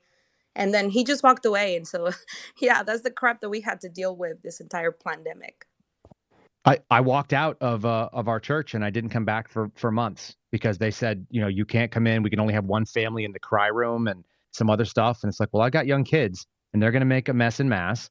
And if you think that parents are not going to be able to make good decisions for their own children that they love dearly, that they have sacrificed, basically, they're willing to put their entire life on the line to bring in, and they're going to somehow like expose them to danger, that's outside of their own calculations. Screw you, man. Like, this is America. Like, I get to decide what's dangerous for my kids. Like, if you want to be the guy that puts your kid on a 4-wheeler, like, that's on you. Give them a helmet for God's sake and put a chest protector on or whatever. But we lived through the 80s with all that stuff. So I'm just saying, like, maybe kids need to fall more. The priest threw us out of the church or didn't let people come in, and that made me not come back into mass. And I've been recently back, and it's been a push. And so I share with you that I've actually joined up with a group called Catholic Vote. And one of the things that I keep pushing aggressively is, if these suckers ever lock down again, I'm going to be the loudest, most platformed Catholic angry dude who is not going to take this standing down. I will be shutting down churches and getting people to move to the parish that's going to do civil disobedience. Like, if you're a Christian of any kind and you look back, and this is not a Catholic thing, this is a Christian thing, you look back at what the early Christians were willing to do. They met next to the rotting corpses of their ancestors and their family members in order to celebrate mass in the catacombs in Rome, because they were going to be killed if they were doing it in public. And they still did it anyway. And some of them died. If you don't have that, and you're willing to not even, like, if you're willing to just like cow down and cry because of a mask, dude, you're not in the same faith as the people that came before you. So man the hell up. And then it goes the same way. You just look at what our 19 and 20-year-olds did in World War I and World War II. And they showed up and they brought the fight to dangerous ideologies that were trying to come across the globe. And that's a little simple, but it is very American. They stepped up. And we have people right now that are crying because they can't use the wrong bathroom and hang out with my daughters when they're a 19-year-old weirdo boy. Like, bro, you try to come into a bathroom when you're a 19-year-old boy and my 5-year-old's in there, I'll put you into the wall. I'm not even a big guy. I will give you everything that I have, and it will be the last thing that makes a good sense to you. And then you'll be like, oh, I think I realized I'm a man, and I really want to be standing up in a urinal because I don't want Kyle putting his hand through me and putting me into the wall at Target. So, not that I go to Target anymore, unless I go buy Bud Light. Yeah, I was just saying, unless you're picking up some Bud Light, then I mean, I heard that's the only place I'm buying my Bud Light is at Target. Yeah, I'm absolutely. gonna put Kyle under my management as well as trash, so we need a whole space for just Kyle. But what he's talking about, I can actually bring that back a little bit, right? So like this, and you're right. I don't know whether you call it totalitarianism, authoritarianism. I've been calling it like a kind of like a corporatism, where it's it's very fascist in nature, where it's this partnership between the government and these private companies, but they're also using these NGOs and these band-aids to do these things through companies that are extra constitutional, that they don't have the right to do. So they use these NGOs and the Virality Project and the Global Engagement Center and the Stanford Internet Observatory. And these are ideologues, too, that are also in these universities and these different places where they're just like, oh, absolutely. We're totally afraid of the sun monster. Oh, absolutely. We all need to wear masks and get 13 jabs. We're all afraid. And so they go along with it. And the government's like, all right, I'll give you a little funding and create this little group over here. And you guys got this? Yeah, cool. Or like they were showing in this court case where it's like, I'd really be ashamed if this place burnt down. I love that. I love that trope because it's so important. It's what they're doing here. The winking at them, think, well, we didn't force them to do anything. We simply suggested. Yeah, okay, it's the same damn thing. And when you're doing it with these ideologues, these people that have been completely mass indoctrinated from these universities, and then through social media algorithm, I don't know how much of this is complete indoctrination in the universities as much as it's just algorithmic rot, where these people have just been completely subjected to algorithmic rot. They people like David and like, so listen, I respect David. David Weissman and I talk a lot back and forth. I actually got him to like Matt Gaetz. Funny enough, I actually got him to like Matt Gaetz. Messaged me like, well, I'm kind of liking Matt, what he's saying here. I'm like, yeah, you probably should. Matt's legit. And so, I've gotten him to move his position a lot because I don't think that he's really there. I think that there's some disconnect there that I think that can be resolved. And so having a space discussing what is a woman and the people that follow him, let me tell you something. When he and I had a polite conversation on a space once, I don't know, a few months ago, or the Stephen King thing, and he and I went back and forth because he went after Bongino, and then I stepped in. I was like, David, he's not the one. And so he and I just had a polite, but his followers didn't know that David and I talked. So like he and I were just like, I don't know what all these people are going crazy, but his followers are absolutely insane. Like these people are insane. So it's going to be really, really interesting to see what comes out of this space tomorrow. This is why I'm really excited. Number one, I want to have the discussion with someone that's going to try to be genuinely honest about their perspective. Number two, I want to challenge that perspective, but I'm going to do it respectfully. And number three, maybe, just maybe somebody listening might be like, never thought of it that way. Maybe it'll change somebody, maybe it won't. But like just wanting to exist only in an echo chamber and only talk to people that agree with me, it's just not my bag. It's why I don't go to Truth Social. It's why I don't go anywhere else. I try to be as diverse as possible. So, but bringing it back to this court case, I'm going to get to you, Jen, and then Hannah real quick. And then I want to get back to Tracy's thread because it deserves the effort that she put into it. And it's just fascinating to me. And I've still got other stuff to go through. I don't know if I'm going to get to it or not. The new Twitter files just dropped. There's all kinds of stuff. But go ahead, Jen, and then Hannah. Yeah, I see name just showed up, so he'll Yeah, I probably should have jump an up here invite. and jump in. Yeah, So we'll love to. probably jump into it. But I wanted to talk about what Kyle was saying. I don't think we can undersell what Twitter Spaces has become. Because of what they did on January 6th, they kind of redefined what it is to assemble, right? What it is to have freedom of speech in the First Amendment. So when they took the ability for us to organize in person because we're afraid that the FBI is going to have undercover agents in there, something ridiculous, Twitter Spaces became like the public square where people are organizing and getting together and having their voice heard. And then you have the media reporting on the Twitter Spaces, which is affecting the public narrative as a whole. So I think that Twitter Spaces is so important. And he's right. Like there's 600 or about 600 people in here right now. You put 600 people in a room, like that's a huge amount of people that we're reaching every day, even more than like a tweet, because for a tweet people could overlook it, but for these numbers, these people are actually sitting here listening, and then will disseminate this information out to their friends, and that's the way we're organizing against the unjustness that we're experiencing. I just want to give you a suggestion. Yeah, just here's the thing. Put in your mental Rolodex that this may be a thing.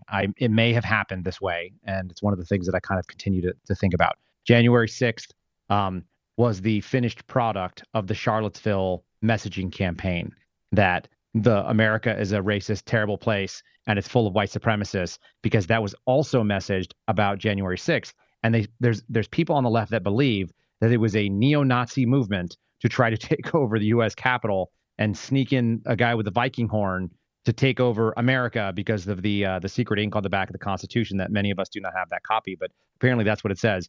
You get him onto the floor, then it's game over. It doesn't make any sense in a lot of ways. There should be nuance when we look at most of this stuff. It is a nuanced perspective. But when you talk about the fear of gathering in person, which is even the idea that that is a fearful activity should be abhorrent to Americans. You should be disgusted by the idea that you would be scared to get together with people who are like-minded. And so let me put that piece at ease. The FBI can do whatever the heck the FBI can do. DHS is probably a piece of it. And they can do whatever the hell they can do.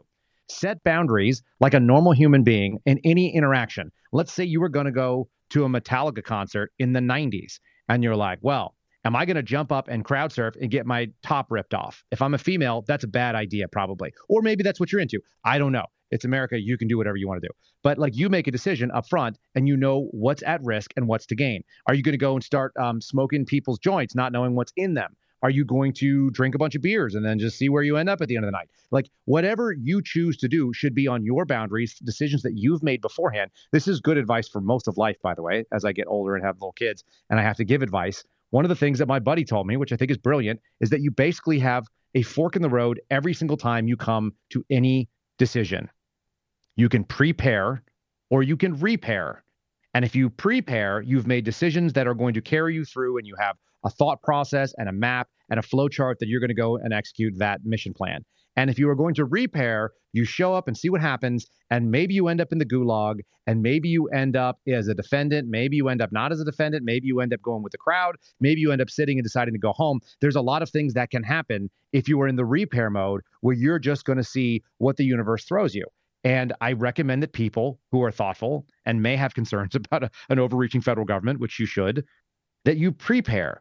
You make good decisions beforehand. If some government agent knocks on the door, it shouldn't be the first time that you've thought about that thing. That's really important. Most of you will talk to the FBI, to DHS, to your sheriff's department, to your local police. If they're acting on the federal government's behalf, you will speak to them. How do I know? Because I've knocked on the door and you all speak to me. And I don't think it's because I'm super charming, although I am sometimes very charming. That is not why. It's because you haven't had a plan that what happens if someone knocks on the door and they say, hey, I'm with the FBI, I'm with Homeland Security, I'm with fill in the blank. I'd love to have a chat with you. And the answer should almost always be the same. I'd love for you to contact my lawyer, and you could submit any of your questions in writing if you don't have a search warrant. Thanks so much for coming by. And please call in advance next time and I'll give you the same information. That should be the end of that conversation, politely. Like, who cares what they want? It doesn't matter. But it only happens if you don't know that answer in advance. And I got Paul down there who worked in law enforcement plenty of time, and he's saying the same thing. It's like, don't answer the questions, but it's because you don't know. And if you're going to gather with your friends and you're going to speak about things, if you're going to support a president or a presidential candidate, if you're going to have a political rally and you're going to go out and you're going to, protest something, you better know what the left and right boundaries are that you're willing to get involved in and when it's time to go home. When it's no longer a protest, that's when you don't want to be there if you don't want to face the consequences. Now, if you think it's civil disobedience and it's something that you are morally righteous in and you're willing to pay any consequence, including up to like your freedom and maybe your life, do you? That's America. It might get weird for you, but at least you had a decision. At least you prepared to take that thing on. I think so many of the, that's part of the waking up process for a lot of Americans. It's taking personal responsibility for whatever your decisions are and not showing up and having things happen to you. How dare they let that happen to me? No.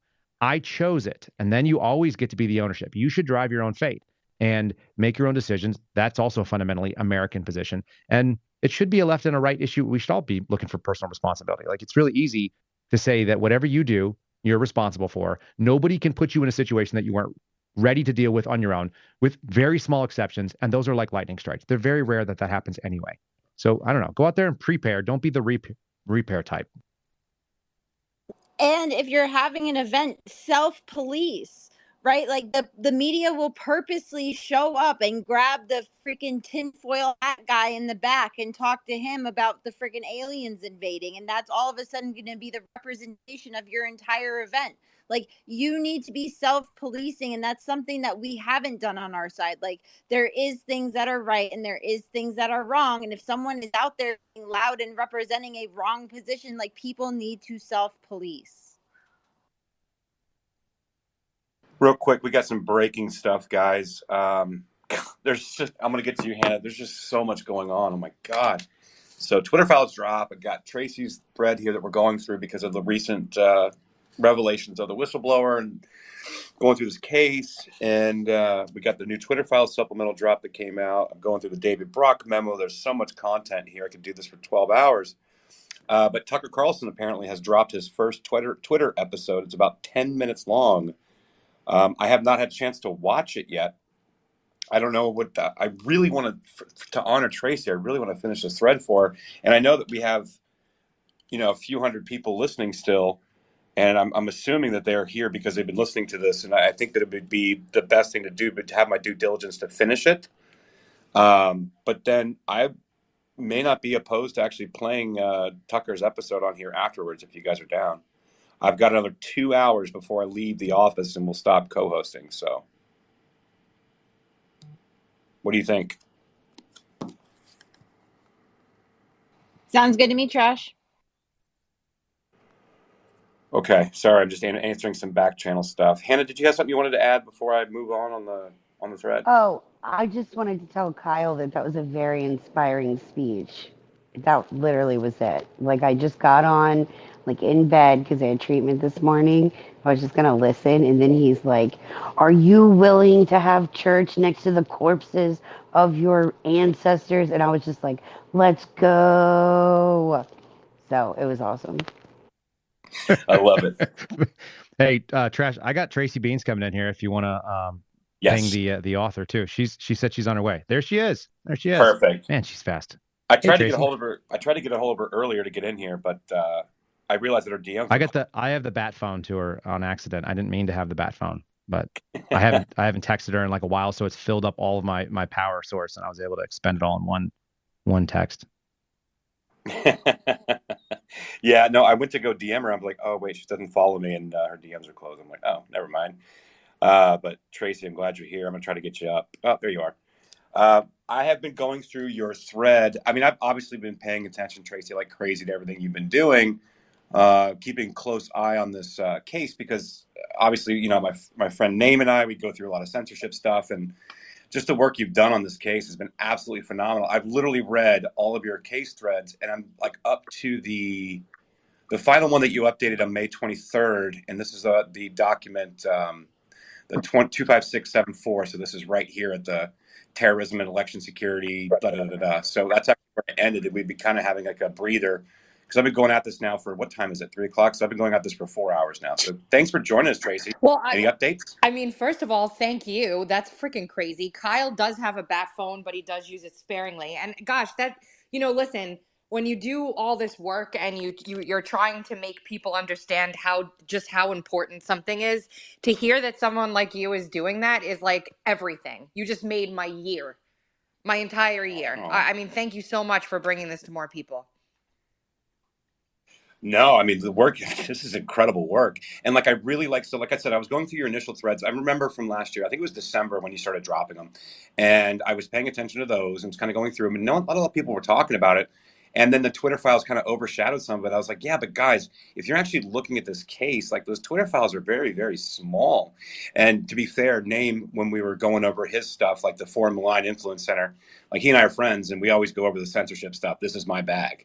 But like this is so much bigger, way bigger than what was coming out in the Twitter files. Twitter files is just like a symptom. I The actual actually think I disease. named a column, the Twitter files are peanuts compared to Missouri v. Biden or something. It was basically an affirmation more than anything of what's going on in that case. And again, like on my subscriber page, I transcribed I was blessed to get interviews with the Solicitors General of Missouri and Louisiana when I was at the hearing 2 weeks ago. And they're basically saying they have 20,000 pages of discovery right now. And that's just with this limited group of witnesses that they were able to have access to, like a tiny little group. when this case opens up, and it will, irregardless of what the judge decides to do with the injunction. It's going to be a nightmare for the government. And I contend that that's why they're trying so hard to get this Restrict Act in, because it basically allows them to do everything that they wanted to do or were doing with these NGOs and non-governmental organizations and nonprofits under the guise of a Patriot Act for the internet. Yeah, and actually, so I've covered the Restrict Act quite a bit, and actually, what a lot of people don't realize is I believe. So I actually agree with your opinion that the Restrict Act is almost like a reflex based on what's happening with this case. But what a lot of people didn't see was that CISA actually released this massive cyber, basically this infrastructure bill that the policy that they want to put forth. The FBI tweeted it. Kyle, matter of fact, I think the last time, Kyle, that I was doing a censorship space, I brought in that document. Do you remember that document, Kyle, where it was like far-reaching, even beyond the Restrict Act, the infrastructure plan that they put forth? I think you're probably doing something. I'm listening. But I don't remember specifically what it was, but yes, it's out there.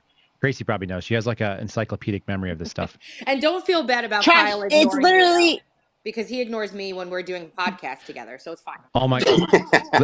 we did a podcast. I got distracted because I had to do my podcast right after, and she's like, "Hey, show up on mine." So I showed up, and I was like, "I'm gonna have 5 minutes to prep. I'm gonna do it while she's doing a monologue about something." And she was like, "What do you think, Kyle?" And I was like, "Oops, I have no idea what you just said. I tuned you out just like I tuned out my wife. I felt very bad. I felt terrible about it, but I do it to people that I love dearly. So I don't feel like even Tracy took it, other than she was going to just throw it at me in Twitter Spaces occasionally. Which, hey, I earned that. I earned that flogging.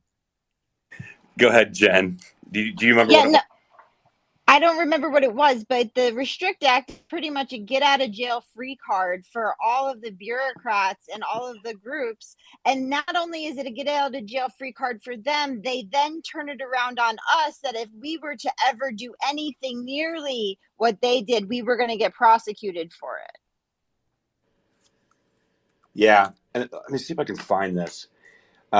They released this massive plan, and Kyle, we were going through it because remember they leaned into crypto, they leaned into just about everything, and it was this full plan. That is right. Yes. Actually, I was in Arizona at the time, so that's going back about 3 months. Yep. But my memory, because I knew where I was standing when we had that conversation. You're 100% right, and the whole piece was essentially they point at a boogeyman, they give you a fringe case where it could be a thing. They're like, look at crypto; it could be used to finance, I don't know, child sex trafficking or terrorism. We got to get rid of crypto. We got to control that thing because it could be used for one bad thing that we said one time.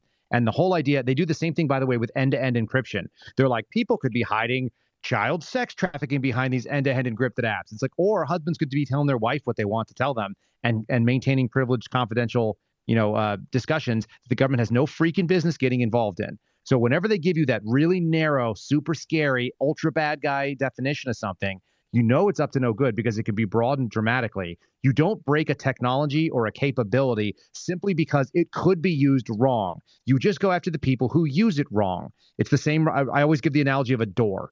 Like you can have a lock on a door. You could use a locked door to keep someone hidden in a room and never let them out. That is a bad use of a lock. But we don't disable the use of locks simply because somebody might lock somebody in a bedroom and hold them hostage. That's complete BS. And so that's the danger that infrastructure thing. You're exactly right. I do remember. I just can't remember what the name of the doc came on. But there was all these very, very broad, sweeping ideas, and they were all based on really fringe, narrow maluses of them.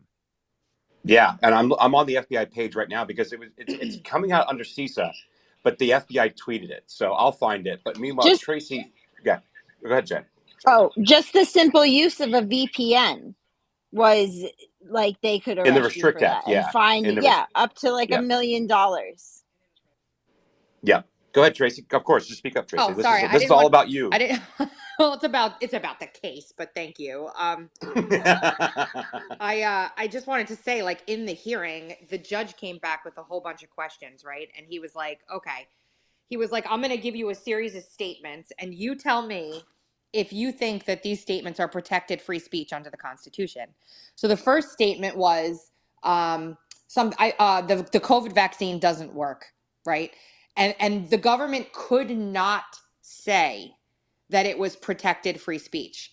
They gave all kinds of reasons why, it couldn't be. And to Kyle's point and your point, one of the reasons they gave is that it could be somebody, even a United States citizen, who was basically, working for a foreign government but hadn't registered as a foreign agent.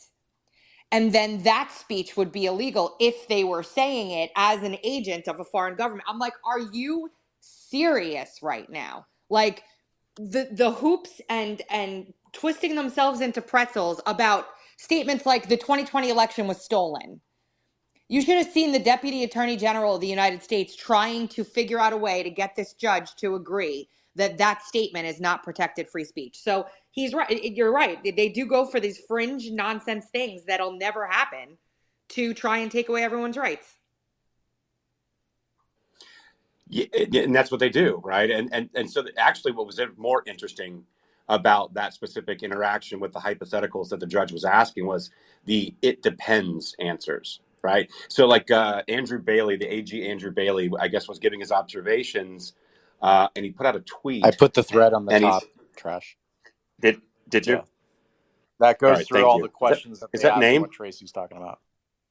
No, that's name. What's up, bro? Yes, right here. So the judge also asked Biden's lawyers if the First Amendment covered Americans' rights to say that Biden is responsible for high gas prices and inflation. Yep. Their answer: it depends. Yep. So, Yeah, I mean, he went as general as like the questions he asked were so perfect. They were all things that the right would say, and the judge had no problem. He directly asked the attorneys, has the EIP or any of these groups ever censored left-wing speech? And the attorneys for the government were like, well, it just so happens that the right is the only one that ever shares misinformation. yeah. Or like they said that there was one person that they found, but it happened to be a political opponent of Joe Biden anyway. Yes. Right? Yes. So, oh my God! Real quick, there is somebody that I do know personally. Well, I know personally. I know have a relationship with as far as what Twitter's concerned, and they are connected with people on the Hill. And there is a rumor that the Restrict Act is dead. Good. So we'll see how it works out. Yep. However, it's coming back as a bill that was originally introduced in the 107th Congress, and they're rebranding it and bringing it back. Well, so we have to be on the watch for it. Yeah, we have to just keep our eyes open for that and cause just as much of a stir as we did when Lindsey Graham was caught flat-footed on Fox News. So great. So great.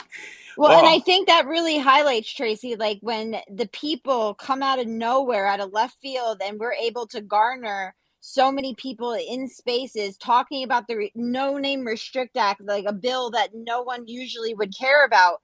It makes them stop, and it like presses the brakes on them. But if we don't say anything about it and we just continue to let them like grab at power, they're just going to continue to grab. The craziest thing about the Restrict Act, though, is that there was a huge spotlight on it because they called it the TikTok bill.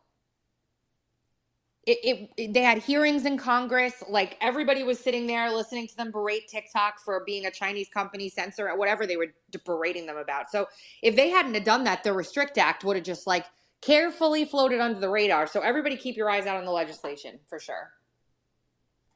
Yeah, and that was their mistake. They thought that they would be able to pass it because they were like, oh, well, everybody thinks that, TikTok's spying on us. So if we call it if we, coin it like a TikTok bill, people will pass it.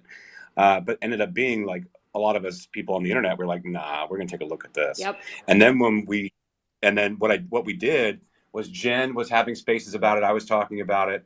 We were doing a lot of spaces on it, but I was doing more of like the censorship part, the how they could actually come after you as a citizen. And then to introduce it to people who wouldn't really care about all this stuff that we care about, you bring up crypto and they were like, wait a minute, what? And that's when it just went kind of crazy for other people as well. So got to keep on it. Yeah. Hey, Name. Hey, so Tracy's done incredible work on the Missouri v. Biden, and I agree with her that case alone is just monumental compared to the Twitter files. Not to downplay the Twitter files, but just remember in the Twitter file threads that Taibbi and the rest have done, that is pretty much just focused on internal communications in Twitter and exposing things. But the Missouri v. Biden, the amount of discovery they have and emails that I've seen, like say from like the White House to Facebook or whatnot, that sort of things, the thousands of emails and pages of discovery they have there are just it's mind blowing, this stuff. And the few threads I've done, um, I've gone through the depositions that they've had with, like, say, Elvis Chan, Brian Scully from DHS. I mean, there's some damning things in there that they admit to under oath. And I've included those in the few threads that I did because they're relevant, where Elvis Chan actually names the people that specifically warned social media companies of the Hunter Biden hack and leak.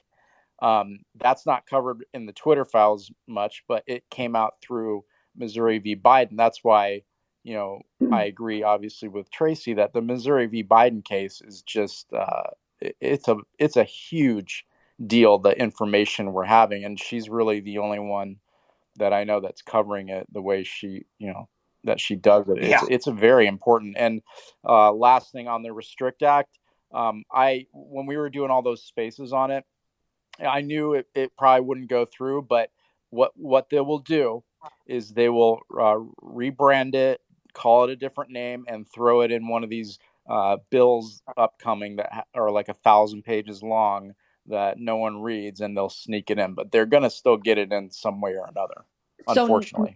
name to your threads, and I'm not trying to hijack this, but this is also something that came up in the hearing.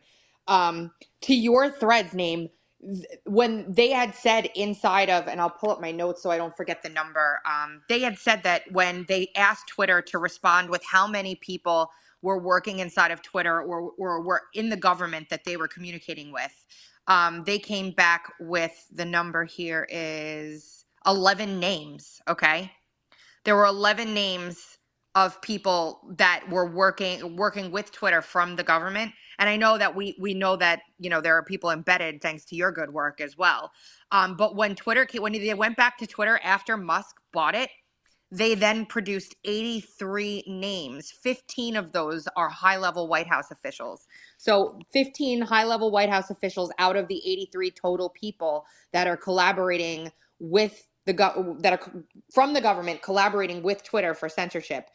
From pre-Musk, they gave him 11. After Musk, they gave him 83. So just think of what else is hiding at these other places outside of, proper discovery and response. I can only imagine, because they had to literally go back and impugn. The judge had to scold and threaten CISA to produce discovery. They had lied about something that came out in deposition. Somebody said there were these 5 interns that were working at both the EIP and also at CISA. And the government didn't know about that because the names weren't provided to them when they gave the discovery over. So they had to go to the judge and say they hid this from us. And then CISA had to be told by the judge to produce again. So they're hiding stuff anyway, but it's an amazing difference, from 11 to 83, just in a change of ownership. Yeah, so that's a good point. And the first few threads I did about all the former intelligence agency professionals that now took up, just coincidentally since 2018, over 300 of them took up jobs at the major social media companies. That has not been talked about through the Twitter file stuff. However, what disappoints me is when Matt Taibbi was testifying at the House hearing, he was asked, I put a video on it, he was asked by one of the congresswomen if he found that former FBI or CIA people were working at Twitter. And he confirmed that they had found that, which, I mean, we already know. But then what he said was he found it alarming at how many of those people that were former FBI, CIA were still talking to their former coworkers at the government still. Well, why didn't he write a thread on that? Like, he has all those emails. That's important. And that was sort of the point I did by actually naming these people at all the social media companies. I mean, I think it's fair to say that there was still a link there. Like, why was Jim Baker there? And, we knew he was still, there was sort of a backdoor. If they couldn't get anything done through Elvis Chan and CISA, they would go to their, former coworkers. That's just my assumption, but I think it's a safe assumption. And Taibbi confirmed that, but there was no Twitter file thread done on that, It's which pretty I crazy. don't know Didn't we why. all But offer to help? I don't get it. It's weird.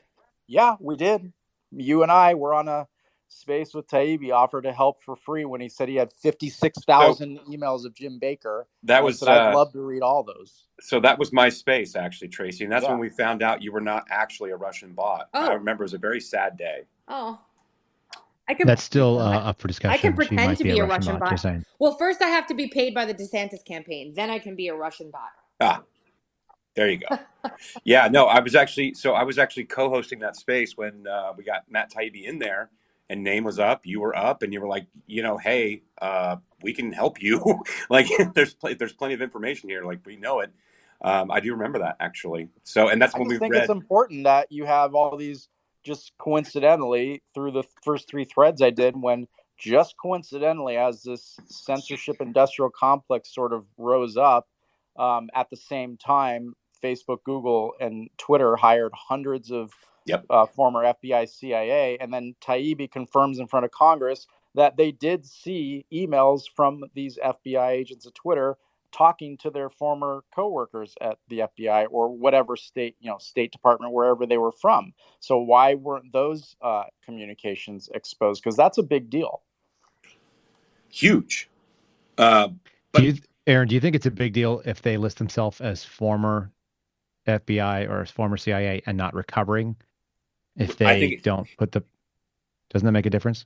I think recovering would be a better sense of transparency. But if they list former versus recovering, I think you know where they stand, right? That's right. Yeah. Then I mean, I don't believe former alcoholics, but I believe recovering alcoholics.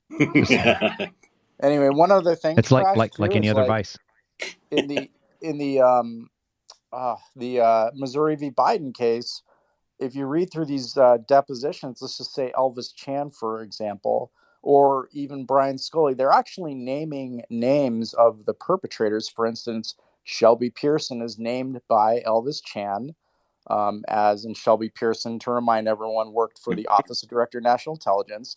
She was specifically named by Elvis Chan as one of the people that met with CISA weekly, okay, and was one of 4 people that specifically warned social media of this hack and leak coming. So why aren't these people, why isn't this a focus of the Jim Jordan thing, which, I think is, I'll keep my opinion on that, but why aren't they bringing perpetrators? These people are specifically named in the Missouri v. Biden case in these depositions. Yeah, and you did some great work on Shelby Pearson as well. Guys, I referenced name earlier because I was talking about how they basically dissolved the Disinformation Governance Board into the FMIC, right, the Foreign Malign Influence Center. You guys can go check that out. But that's who I was talking about, names up here now. So go check his profile. Did a lot of great work on censorship. This stuff marries together. So like when you take Tracy's work and you go through this. Oh, by the way, the Elvis Chan depositions, there's a link back on her December 16th tweets. But I just went ahead and reposted the link to the Chan's deposition. That is down in the chat bubble as well, so you guys can get to that access easy if you want to see the names. If you guys are wondering who Shelby Pearson is, go check out Names thread. It explains very specifically who Shelby Pearson is. And really, she seems to be more involved than Bill Evanina was, as we talked about earlier, Maine, right? Yeah, Shelby Pearson was the top intelligence community official that was working directly with CISA during this time leading up to the 2020 election. She was named as the election threat executive under the Office Director of National Intelligence, and her position is now wrapped up into the new Foreign Malign Influence Center, which is all it is a rebranding of the Disinformation Governance Board. They just call it a new name, put it under a different agency. And that's what I said they would do with the Restrict Act. They would just rebrand it, put it in something else, some other bill, and it'll go through. But anyway, yeah, it's Missouri v. Biden, and the work Tracy's doing is more earth-shattering and more damning evidence of censorship and the lengths that the government went through than anything, in my opinion. So Well, and what's really important here, and I want to have Tracy speak to this if she doesn't mind, but what's really important here is, guys, to the effort that it takes to go through court documents and basically break down and read through all this stuff that gets quite lengthy, and to be able to give it context takes that's a lot of effort. And so, like, if you guys want, I'm not, Tracy didn't ask me to say this, but subscribe. She does a lot of great work. At least go check out Uncover DC. Has been mentioning the entire time. They're doing a lot of great work over there, guys. But this effort, there's a lot of people out there that make content when they're talking about should women date men, and they earn a lot of clout and money. Meanwhile, people that are actually doing stuff that means something, that actually takes a serious amount of effort, that is so actually impacting us. just to let you guys know, Tracy and I go pretty far back. We started really doing this when Trump first got elected, and all the text messages, Peter Strzok and whatnot came out. And, her and I, and then Michael Flynn's case, we dug through those things. I read every single text messages, and we found where when Michael Flynn was charged, her and I, maybe one other person, but mainly Tracy and I, went through all those text messages, and I specifically honed in on the text messages around the dates of when Strzok and the other agent went to the White House to interview Flynn as the entrapment thing. And you could see all those text messages from Page and Strzok prior, leading up to that date, and after it, and how Page was like, I'm really nervous. Hopefully this doesn't blow up in our face. I mean, it's all there, and we put it out there back in the day. It was just, and that stuff that we put out, like literally, and another thing I put out made it to the news that night. I mean, it was just crazy stuff, but it does take a special type of person that loves reading court documents and hundreds of pages of depositions. But it's fun. I mean, I don't know. I just, as you do, guys, everyone here, I think, this is the most important civil rights case we've ever had, I think, ever. And that, I say that because I'm not downgrading, other huge, massive accomplishments we've had in granting equal rights to people that didn't have them prior. But I will tell you, this affects every single American, regardless of their race, creed, political persuasion, color. It doesn't matter. It's literally the foundation, the bedrock of our country. And the fact that we're in this lawsuit, the judge is so amenable to it, that we've gotten this far with it at all, and that it's going to continue, is a groundbreaking, huge deal. It is really, truly one of the most important things that's going on right now. And I will read through those damn documents all day long if it means that we can raise enough awareness about this case that next time there's a hearing, I'm not the only one from the press inside. Okay. I will do this until the cows come home. It does take a long time, but when you do something that you love and that you're passionate about, it doesn't feel like work, right? It feels like I just want everybody to know about it. So that's why I'm just so blown away that you're doing this. You've made my year. My entire year is made by you doing this space tonight. It means a lot. I appreciate it. Tracy, when maybe 10 years ago, maybe 15 years ago, did you have one of those pictures on your bulletin board of Ryan Gosling saying, "Hey girl, like you ever like just curl up with a book and read?" I feel like you and my wife would get along on that way. Like you, except yours would be court documents, which is really strange. No, But she would read with like a novel. you Did you have know, a Ryan Gosling picture I somewhere? didn't have a Ryan Gosling picture, but I was always a bookworm. When I was a baby, I used to, like, when I was in elementary school, my mom would always go to the supermarket and they were selling like the encyclopedia for kids, and she'd buy me a volume every time she went, and I read the encyclopedia. Like, I was just always a reader. But I will tell you that it really started for me in earnest when the WikiLeaks dropped. That's when I started realizing nobody else was reading these damn things, and somebody had to do it to get this information out. So I started doing it like on a grander scale, because until then I'd really only been like an entertainment writer for like my local newspaper. I hadn't ever done political writing, even though I was an activist. So I started reading like the WikiLeaks and telling people why it was important that the chairman of I forget which bank it was, Chase or Citigroup it was picking Barack Obama's cabinet like months before he was even elected. Why does that matter to you? So that's where it really, really started in earnest. which is And almost what is your nickname? what Scoops. The Scoop. Tracy, the Scoop Beans. I love it. The I love it. Suspendables gave me a nickname, which I think is pretty cute. I need my own shirt. Or a call sign, whatever. Don't forget the S, Scoops. I like Scoops better. We don't do S's at the end. We do Z's. Yeah, we do a Z. just like same as mine. Like beans. Yeah, Yep. like beans. People don't know what my call sign is, but it ends in a Z. It's good stuff. I don't want to. I'm actually. Go ahead, Tracy. Did you get to the last thread that I did yet? Yeah. So I'm on your mega thread. Are you talking about day 2, or are you just talking about that thread in Just general? that thread in general, because I think that thread encapsulates the entire case in such a succinct way. Yeah. Yeah. Yeah, I'm actually at it right now. Matter of fact, here's what I'll do, because this is actually one that I've been kind of sitting on too anyway. So this is actually interesting. And this is the one that you said, the government claims that the injuries from the censorship are, quote, far outweighed by government's interest in speaking and taking action to promote the public interest, end quote. This is completely antithetical to everything America stands for. This philosophy isn't, quote, the consent of the governed. It is heavy-handed authoritarian bent that we have all become all too familiar with. This also claimed that if the injunction is granted, which I think it will, it would stop the government from being able to disseminate public health information, communication with social media about criminal activity, and stop them from being able to police terror attacks. This is patently absurd. They can do this without infringing our God-given rights. It's really interesting. I mean, so like these are the specific languages that are used in this filing are fantastic. They're really doing their thing down there. And like, Terry Doty, for whatever he is, and somebody brought up earlier that Terry Doty was also part of getting the mandates lifted when it came to vaxes and stuff. So like this guy is a base judge from what I understand. Yeah, and so now everybody's like trying to find plaintiffs in Louisiana in that district for their cases because he's been such a rock star.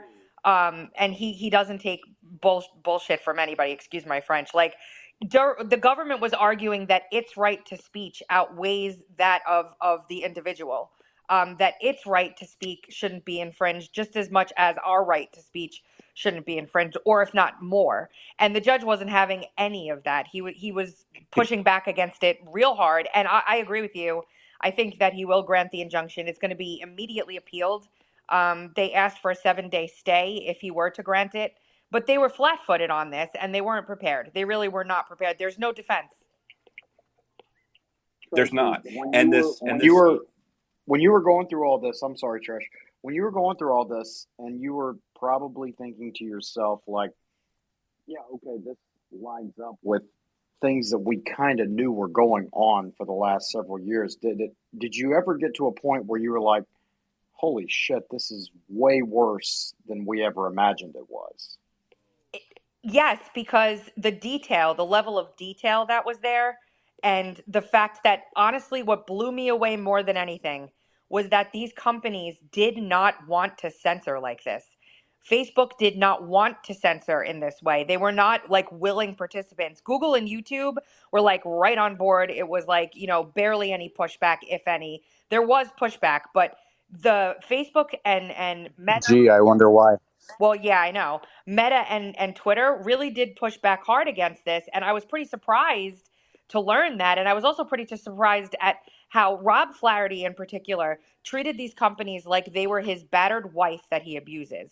There's no other analogy I could come up with that would make it make more sense than that. Like cursing at them in emails, directly threatening them. Now, this is the government directly threatening a social media company. And then you see your own name come up in it. Like my name has come up in the Stanford Internet Observatory, in the EIP. And you're like, holy shit. The entire force of the United States government is colluding with social media platforms so that I can't report factual information to the people. That was a real, kind of mind, because you go through it every day and you're like, yeah, I'm being censored. Oh my gosh, whatever. But then you realize there are people like in the White House that are angry with some random grandma tweeting about Jill Biden. It's pretty crazy. It was. Like I said, we were doing that Twitter file space when your name came up. I was co-hosting. Matt came in, and we were going through them, and that's when we got to that section where it said it actually had your name in there as well. It was like, well, I guess you're not a Russian bot anymore. No, I remember that. I'm not. And you know what the best part about that one was? And this blew me away. They tried so hard to piece apart my legal analysis that they dedicated a team to it, and they still couldn't do it. It was so great. I'm like, that's because the law is pretty black and white, and they were abusing the law. And like, they were trying every which way from Sunday to get me banned before January 6th, and they just couldn't. They couldn't do it. Well, and The yeah, other thing funny, Tracy, is that they always like to say like, well, you're not a lawyer, so like, how do you know? It's like, well, because you read English and you have a discerning mind and you're able to pick things apart. And there's a lot of dumb lawyers. I don't know if anybody has dealt with a lot of lawyers in their life, or you go out there and they are confused by certain wordings and like very obviously written statutes. It's just too hard for them to handle. The idea that somebody who didn't go to a law school or who got their law school degree like Tracy out of a Cracker Jack box. That's kind of where mine came from too. Same with my FBI badge, my extra one. Just pull it right out of that popcorn. But it doesn't mean that you're the only person who gets an opinion on freaking law in this country. That's the brilliance of it. You're allowed to have an opinion. You're allowed to have a bad opinion. You're actually allowed to have a wrong opinion. All those things are your right under our system. The whole point is that all speech is protected, especially speech that is inflammatory or incorrect or not palatable or not socially accepted. That's why it exists. Nobody needs protections on the first, you don't need a First Amendment protection for your pie recipe. Like no one's going to fight you about that. Nobody cares. It's literally for inflammatory speech only. The guys who wrote it had just been like rabble rousing and getting a revolution against the strongest military at the time in the entire world. So maybe they kind of had a little idea of like what was supposed to be protected. Not only that, but term there with rabble rousing, Kyle. look, those rights are not granted by the government I'm a either. rabble rouser. They're granted by God. Everybody has to always remember that. They're not granted by the government. Right. They pre-exist the government. They're designed to protect you from the government, not be given to you from the government. Well, and not only that, like one of the things that they used here, and I want to go back to what Tracy was saying before we kind of moved on a little bit. The argument that they were making that it's cognitive infrastructure. Therefore, because it's cognitive infrastructure, we have a right to actually be able to monitor and silence and suppress because this is part of our national security apparatus. It's absolutely insane. The judge brought that up in the hearing. He actually asked them specifically about that, and they walked it back and said, I don't think that when she said that, they really meant that, we were trying to police America, and we were trying to regulate Americans' thoughts. And it was stupid because they even fought about that. It was like almost embarrassing. My mouth was open and I was sitting right in front of the judge. Like he had a direct line to me the whole time. And I just didn't have a poker face on. I couldn't believe what I was hearing. So it's insane. You've got on your next post here too, government's first claim that the social media companies are economically incentivized to create policy that seeks to censor. But then the plaintiffs went on to cite just 19 examples of censorship that would have happened if the government hadn't prompted them to.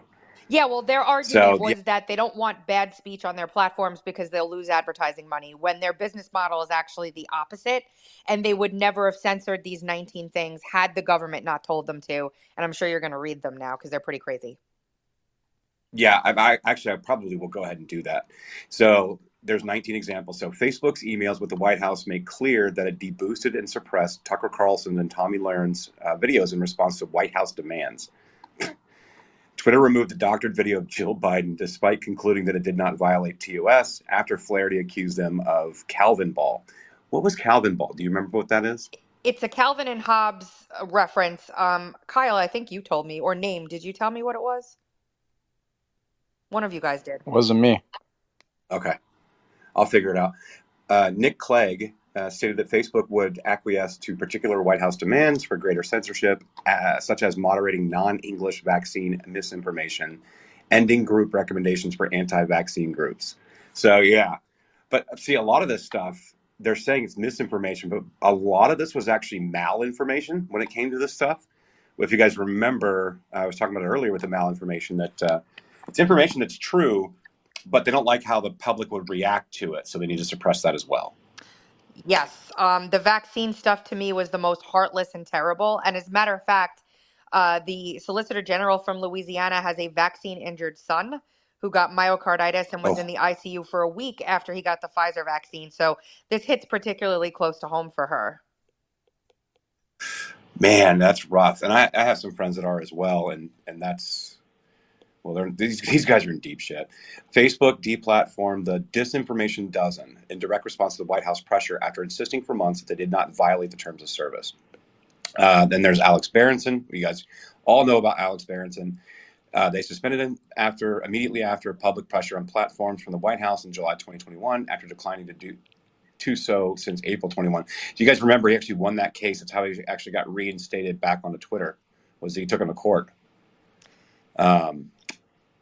Facebook advises Flaherty that, quote, remove claims public health authorities tell us have been debunked.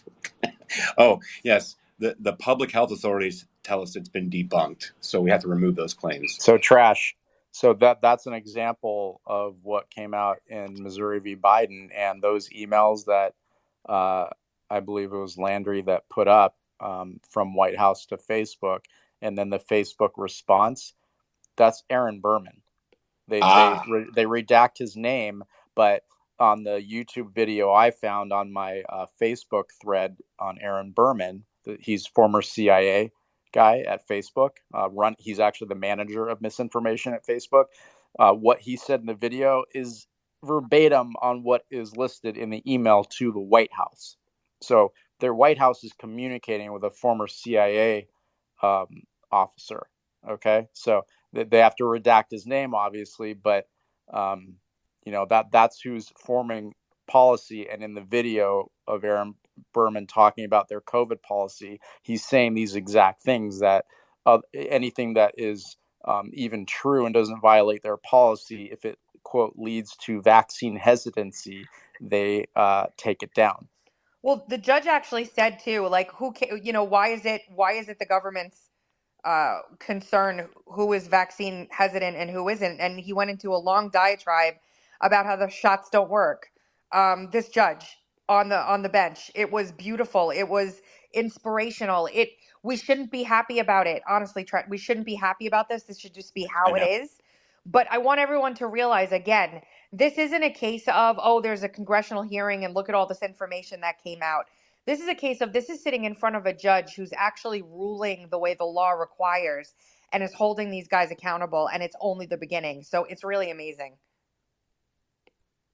Yeah, and it's public record, right? So it's not like a lot of people didn't see the Twitter files, which they don't even know about. They didn't see all this. This is public record. This is a court case that actually going to have real world implications.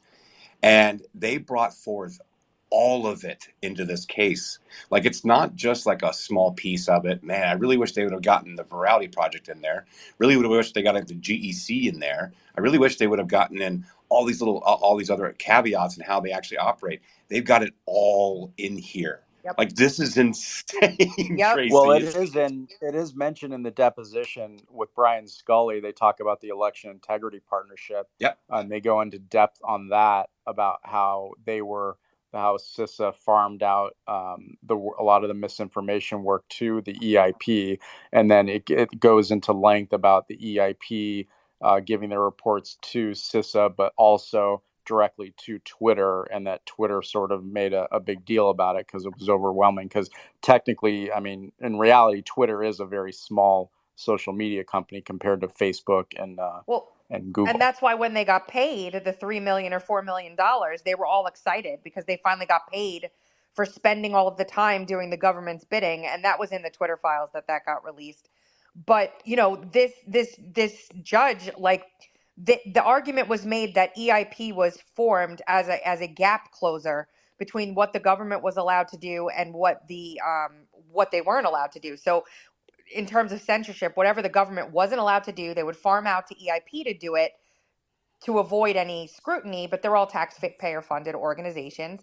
And the attorney that argued for Missouri and Louisiana said, why would the government want to partner with an organization that is expressly stating in public that they want to subvert the Constitution? Yeah. And you know what, of all things, let me give you a little backstory, Tracy, a little bit. So if you see Carolina in here, I remember her bringing a lot of the COVID doctors, the people that were silenced, suppressed, deplatformed, banned, silenced everywhere, all over the place, and helping her bring them to Twitter so they can actually start having debates, like the doctors were talking medically to one another. And, I thought that was important. I felt like that was pretty profound, and it was interesting, and I learned a lot. And then, it was more than interesting. Trash well, spent Carolina, almost hang on, 19 hours, just, doing yeah, all the labor. yeah, Go ahead. just, yeah, I appreciate it. But the point I'm trying to get to is that, like, the medical stuff for me, like, I've always been autonomous. I don't have children. I made my decisions, right? I was able to skirt around, did not take the jab. I didn't have to wear masks. I'm in Arizona. Like, I didn't do any of that. So it was something that it was just like, I really want to help the people that are injured, and I definitely don't like the lies. And then I moved on to the censorship piece, and I was really looking at our NGOs and like the bureaucracies. And my thing is like the Constitution. Like, I'm a constitutionalist. I used to hold Constitution spaces where I would just read the Constitution and break it down, go through Federalist Papers, anti-Federalist Papers, and that was my thing. And that's why the censorship stuff has been so egregious to me. But then when I really stopped and I looked back through your thread here, and I got to Vivek Murthy, Yeah. and the Surgeon General of the United States, the top doctor in the United States, period, bar none, that is supposed to be putting forth policy that is going to be in the best interest of the citizens. And instead of doing that, not only did he say the things that he said in public, but then he launched his disinformation initiative through the Virality Project at the Stanford Internet Observatory, right? Can I just tell you the amount of trust that breaks for any American citizen? They do not understand exactly what that means. That is corruption at the highest level. That person reports to the president of the United States. That is the highest level of corruption in our country, and the most egregious when it comes to medical, Tracy. Like this, that's the stuff that really pissed me off. Yeah, and it gets even worse than that. This will blow your mind. Eric Waldo was the person that they deposed in place of Vivek Mhm. Murthy. Guess who just got fired a couple weeks ago?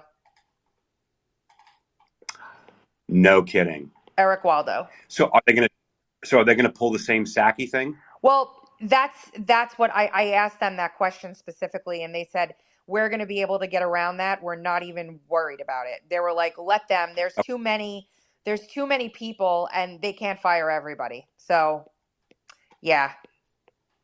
Yeah. And so it looks like Flaherty's not going to be able to get out of this, though, right? So like it looks like because He has too much leverage. Okay, so yeah, and he was there every day, right? Yep. So for every meeting. Yep. So he'll be there. And then the one person that I can't remember who was up here that said that we were bummed that she wasn't going to get to post. Oh, Jonathan. We were talking about Jen. What's her last name? Easterly. Easterly. Yes, they're not going to get her, are they? They may get They her. are. Yeah. They actually are, because of her relationship with New America. New America is going to have a lot of problems because of its ties to Incatel and running interference for both Metabiota and EcoHealth Alliance. They might actually end up being more fucked than anybody. Easterly was Okay. she wasn't required to testify because she runs CISA, right? Right. So that usually will defer to somebody else that can take her place. But when we move into full discovery, there may be a requirement for her to testify. And that's what my question was for you earlier, which is why I was trying to get you in here. I never tagged you, and then I realized I couldn't DM you. But that was going to be my question, was like, okay, I'm reading this as being like, like obviously like an immediate small version of discovery. But then as this opens up, if they get through this motion and it gets the injunction, you move into a larger discovery phase. Can we bring these people back on? And I think the answer is yes. Yes, absolutely. Yeah. Yeah. And Awesome. again, even if he rules against the injunction, the case continues. It already Yeah, but he already ruled against a motion to dismiss, so this case is going to trial. Yeah, we definitely want the Trash. Yeah, you got to also remember that Easterly also has a hand in running interference for both Open Society Network through the relationship with Jonathan Soros, as well as Reid Hoffman, which is the Epstein Island crew. Mm-hmm.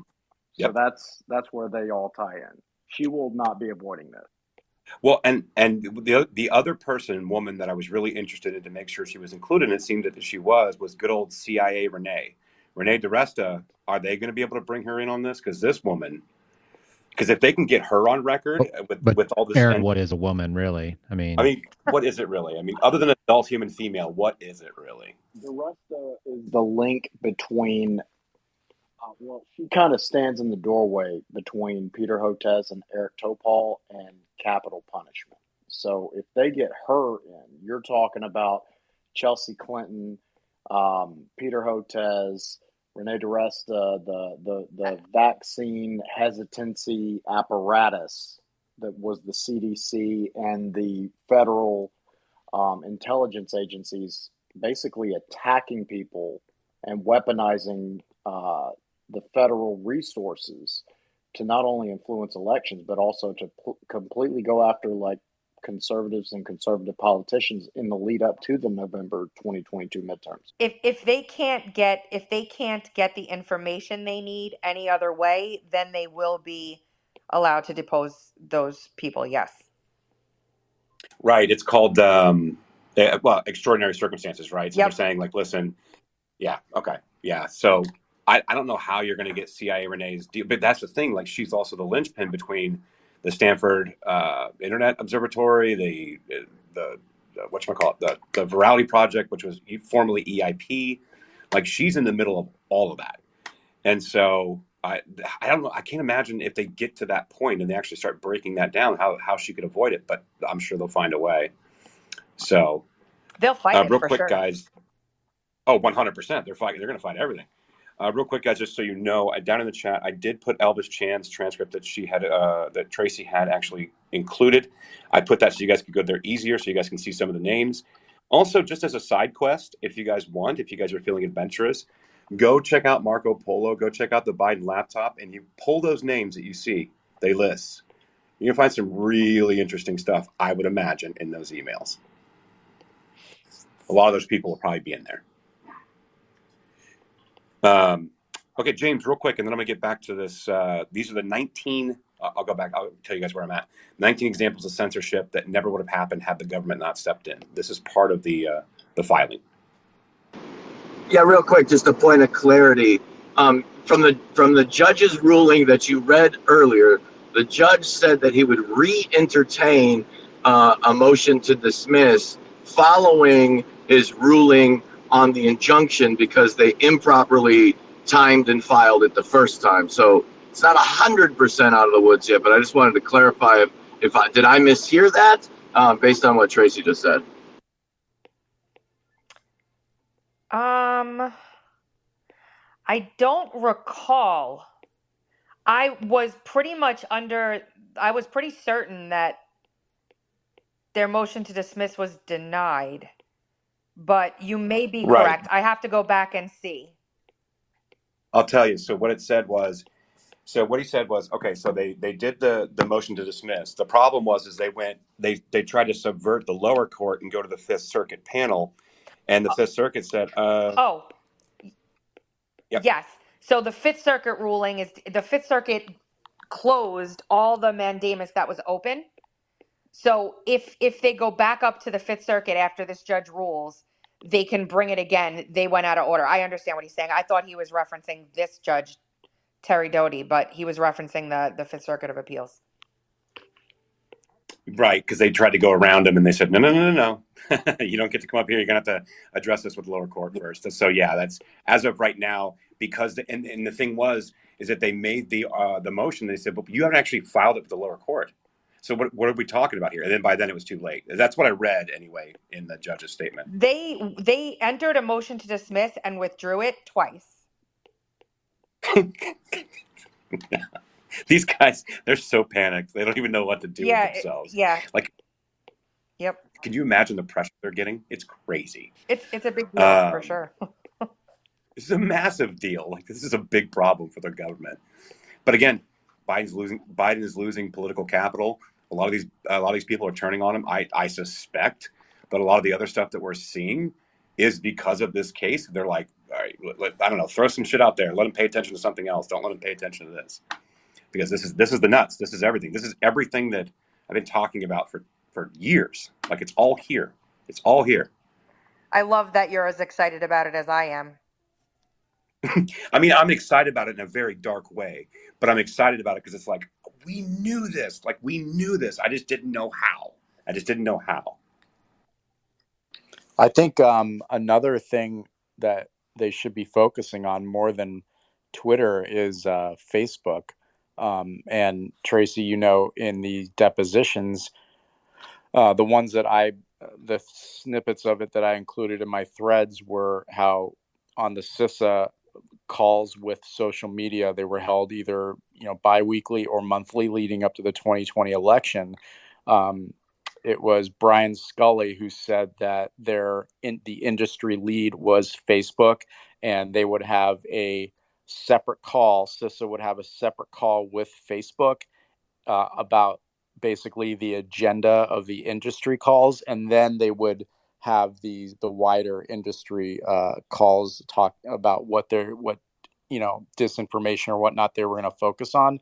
And in the deposition, I believe Brian Scully's Alex Stamos was working at Facebook when they set this up. So Facebook was the industry lead because Alex Stamos was the guy at Facebook at the time. And then when he left, then Aaron Berman, CIA guy, took over that position at Facebook. Alex Stamos went and worked for Stanford Internet Observatory, which helped set up the Election Integrity Partnership. At the same time, Alex Stamos is still on an advisory committee at CISA. So these are the type of people that should be of focus in this lawsuit. Like Tracy, I have a question. Like they're deposing people like that worked at DHS or the FBI, but what about people like Alex Stamos, Kate Starber, the people at these other private companies that were working on misinformation? What are they going to do with them? Well, interestingly enough, that's a great question. They'll probably be subpoenaed in to testify in this case. They'll probably be subpoenaed for some discovery, but plaintiff Jill Hines is suing them privately right now in the same district. So Interesting. Jill Hines is one of the plaintiffs in Missouri v. Biden. I was honored to meet her, actually. She was there at the hearing. And she's now suing EIP and Stanford Internet Observatory separately in a civil manner herself. So they'll be held accountable in that case under Judge Doty as well. Let's go, man. Judge Doty, he's got a future. Is he an older gentleman? Does he have a future in politics, or are you just gonna No. ride the bench? He's probably in his 60s. I've met a couple of attorneys that worked with him and know him. They've all said that he is a stand-up guy, a letter of the law, very constitutional. He declared in open court that he is a conservative, and he's definitely he's amazing, great guy. No, I mean we were digitally high-fiving him when we first started reading this stuff about, God, at this point 4 hours ago. But I don't know, it's too important. It's got to get out there, and the space is recorded, so people are gonna be able to hear it later. Well, this is a big deal. You're holding the audience, and we're interrupting you left and right, so something's going right. It's been a good one. How did we get so lucky to get this judge? Because it seems like with all the landmarks, it's always who they prefer. Like, that's what blows my mind. Well, not only did we get lucky to get this judge, but we got lucky to be in the Fifth Circuit. Honestly, that Court of Appeals, especially when it comes to these topics, has been pretty solid. And so I'm happy. They could have done so many different things when they went up with this mandamus to the Fifth Circuit with all this stuff. And instead of basically slapping Doty and telling him you're wrong, they said you might want to try and do this, this, and this instead before you do this. It was just guidance basically without just shutting things down. And I was stunned about that. And then I realized, oh my gosh, the Fifth Circuit Court, one of the justices, I'm forgetting his name, was the one who had that incident at Stanford when the Stanford law students all basically shouted him down and didn't let him speak. He was supposed to do a talk on the freedom of speech surrounding COVID, guns, and something else. And the Stanford law students all the lefty law students freaked out and wouldn't let him speak and screamed and yelled over him. And he had a lot to say after that. So if that's how he feels about free speech, I think we're in good hands. I remember that. I just, it was baffling to me. I was like, listen, even ideologically, this is Stanford law, right? And you've got a judge, a well-seasoned An judge that's appellate court on judge. the fifth, right? An appellate court judge, right? That was what that was. Amy Coney Barrett's previous place before she got pulled up. Like, these are serious people, and like you're gonna be this spoiled and absolutely just, I don't know, just completely insane that you're gonna shout down a judge because maybe politically you don't agree. Like, that's insanity. And so that's, wow, what an unfortunate turn of events that is. But I also did want to kind of comment a little bit. Now, from what I understand, the judge in Virginia that basically made Psaki circle back, I believe that was a Trump appointed as well, but I was not expecting that from a Virginia judge, No. knowing what we know about Virginia. No, yeah. And I mean, I literally read that transcript out loud. It was so good. It was so So good. good. So I actually shared your video that you put up on Rumble. I've got it here. It's about an hour long. I actually shared it to the group as well because a lot of people wanted to listen to it. Thank you. I think, yeah, absolutely. And the attorney, Miss Ree, is just so fitting. Like, I can't even begin to describe how fitting that is. I know, and people So, should know that name if they've been following anything having to do with Obama corruption or Spygate. So, yep. Oh, I recognize Miss Ree, but I just thought also the name is very, very fitting. But that video is also shared down in the nest. I pulled it out of your thread, and I've got it. I'm going to listen to it as well. So no, like we've been deconstructing this stuff for about 4 hours now. So, fun. but maybe it's just because I'm selfish and I love this stuff. But Really quick, I wanted to ask Tracy a quick question. So on YouTube, there was a couple of journalists with lawyers talking about judge shopping.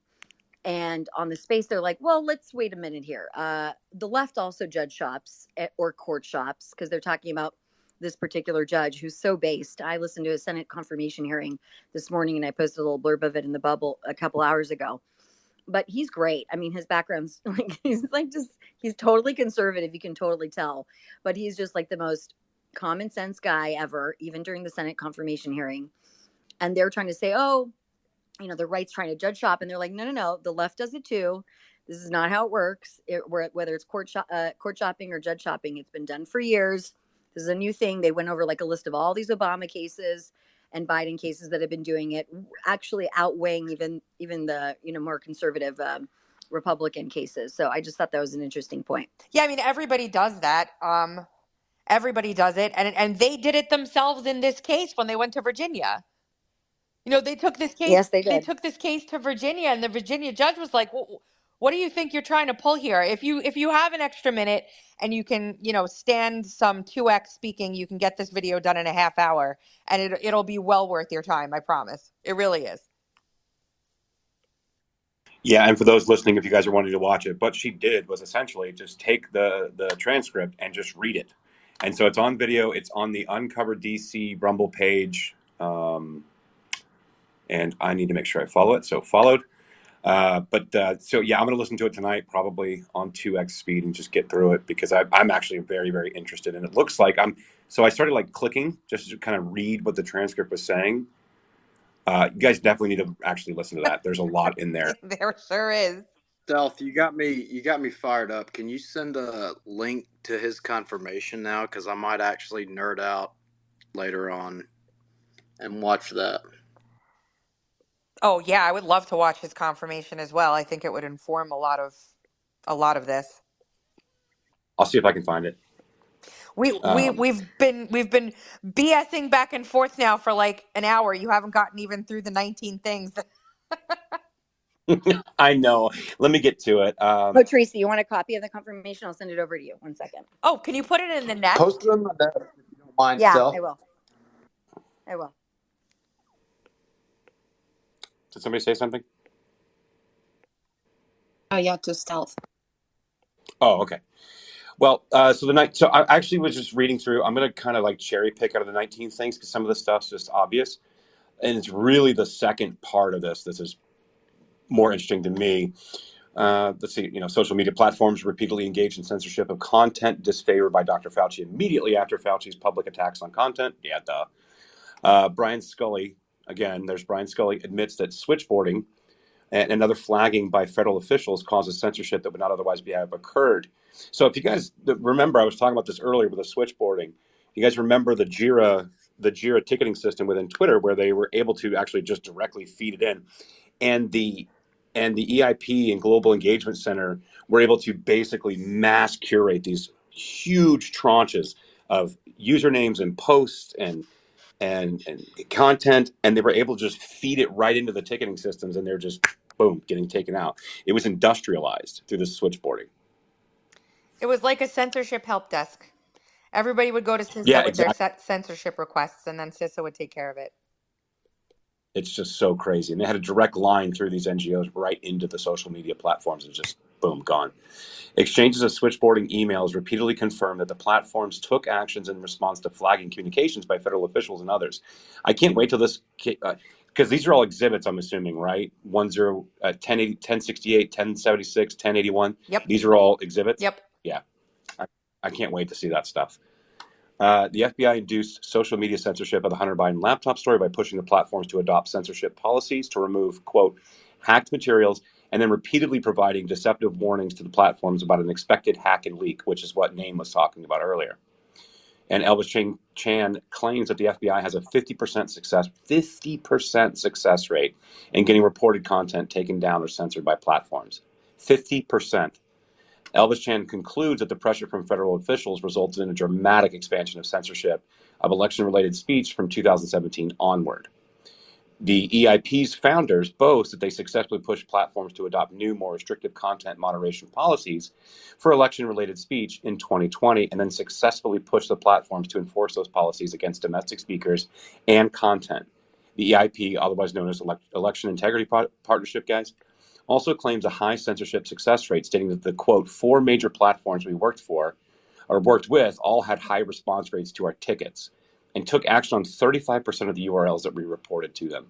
By contrast, defendants cite no specific evidence to show that any particular act of censorship or suppression sought by federal officials would have happened anyway. So they were not able to provide that had they not demanded social media platforms take down this content, that they would have no evidence that it actually would have been taken down on its own merit. Yep. That's so otherwise known as no violation of terms of service. They just want it down for their own purposes, mis, dis, and mal. So that there's one part in the Shelby Pearson thread I did where she admits on video. This is the funny thing about this is I have these people on doing these like little, live stream interviews with, whatever organization, and they admit to all this. But Shelby Pearson, again, under the Office of Director of National Intelligence, who met weekly with CISA, that came out in the depositions in Missouri v. Biden, that she specifically was meeting weekly with CISA ahead of these social media industry conference calls. What were we talking about? She said, she admitted that she specifically discussed with social media their terms of service and how to use that to take down content. That's her words on video. Yeah, it's absolutely insane. What's interesting? Somebody just asked a question that I wasn't even thinking about because I've got plenty to ingest here. But somebody said, so basically they're going through all these tweets and content on social media platforms, but they're not flagging any of the child porn that's been up the entire time? Yep. None of it. Yep. Yeah, that. Guys, just think about that question for a minute. So, like, they were able to find my meme, and like I said, this is my 7th account. I've been banned for memes, or I got banned for having a intellectual conversation with a gender study professor at Stanford. Got banned for that too. But no, child porn is good. Like we said it as a joke. But these guys, they were sending, like, I remember from the Twitter files, I think they were saying upwards of 50,000 requests a day into these social media platforms, but not a single one was child porn. No, and Yeah, I put the meanwhile, video on top, Trash, of Shelby Pearson saying that sharing information from the intelligence community with social media platforms to consider relative to their terms of service how to remediate inauthentic content. So she admits they were doing it.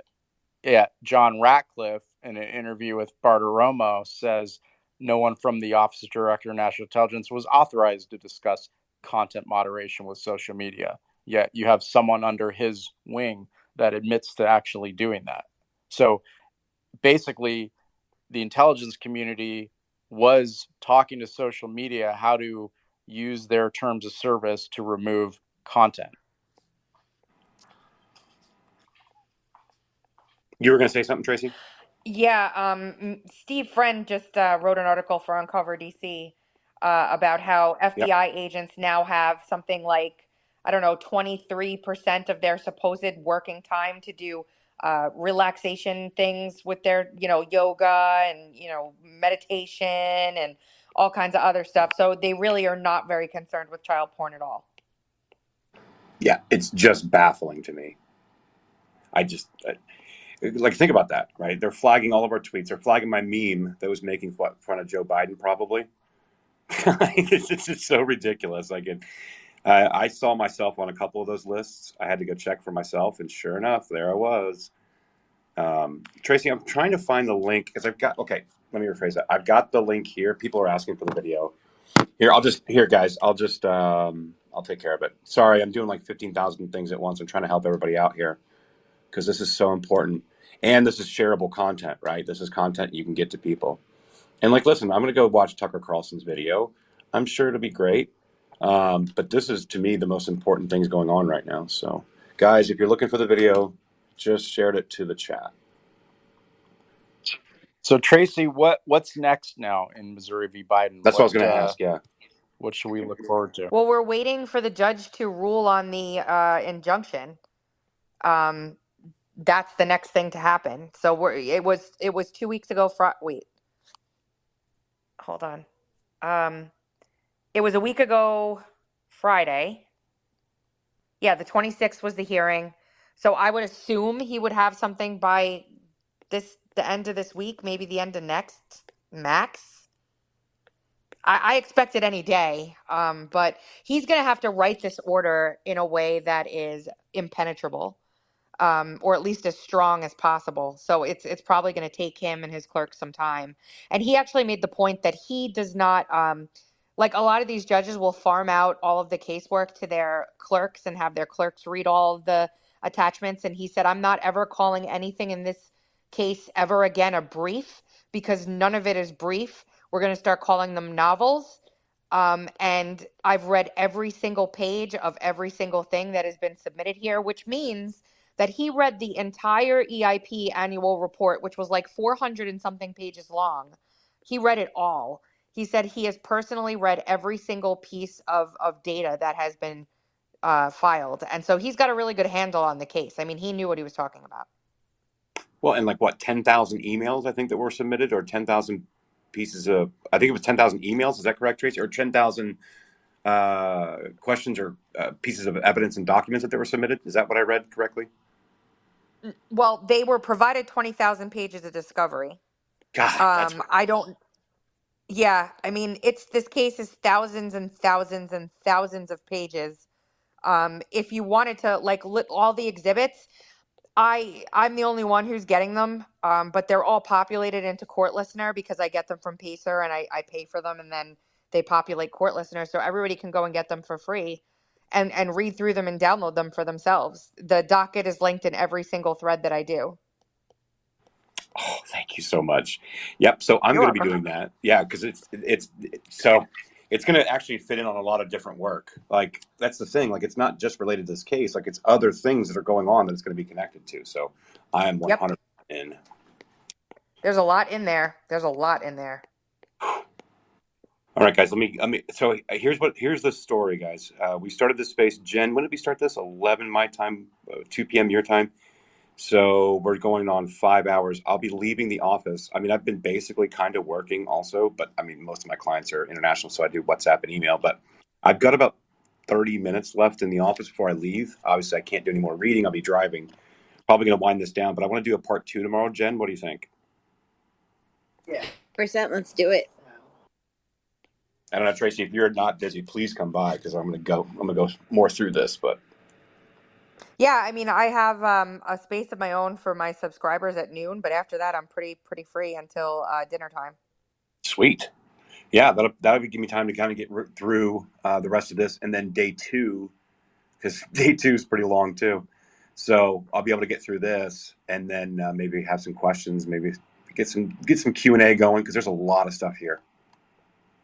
Yep, there sure Yeah. is.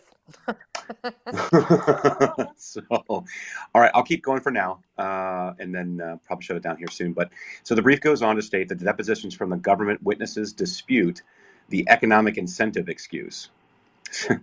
As a matter of fact, many of the witnesses testified that the social platforms weren't doing, quote, enough to censor and needed to do more to adjust their policies. Is this coming from, what's his name? Digital, what the hell's his name? This is coming from Flaherty, I'm assuming. Twitter specifically said that it was being told in no uncertain terms by the public and Congress that it had a responsibility to do a better job protecting future elections. And then from the filing, similarly, a main theme of the Surgeon General's health advisory is that platforms lack sufficient economic incentive to censor the speech that the Surgeon General disfavors. Oh, the Surgeon General disfavors it, does he? He doesn't like our speech, folks. President Biden himself contradicts Dr. Guria's analysis, publicly claiming that platforms do not have sufficient economic incentive to censor disfavored speech. Well, yeah, I mean, it's kind of true. It's expensive, but, quote, these companies are making money by peddling lies and allowing misinformation that can kill their own customers and their supporters. So it's just evil. Absolutely. How could you have doctor in front of your name? It's just evil. Further, It's the opposite, actually, isn't it? It is. It is. It's completely the opposite. Like, and just the hubris. Oh, it's disgusting.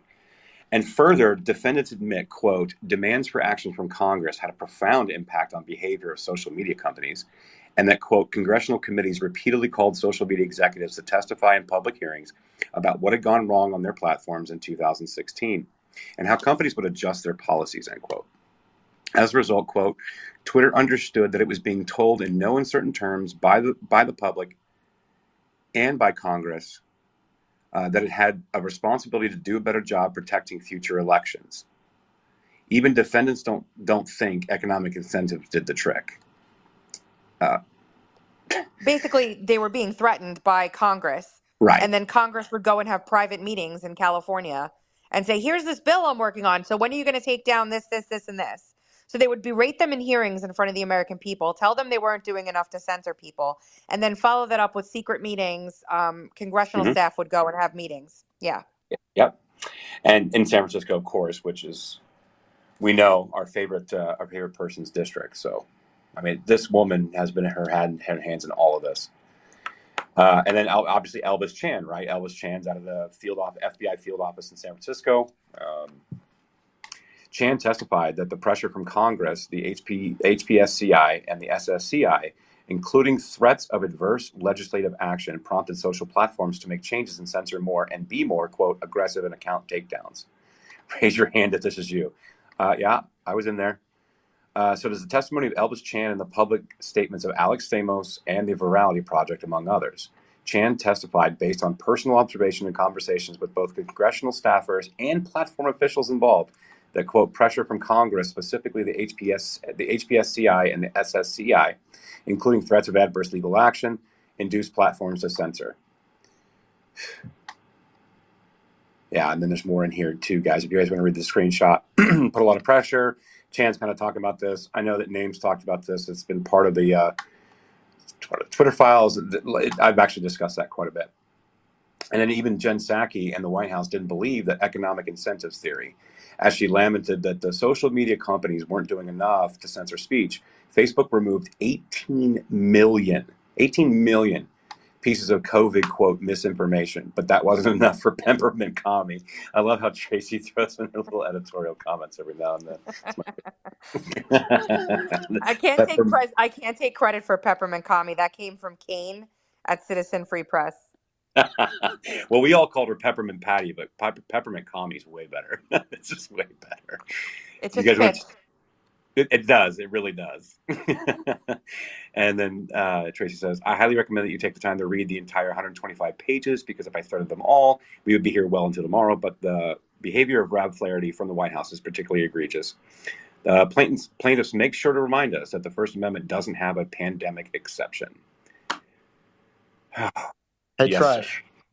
I wanted to say one thing because there's just under 600 people in the space, and everything that Trash and Name and Tracy and Jen has shared is so incredibly important. And take a minute because once we get closer and closer to the wheels really coming off this whole thing, you're going to see massive efforts from the government to remove this information from the internet permanently. And if you don't think they have the ability to do it, you are delusional at this point. Take a moment to grab a piece of everything that was posted in the nest, and I would encourage you to save it to cold storage because that creates an offline digital record of it forever that they can never account for. All right, so it's never totally gone. But I really do want to say thank you to Tracy for providing by far the best coverage of the Missouri v. Biden case. I mean, you've done stunning work. Thank you. In that regard. Thank you. And Name and Trash, everything that you guys have done as well. I know that a lot of no-name people have really worked their asses off because it's not going to be the people on the Hill that are going to save us. It's going to be like the people. Hey, I can hear Jonathan. I'm going to come right back. Yeah. It's going to be people that are in this space that are going to make the difference between where our country goes from here. So I appreciate all of you guys so tremendously. Thanks a lot, Jonathan. I appreciate you. And I agree 100%. Also, archive.is is your friend for now. It's still out there. That will help you quite a bit. Looks like a lot of people have done a thread roll on a lot of her threads. You can actually grab that link and can grab the thread roll and archive it. There's a lot of things. It's also, listen, it's also never going anywhere. It's a federal court case. There's also that too. Yeah, but I mean, the way you break this down, it's much easier for people to ingest and say, here, read all these 20,000 documents. And it's on Uncover DC also. Yep. That's never going anywhere unless, something earth-shattering and catastrophic happens. But yeah. Yeah, good. Hey, Robert, good to see you. Glad you joined us. Go ahead. Hey, yeah, thank you for this. And if you, my apologies if you've covered it before, but so what are these social media platforms getting in money from us taxpayers in order to do this censorship? I think I heard some big numbers for Twitter, but what about the appropriations process? Can Congress cut this stuff off? Well, it's yeah. I think we're about less to say the same about thing, money. Tracy. Less about money. Much less about money, more about Section 230 and not getting slammed by legislation and regulations.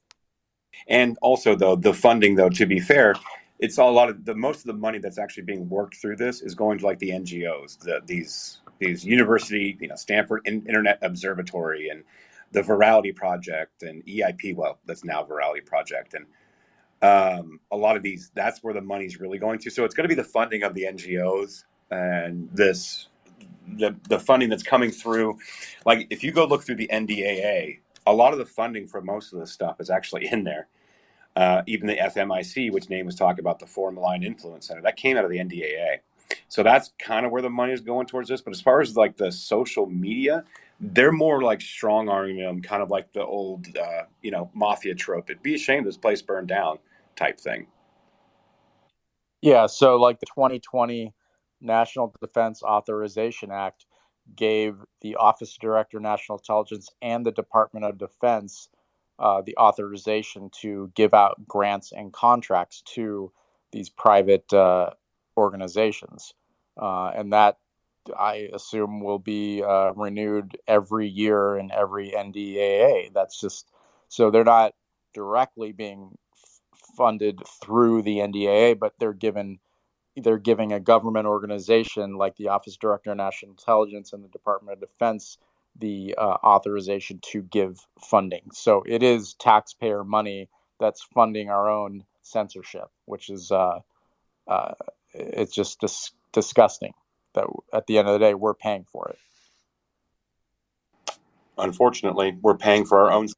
So, like, if something's going to come out of the Jim Jordan weaponization hearing, like, let's see what comes out of it. I'm keeping my expectations like super low here, but if they're actually going to like do something about it, they need to pull all funding for CISA straight up. The DHS, they need to like shut it down. That would be a good first step. Beyond that, I don't know. It'll sort of spring up through another agency like the Office of Director of National Intelligence now as the Foreign Malign Influence Center, which I've written about, and then this guy from The Intercept wrote about it. So it's starting to get a little bit of coverage, but beyond that, nothing. And that's the same thing as the Disinformation Governance Board. Yeah. Naeem, I agree with you on CISA. I honestly think that the DHS will be the first to go. It'll come out of nowhere. It'll be the first abolished, but CISA and DHS are both 100% dead in the water. But it's not enough just to abolish the organizations. You have to criminally prosecute the personnel. You cannot let them have, some kind of governmental immunity because they acted on behalf of foreign interests with everything that they did to protect other bad actors that happen to also be embedded within the government. So to send a message that's loud and clear enough that this can never happen again, you have to not only eradicate the organizations, you have to make the people that are involved no longer a member of polite society or any society. Okay, so Tracy, at the end of the day in the Missouri v. Biden case, what comes of it? When the trial's done, what will happen? I think at the end of the thread that Trash is reading, I have a list of their demands, which are basically no more taxpayer funded money going to organizations to use as a stopgap for censorship, no more direct communication between the federal government and social media companies on content moderation to deboost, platform, silence, censor, etc. Americans outside of crimes committed. So, like, if there's a child trafficking ring going on, or if somebody commits a crime, then they need to communicate with social media companies. Fine, but they're basically saying they're saying that they want the judge to rule that it is illegal for the government to communicate with these companies for the purpose of censoring American speech, and it is illegal for them to fund NGOs and not-for-profits that will do the same. Well, that would be good. As far as criminal liability, I don't know what there is there, but there's not. It's a civil case. And then the other thing, yeah, before you go on, just real quick, is they're asking for, there's a motion right now for this case to become a class. If the judge grants the motion to convert this to a class action, people like me and Trash and others who have been, hurt financially or otherwise can then sue the federal government using this lawsuit for damages. Yeah, and so I've actually got it pulled up for you guys. The prayer for relief. Plaintiffs respectfully request that the court enter judgment in their favor and grant the following relief. Certify this case as a class action under Federal Rule of Civil Procedure 23B2. As proposed herein, appoint plaintiffs Bhattacharya, Hines, Hoft, Kearney, Koldorf as class representatives, and appoint John Vecchione and John C. Burns as class counsel. Declare defendants' conduct violates the First Amendment of the U.S. Constitution and analogous provisions of Missouri's, Louisiana's, and other states' constitutions. Declare the defendants' conduct is veers? I'm not sure what that is, and exceeds their statutory authority. Declare defendants' conduct violates Administrative Procedure Act and is unlawful, and vacate and set aside such conduct. Preliminary and permanently enjoin defendants, except for President Biden, their officers, officials, agents, servants, employees, attorneys, and all persons acting in concert or participation with them from continuing to engage in unlawful conduct as alleged herein. Participation with them from continuing to engage in unlawful conduct. Okay. So F, preliminary and permanently enjoined defendants, except for Biden, their officers, so on and so forth, from taking any steps to demand, urge, pressure, or otherwise induce any social media platform to censor, suppress the platform, suspend, shadow ban, deboost, restrict access to content, or take any other adverse action against any speaker, content, or viewpoint expressed on social media, and grant such other and further relief as the court may deem just and proper. That should be interesting. Because this judge is not liking these feds at all. So that should be interesting. Very spicy. Guys, it is 4:30 my time. I think I'll just open this up for discussion until I go. Just because number one, I've been talking for 5-6 hours now. And then number two, we can do part 2 tomorrow. I think we should do it. Oh, and real quick, Jen, everybody, Jen put up in the nest. We're trying to get her so she can testify in front of the weaponization committee. This was when they brought up her tweets from January 6th impeachment, where they falsely edited and attributed something that Jen had actually said. They added a verification badge to her tweet, changed the date of the tweet, and then misappropriated what she said when she said Calvary, meaning religious symbols, not cavalry, which means military bringing force to January 6th in the Capitol. So if you guys could retweet that, we're trying to put pressure on to get her to be able to testify. So it should be good. Wait, isn't that like malicious prosecution or something like that? That's like They have parliamentary immunity. Yeah, we actually tried to sue them. So, right, like we showed up. But the thing is, the left has lawfare apparatus that just, like, we put the money up personally. We didn't really have it, especially after they did it. They didn't call her at first, right? So we didn't find out they were going to do this. They never asked her what she meant by the tweet. They changed her picture from like a nice headshot like she's got now to one of her holding an AR-15 that never even appeared on Twitter. They went to her Instagram. Fuck that. Fuck Yeah. that. Are you kidding me? Nope, not. It became the basis of Trump's second impeachment defense because we caught it, and their lawyers brought it, like Trump's lawyers brought it up as like the backbone of their defense. But we put the money up to sue, and they just buried us in motions.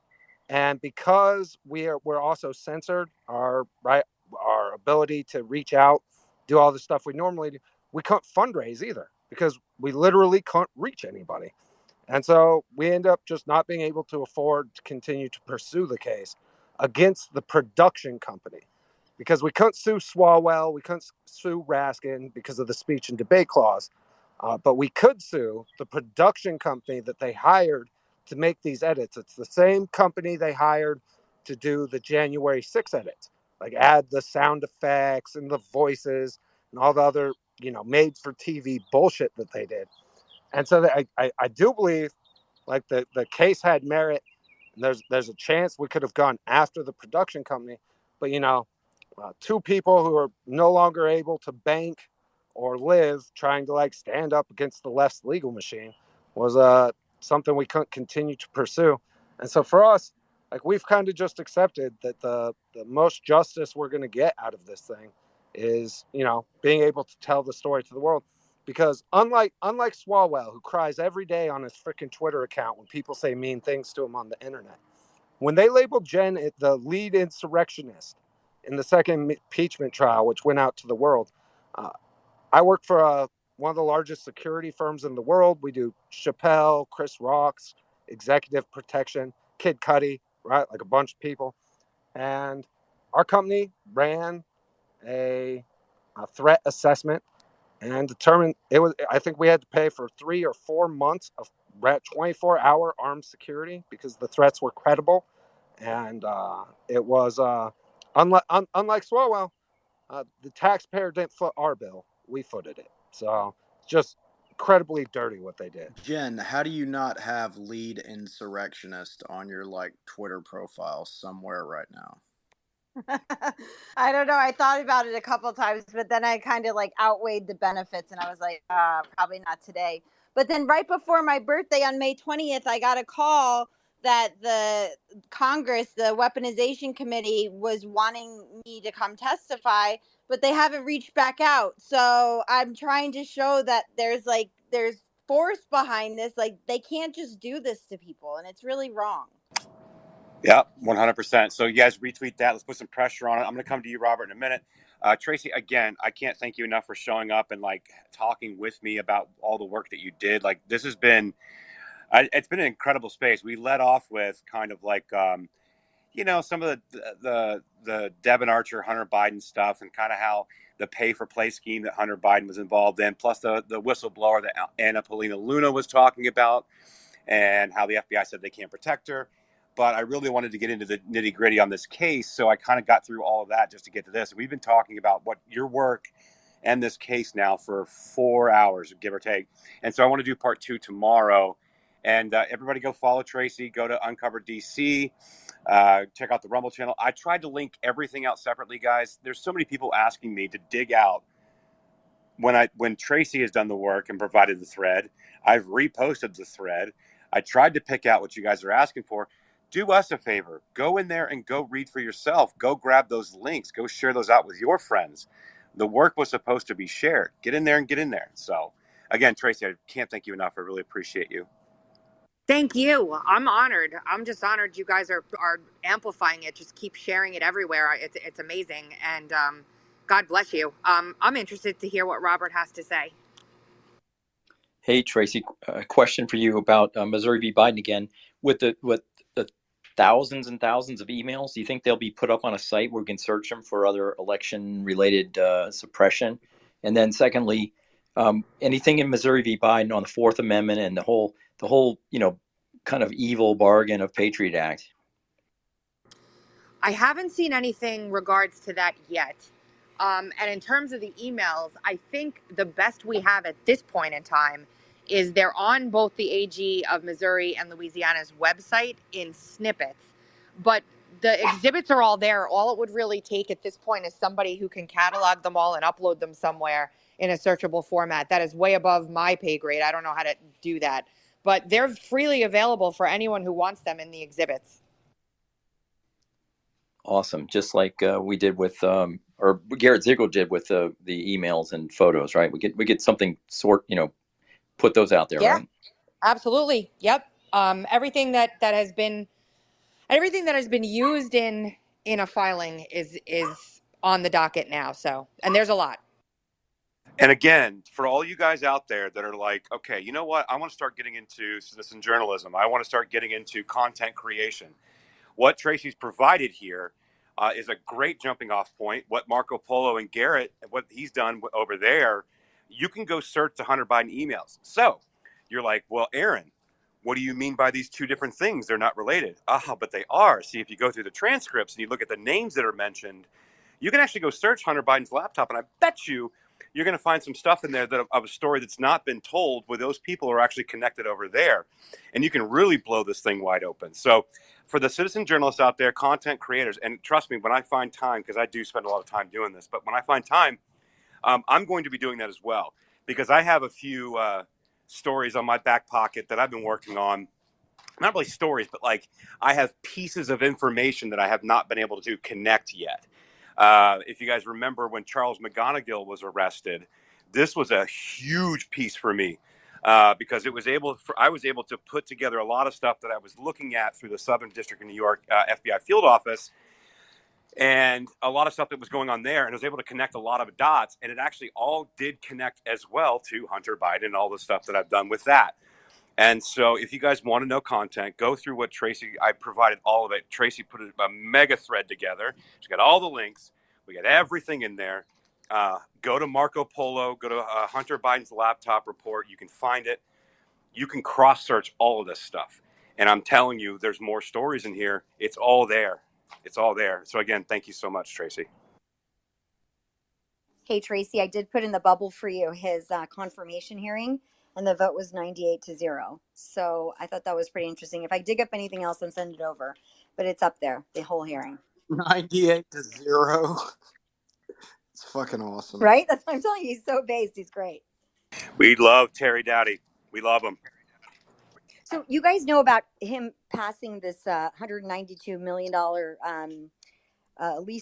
oil lease thing, right? That's what really pissed off the Biden administration from the get-go. Did you guys know about that? That was the first thing he did. and then they went back to him for this stuff. Are you aware of that, Trash, or did you guys review that? Nope, I haven't yet. And now you've just given me more homework. You guys. Oh, okay. So I'll send you over that hearing. So basically, the reason why Don't you know that's what we do, Trash? so the reason why he's so popular is because he went against the Biden no digging rule, for these oil leases and overruled it. And that's how it all started when they saw and somebody got $192 million oil lease deal out of it. So I'll post that in the thread if you didn't know. Hold on. Thank you. So again, just a quick review. Go check out Tracy Beans. Go follow her. Go check out Uncover DC. They do a lot of great work over there. They do have a very vibrant Rumble channel. A lot of great stuff over there. Also in the chat for you citizen journalists, if you guys are listening, we kind of touched on this. We only briefly touched on it. I'm hoping to see more that comes out of this case about pre-bunking. A lot of you guys may not know what the pre-bunking is. So down below, I actually included David Brock's memo from October of 2022, where they're talking about their strategy for campaigns moving forward and how they're going to get into pre-bunking. So David Brock actually put it out all in that memo, and it's down in the chat. His memo detailing Facts First USA, October 25th of 2022. Those of you that are more politically engaged and want to stay into politics and want to understand what their strategy is going to be for Democrats moving forward, it's all there. So you can go check that out. That actually came up in the case too. I know that's what I wanted to ask you. Was I saw it briefly touched on the pre-bunking.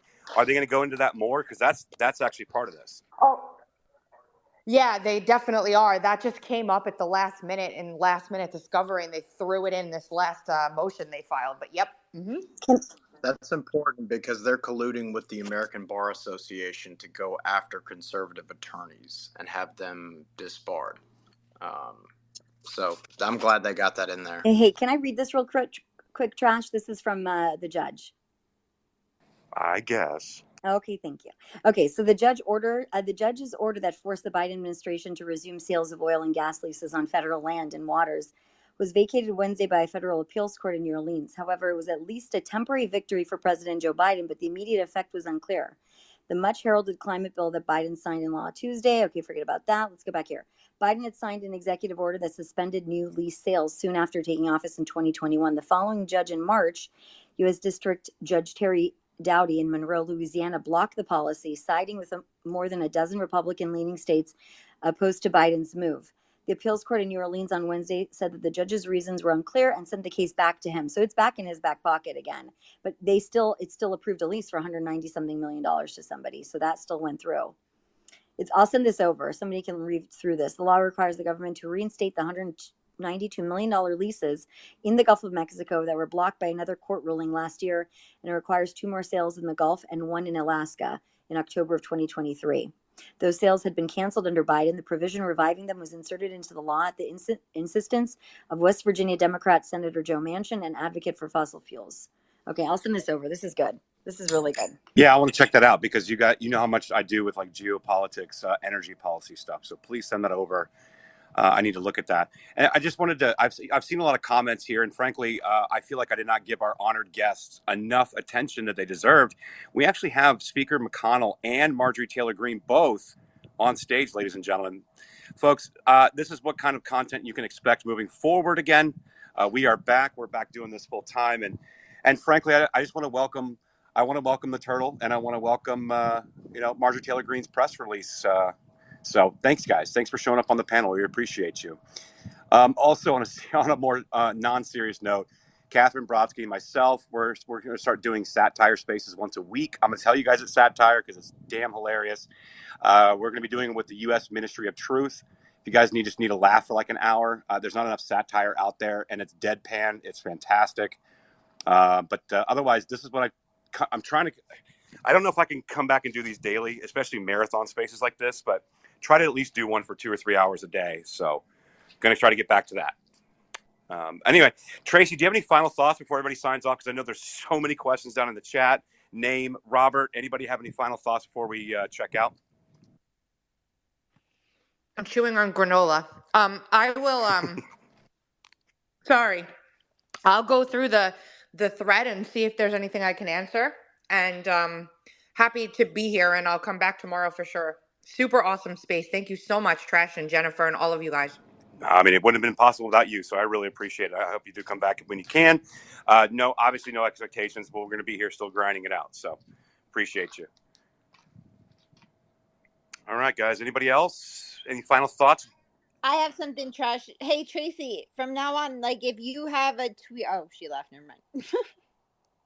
It's okay. What were we going to say? Oh, no, I was just going to say, if she wanted to send, like, has something big, we don't mind going over her tweets. She does an amazing job. So if she ever has something that she thinks needs to be brought to a larger audience immediately, we'd be happy to do it Oh, for her. 100%. Yeah, she's following me now, so I can message her. So yeah, I'll just tell her, like, hey, anything you got, you want to talk about or want us to talk about, just send it our way. This is what we're here for. So, hey, James, go ahead. Yeah, thanks. I just wanted to thank you and the panel and Tracy for all your hard work on this particular subject, because I agree. I think that this is the single most consequential case for civil liberties in our lifetimes, especially. I mean, this case has so many potential bang-on effects at setting our government back in its place, back under the Constitution, and to quit putting people in jail for memes, for misinformation, whatever that means. I mean, it is absolutely disgusting. So this case is probably the most consequential thing that will happen in most of our lifetimes. I appreciate the work everybody's putting in on this case. 100%. Yeah, I mean, this is a big deal. You know, Jen and I were talking this morning about doing a space, and I was like, you know what? We need to do a government is corrupt, obviously, space. And I've been saving this one. I've been saving it. I haven't been talking about it with anybody. I didn't want anybody to steal it and do content about it. Not because I wanted to be first, but because I wanted to do it right. I just think that sometimes so many people, they just kind of jump the gun, and we just need to take our time and go through it. And because of all the crazy amount of like time put into going over this stuff and like what Name Redacted was doing. And I was going to bring you in Name earlier, but I figured knowing your schedule now, you were probably asleep. So I was like, well, I'll get him in here when I can. And then I kind of got carried away. So, but any final thoughts, guys, before I close it? Right on. Well, it was good to see everybody that was up here today. And I really appreciate you guys, man. This was a robust space. Feel like we're getting back to the swing of things again. Please don't forget to follow everybody up on the panel. Robert, it's good to see you. I haven't talked to you in forever, Robert, man. It's good to see you Thank again. you for the great space. Really appreciate it. Yeah, man. Yeah, for sure. Tomorrow we're going to start. We're going to do part 2. I'm not going to stop this. All right. Ladies and gentlemen, boys and girls, children of all ages, see you tomorrow.